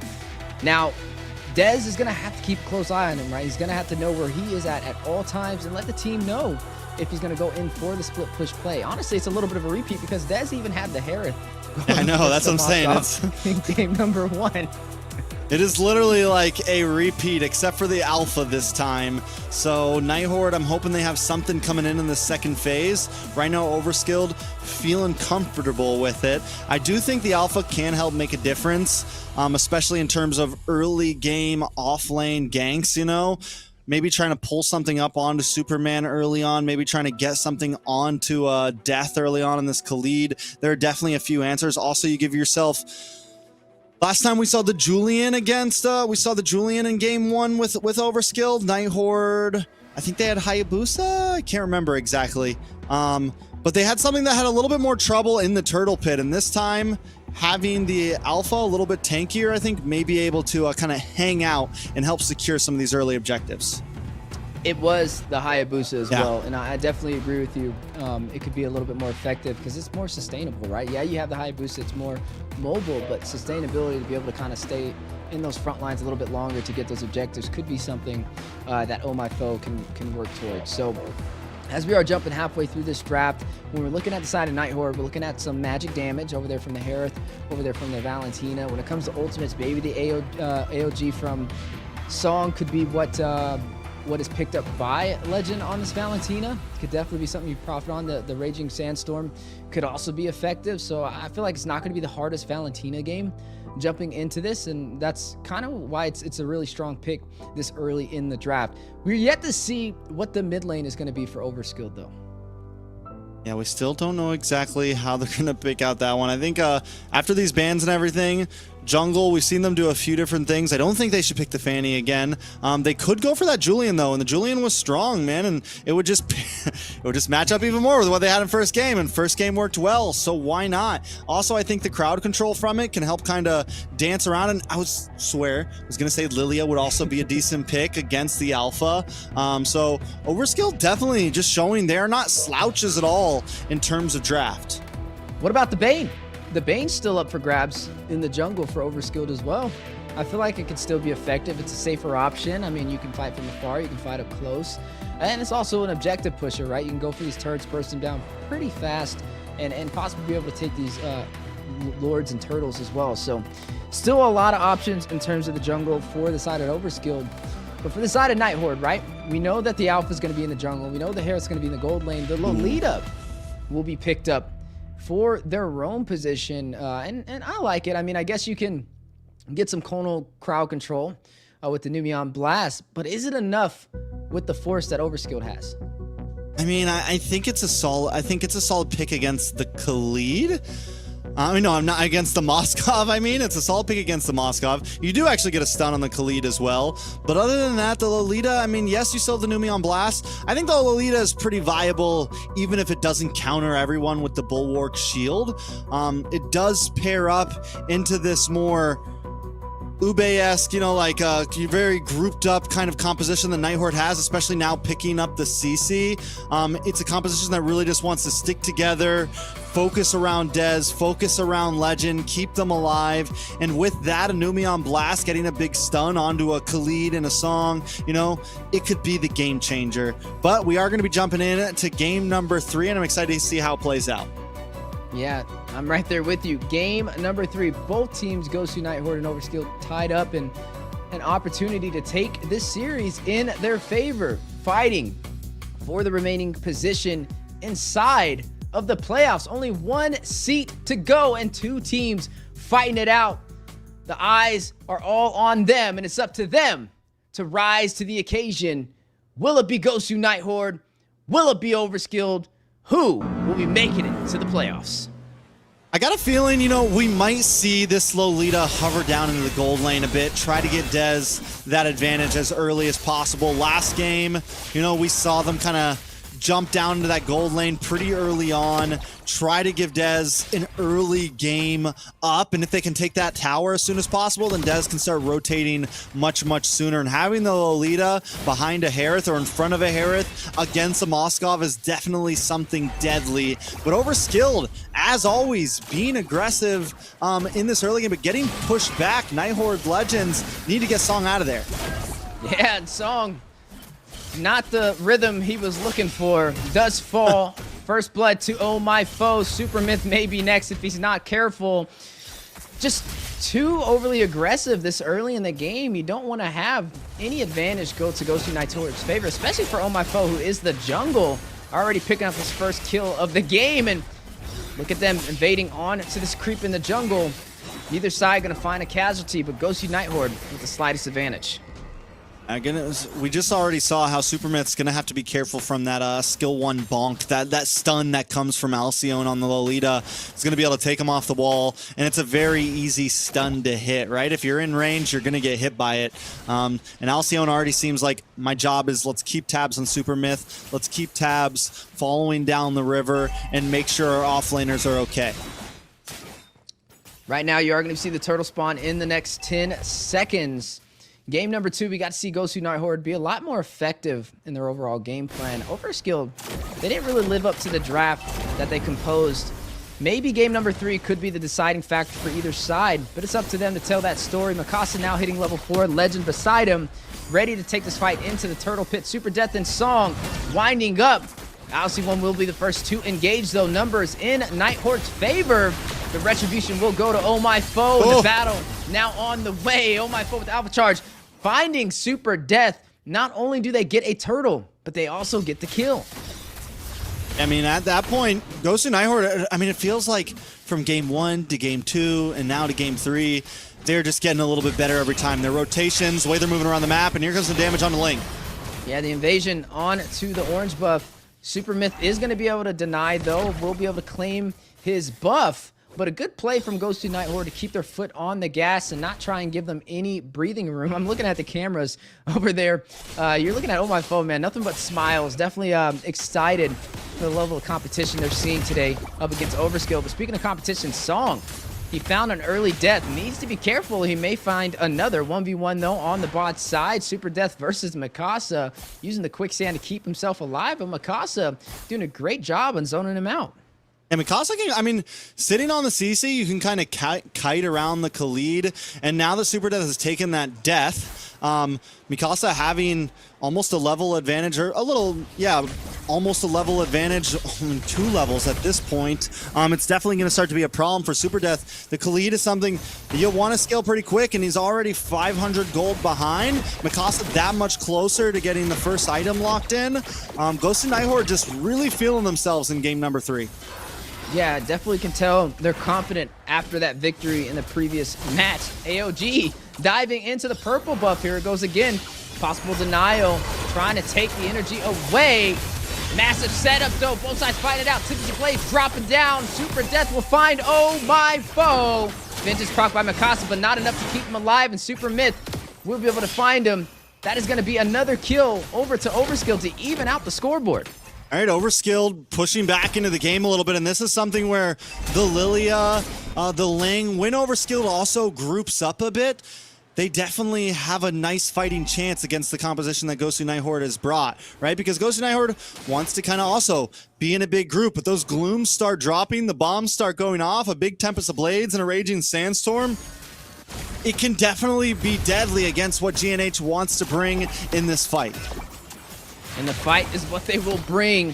Both sides find it out. Numion Blast with the wind up and 2-man set on the Song and on the Death. And Oh My Foe will find him. That is going to be 1 member down for the side of Overskilled. And a great setup from LC1. Now, Super Myth is kind of hanging out in here, though. He's able to take another purple buff. Earlier, I think he stole an orange buff. So he's been kind of, with these small steal invades here and there, Super Myth should be able to get away from this. But yeah, I mean, he's keeping himself in this game right now. When we saw him almost get first killed early on, get stunned up and stuff, I was a little worried he'd get too slowed down, but he's definitely very much still ready to go.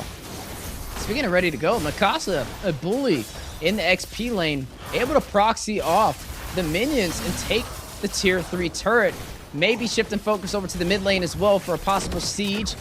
3-man stack from Overskilled left for the denial, but look at the lanes. They're going to split on both sides. You're going to look at Super Myth going in to possibly clear the turret to trade back. Mikasa too late over there, and it will fall.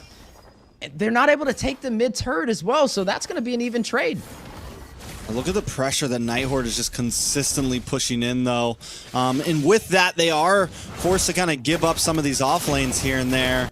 But I do think, I mean, it's the playstyle they want to bring, and I think it can work out very well.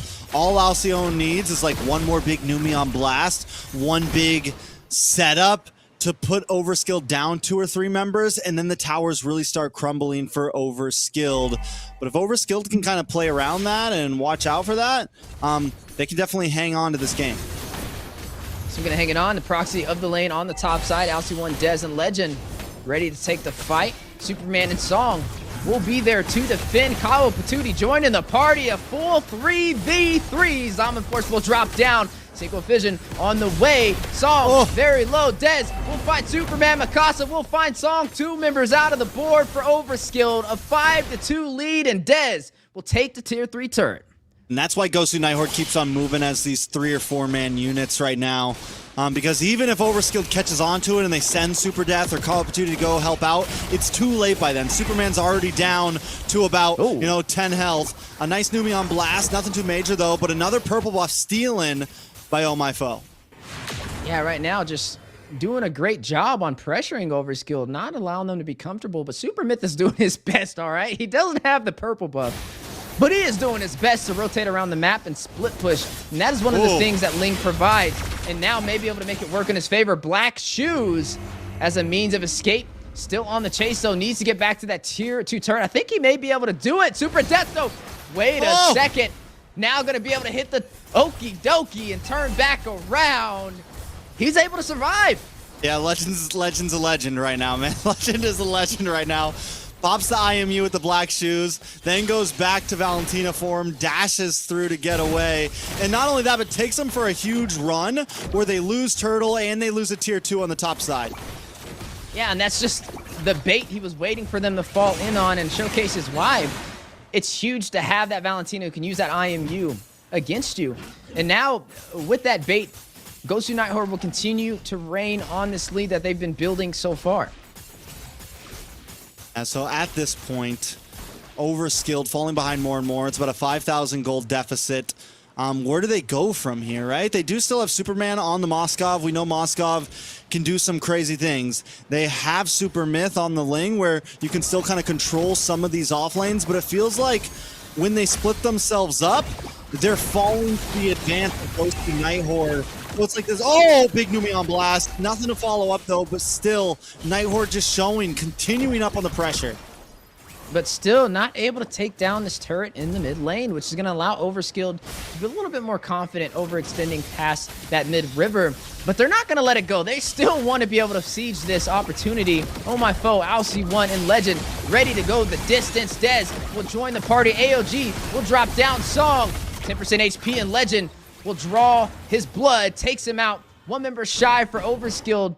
Superman, though, forced to kind of split and maintain these waves. All right, Gosu Nighthorde still in very much control. The map is blue. Man, they have trouble breaking down this tier 3 in the mid side, though. Overskilled always defends it so well. They know that is like their life force, but they won't be able to do it this time. Not going to be able to hold it off, and Kawa Batuti will fall. Winter Crown picked up by Super Death. The Zaman Force in the mid lane, and an opportunity has been claimed from Gosu Nighthorde. 3 turtles so far. Every objective on the board has really worked in their favor. Overskilled still has a way to turn this around, though, right? They just have to wait for Nighthorde to make a mistake. But they're just beating them by a hair on these objectives. Dez will be able to take the Lord. Song will find Mikasa on the opposite side of the map. Legend and Alcy1, they want to avenge him. They're going on the chase. Superman will recall back to safety. It's going to leave Song all alone. AOG to extend that distance back to the base. All right, so they get away. For a second, I was like, okay, at least you traded Mikasa for the Lord. It's still a losing trade, but at least you found something. They almost lost Song there, which would have been bad. Let's take a look at these items.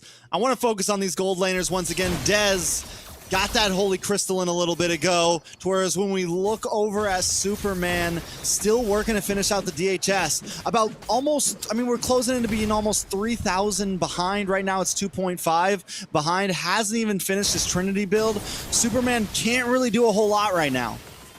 Yeah, not able to really do much here, especially with Gosu Nighthorde on the advance. They need to play passive. They don't want to give them even more of an advantage than they already have. You are going to see the Lord on the top side, making his way into the inhibitor. Song, Superman, and Call of Duty up there to defend. Super Death will join them, waiting for that Numeon Blast to possibly drop down for the setup from Alcy1. Minions still in play, though, on the top side. AOG will drop down. Song only going to knock up the minions, though. Not going to set up anybody from Gosu Nighthorde in that engagement. And the inhibitor will fall. Dez will claim it, gets a kill as well. Finds Super Death. Mikasa finds Superman. Song needs to fend him off with Super Myth and Call of Batuti. Legend will find the third. All 5 members standing strong for Gosu Nighthorde, and now will take the inhibitor in the mid lane. Trex, this may be it. This may be a game winner in the making. An advantage for this series in game number 3. Gosu Nighthorde has done it. They have taken them down. Okay, so maybe Gosu Nighthorde just needed to rev up a little bit. Maybe they just needed to let the engine run for a game before they were in full force, because right here, Gosu Nighthorde has not been giving a chance for Overskilled to breathe. I don't know what switch got flipped from game 1 to game 2 and 3, but right now Gosu Nighthorde is just dominating on the map. I mean, we saw a lot of problems with the way Mikasa was playing in game number 1, and now in 2 and 3, Mikasa is just monstering through Super Death. Even with Super Death on the Khalid, Super Death can't seem to withstand. Yeah, now they're in the lead. This is a massive turnaround. Overskilled has lost their momentum that they were thriving on in game number 1. This is 2 wins in a row for the Nighthorde. They're 1 win away from securing a spot into the playoffs. I mean, it wasn't even just 2 wins, right? It was 2 clean wins. This one went down before the 12-minute mark, and it feels like Gosu Nighthorde is just getting quicker and quicker with the last game. I feel like maybe they took it a little bit too slow. They must have heard me, because this time Gosu Nighthorde comes in and just takes down these towers fast. They did not waste any time with it at all. Damage taken. Song on this Gatot, man, 94,000 damage taken, and I feel like Song just wasn't even able to make these engages. Even if he got the AOG onto 1 or 2 or 3 members, it didn't matter, because he was immediately bursted down. Even on that last big defense, he comes in, he stops the Numeon Blast from happening, but then he's brought down to about 20% health in a matter of a second and a half. There was just no way for him to hold down the front line. Right now, Khalid's win rate is getting destroyed in the NACT fall season. Overskilled not able to claim victory here again 2 times in a row. Gosu Nighthorde on a power train and possibly a destination into the playoffs if Overskilled is not careful. Only one more chance to really turn this back around in their favor. A chance to take us to a bonus round. Bonus round. I'd love to see that graphic once again. It would be very exciting. But at this point, like at this pace, at this curved graph we're looking at right now, Nighthorde just seems to be on the very 90-degree upward slope right now. And Overskilled, even with power picks, right? Even with the Khalid and the Gatot and the Ling, any top tier team's dream picks, they're unable to withstand the pressure. And honestly, Gosu Nighthorde picks up some more off-brandy picks, maybe not S tier, but still viable picks with the Lolita, with the Lilia, with not with the Lilia, with the Valentine. The Valentine is good, but with the Lolita in the CC. But honestly, they work so well, and now I'm thinking, CC actually does a good job against the Khalid. It's able to kite back. It could be an answer to the Khalid for future teams.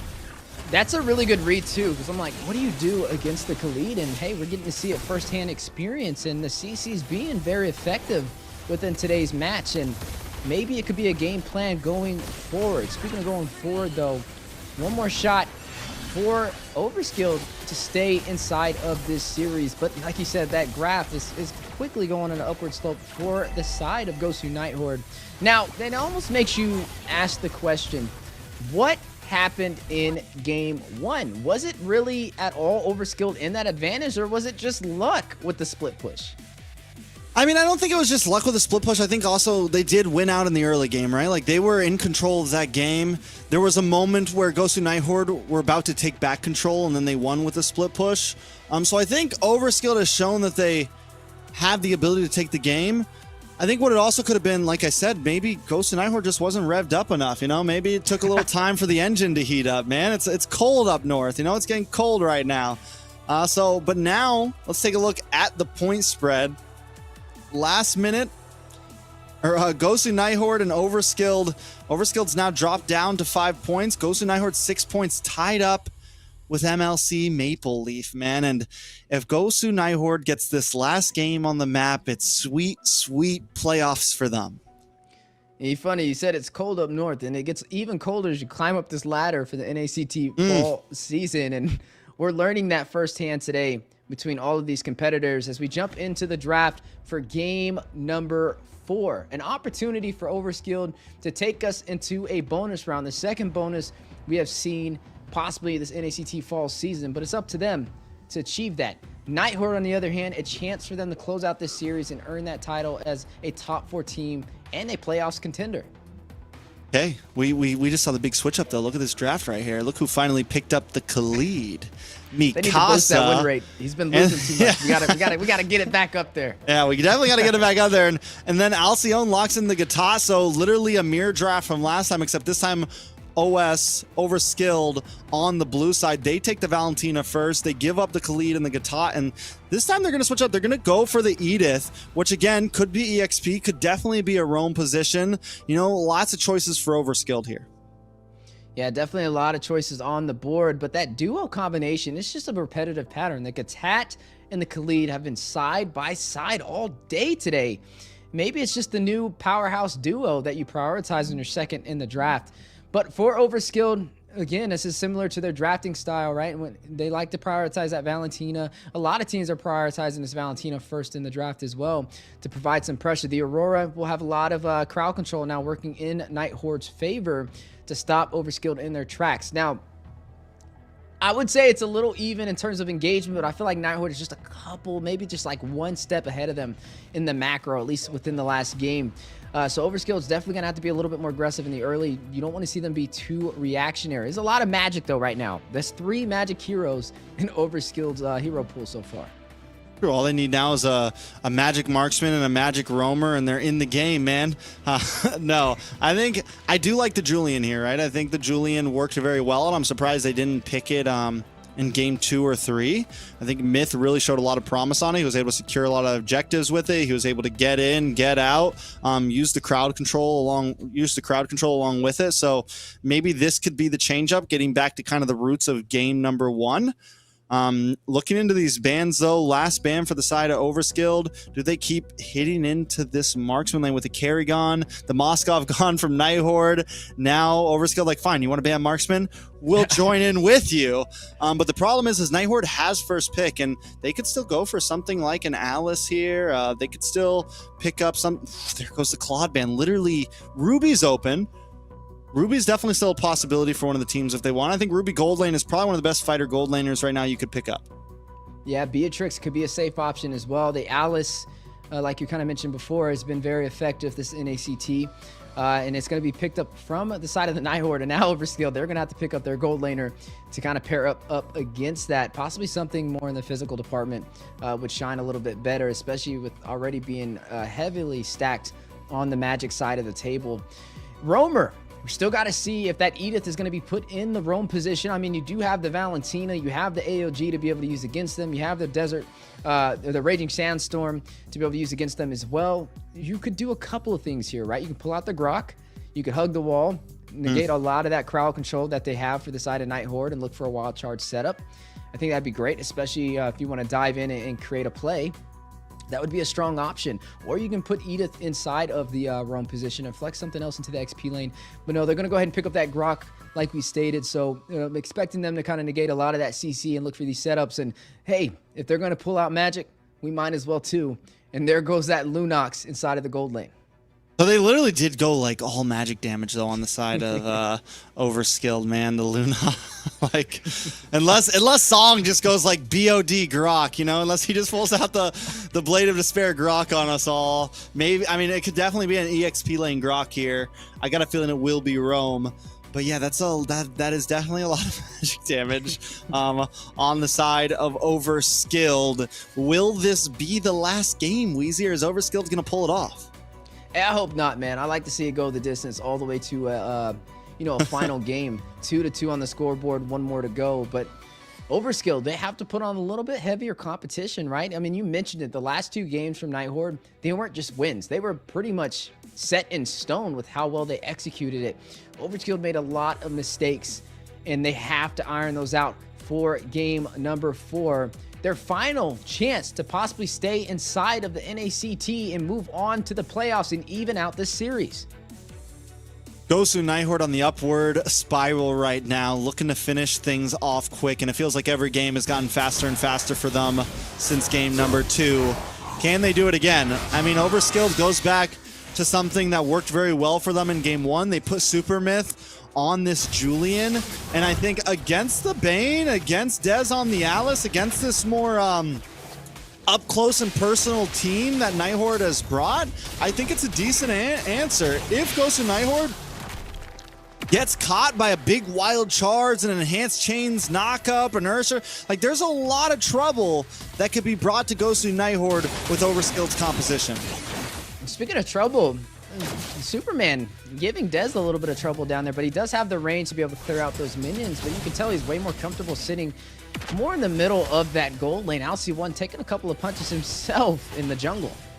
Overall, Overskilled this game around feels like, at least in the laning phase, that they have river control, right? They're moving a little bit faster. Concussive Blast Grok is going to clear those mid waves so fast, paired up with a Valentina. It's going to be scary. There's no way the Legend is going to be able to clear before them, and which means they're always going to have the advantage in rotation, getting to the enemy side of the river and just moving around.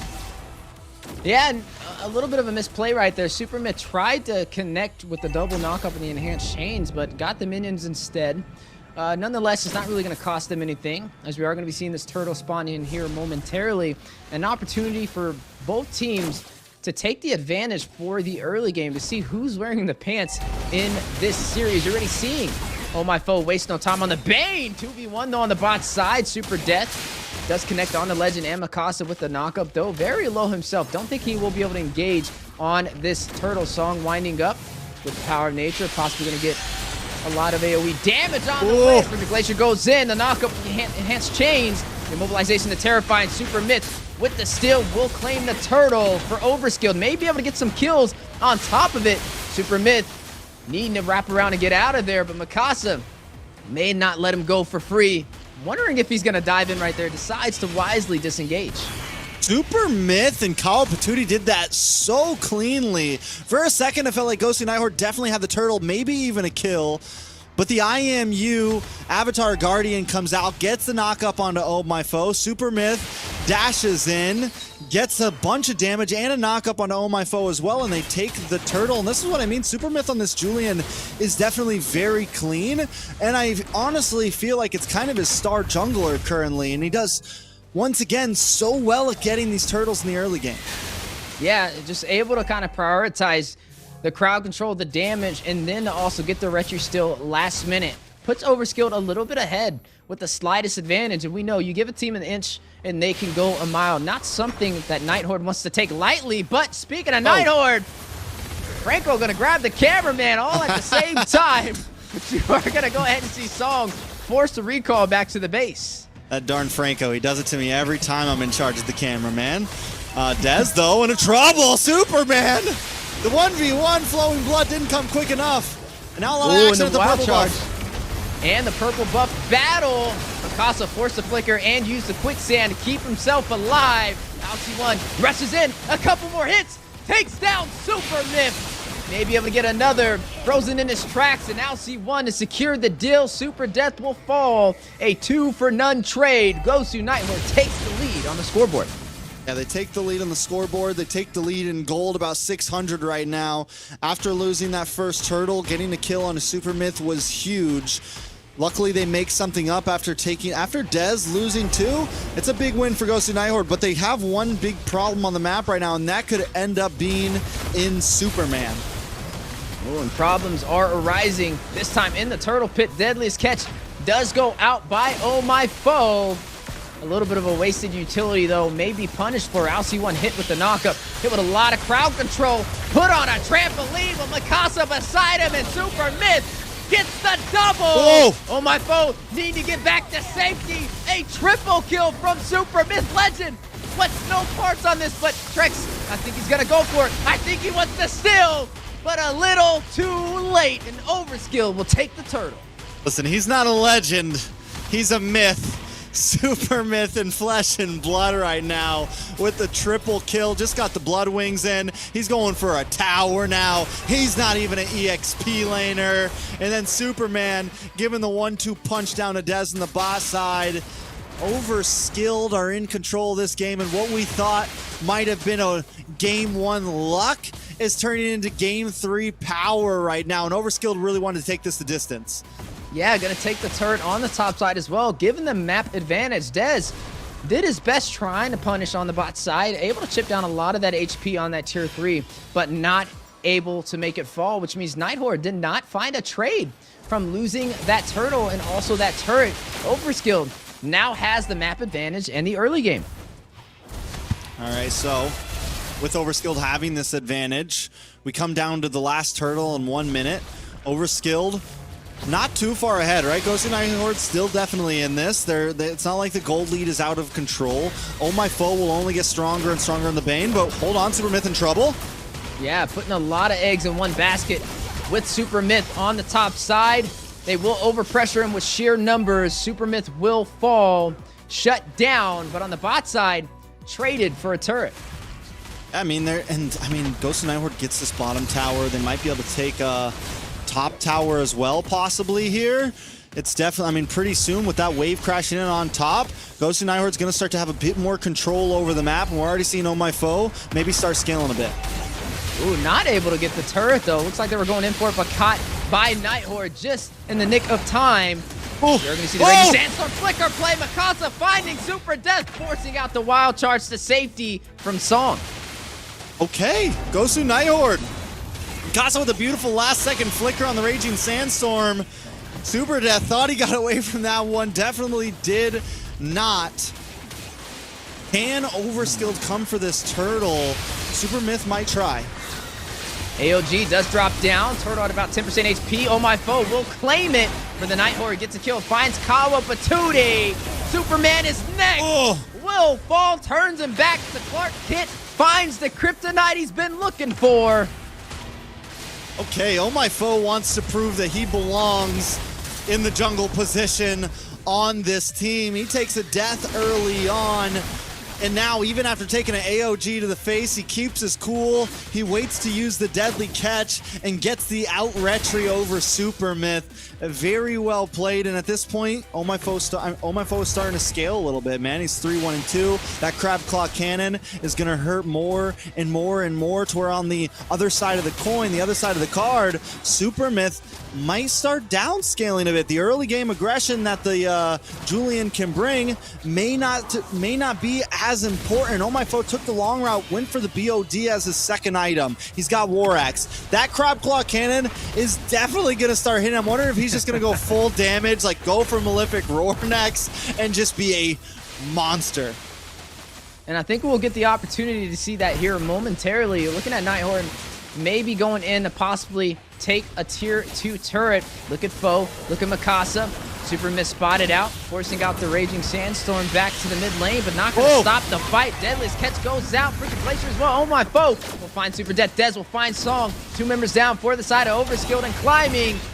Brilliance has been activated, but is it enough to get Superman back to safety? It is, but a lane opportunity play for Gosu Night Horde to take down the tier 2. And another person who had a bit of a slow start is Dez, and now he's able to be aggressive. Now that he's with the team where he belongs, not just sitting in the off lane on a bad matchup against the Lunox, he's able to actually get really involved, and he can be the diver that he needs to be. He can push Overskilled back with his team. And at this point, Gosu Night Horde is back to the strategy that they like. Have 4 members grouped up, have 1 person play in the off lane, and just push, push, push. Right now, Gosu Night Horde is pushing a lot harder than Overskilled, pushing their way into the Lord Pit and zoning out Overskilled from being able to enter. You're going to see the enhanced chains for the knockup. Oh My Foe with the separation will be able to get this Lord, and now joins the fight. Dez will find Song. You're going to see Deadliest Catch go down as well. The Crab Claw Cannon to make up the distance. We'll find Super Myth. Dez with the double. Find Super Death, but shut down by Kawa Patootie. Mikasa will find Superman. Kawa Patootie all by himself in the 4-man team of Gosu Night Horde. Can he hold him off? Does he have enough time? Rushes in, clears the minions. Big brain play. He has bought the time he was looking for. All right, so Overskilled back on the map. Back on the map, everyone's going to come back up, but Gosu Night Horde doesn't seem to care. They're going to keep on pushing in. They have this lead. They have, I mean, it's what, 7K at this point? They are well ahead. And when you have that kind of lead, and when the whole enemy team is full of magic damage at this point, I'm sure they've gotten in plenty of magic defense items. The burst that Overskilled had in the beginning isn't as effective anymore. Speaking of effective, another chance to open up this base and claim this victory, close out this series, and move on forward to the playoffs. Gosu Night Horde, they have a Lord, but minions are falling short. Just 3 on the bot side. 5v5. Do they go in for this opportunity? Yes, they do. Deadliest Catch will connect onto Song, but not deal enough damage. Raging Sandstorm to make up the difference, so Song very low. Forced to hug the wall and go back to safety. 1 minion to go through on the base crystal. Quickly bursted down by Super Myth. 5v5. Dazzle finds Superman. 1 member down for Overskilled. Can they get another? Claw Cannon, oh my foe, finds one, finds another, finds all 3 as Call Opportunity falls. Gosu Night Horde has done it, has turned this series around, and has closed it out to earn the final seat to the playoffs against Overskilled.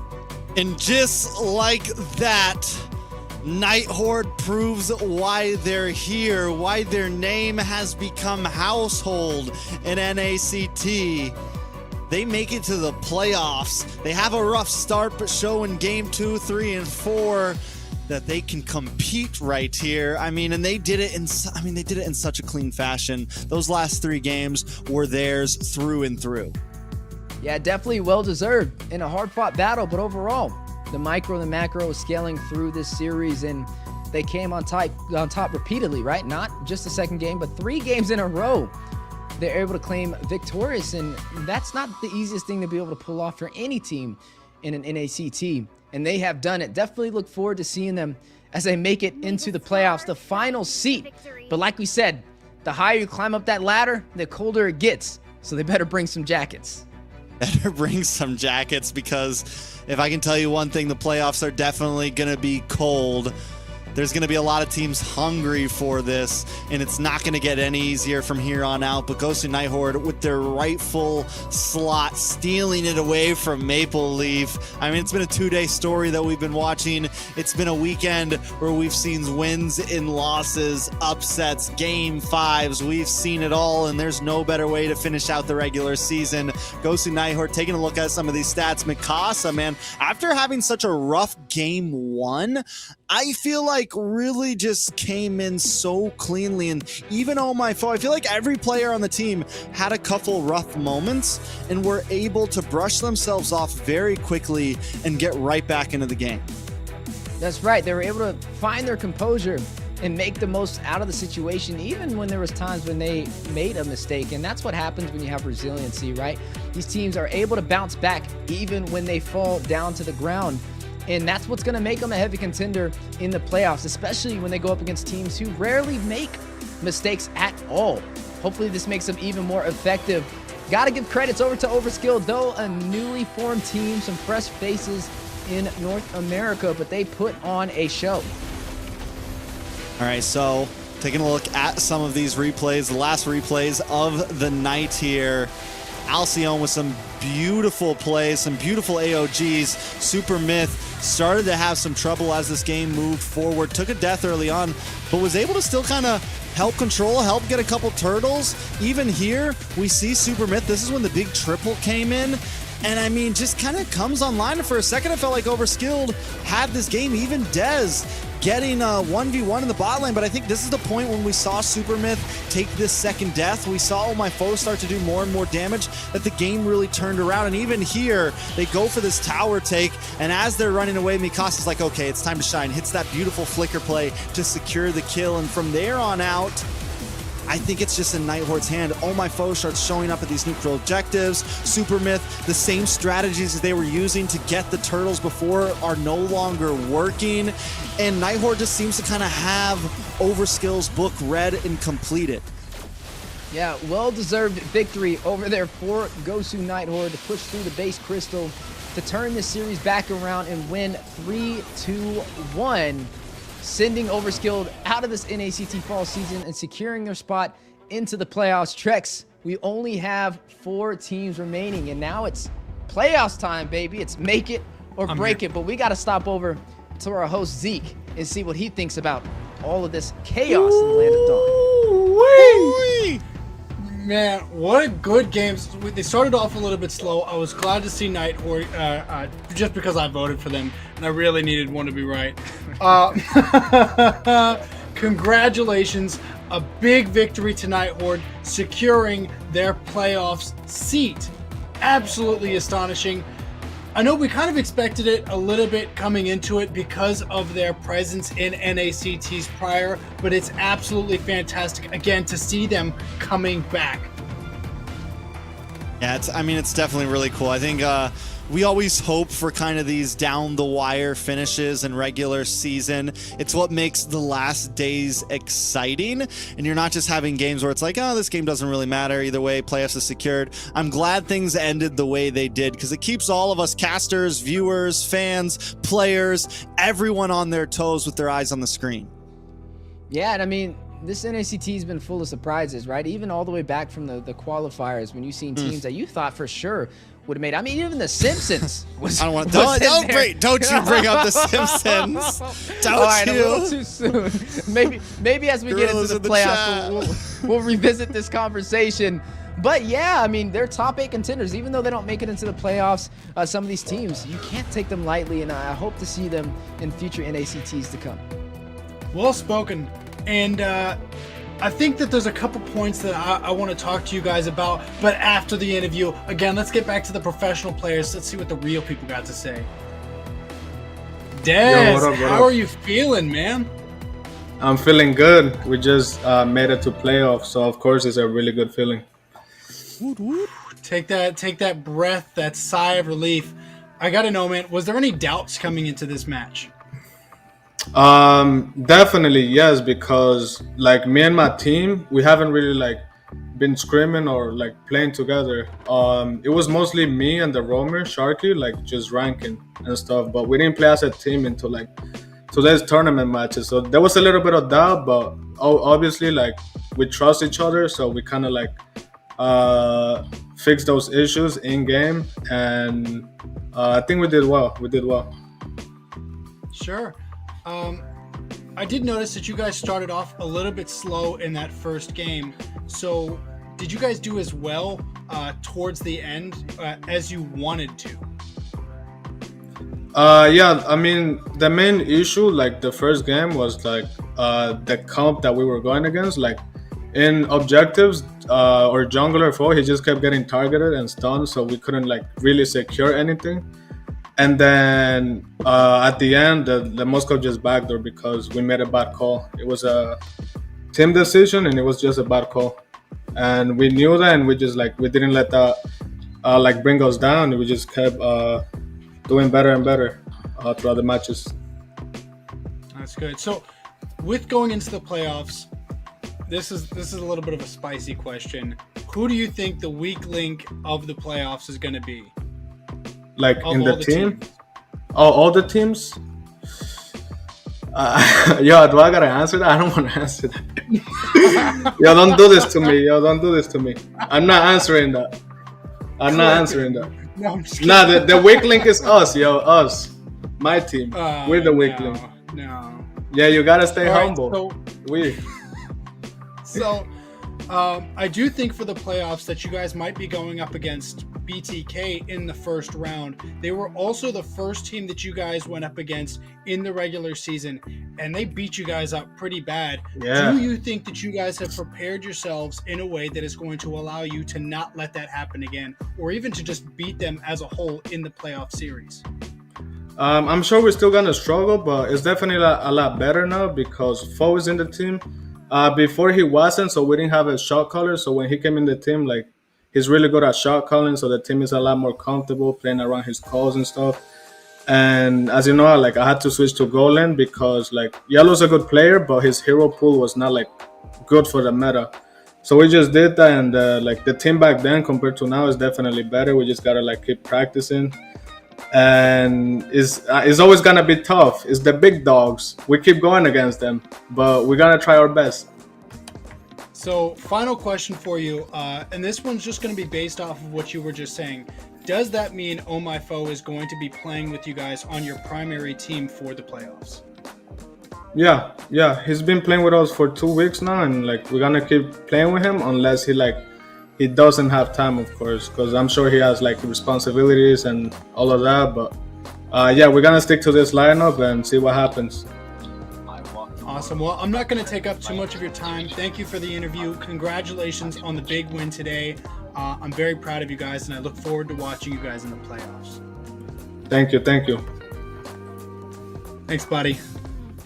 What a good guy. Love him. Good shot, Zeke. You shot your shot, man, but Dez was a little too smart for it. And I love his reaction. Just starts laughing. I'm like, no, wait, do I have to answer this? Hold on. I don't really actually have to answer these questions, dude.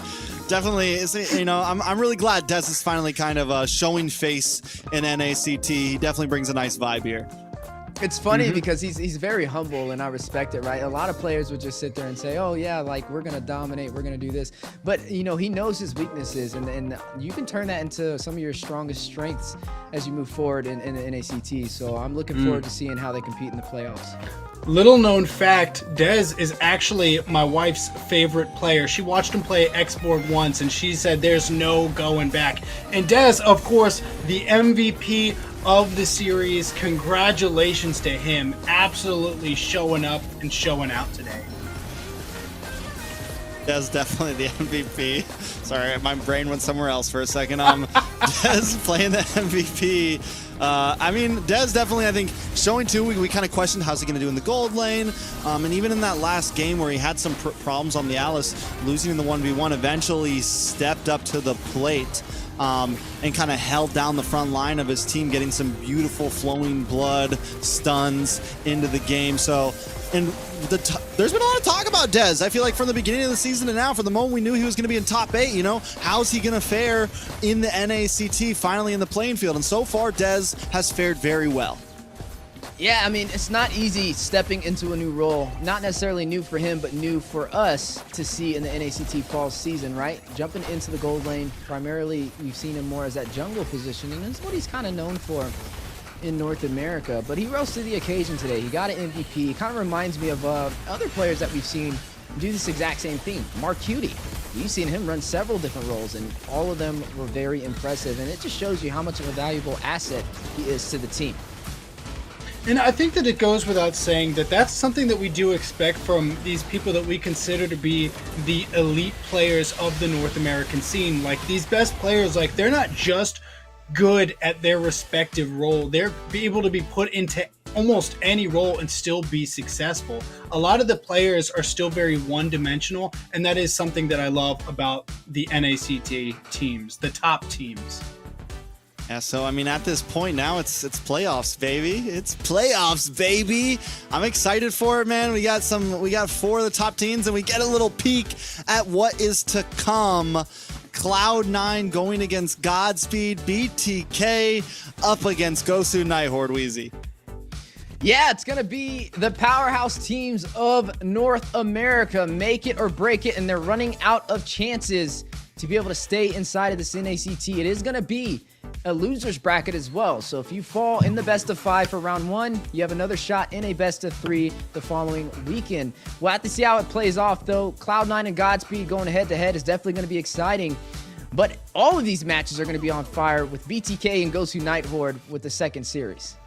I'm actually very excited for Gosu Horde to be able to have that match of revenge against BTK, especially starting off in the playoffs. We've kind of seen BTK falter a little bit more throughout the regular season, which I feel kind of strange saying, as where we've seen Horde getting better and better and better. So I wonder if this is going to be a totally flip-sided matchup from what we saw in the beginning of the season.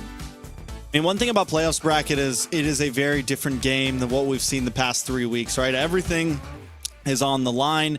You know exactly who you're going to be going up against, and you now have a week to get completely prepared for it, right? And that's what I think is going to come down to these 4 teams. Who comes up into this week the most prepared? I think all 4 teams are strong. All 4 teams could get the win, whether it's a dominating win or an upset win. So who's going to be the most prepared for playoffs? Yeah, it's going to boil down to the nitty-gritty and who wants it the most, right, and who's preparing for it. So lots on the line for the playoffs, so definitely make sure you guys tune in. Today was full of surprises. This whole entire NACT has been full of surprises, and we're just glad to be able to watch it and cast it alongside you guys. Speaking of the nitty-gritty, I do think that it's time that I hit the gritty and get up on out of here. I'm going to let you guys go. Thank you so much for the awesome day and the awesome matches. Thank you everybody for coming out. We love you guys, and we will see you guys next week.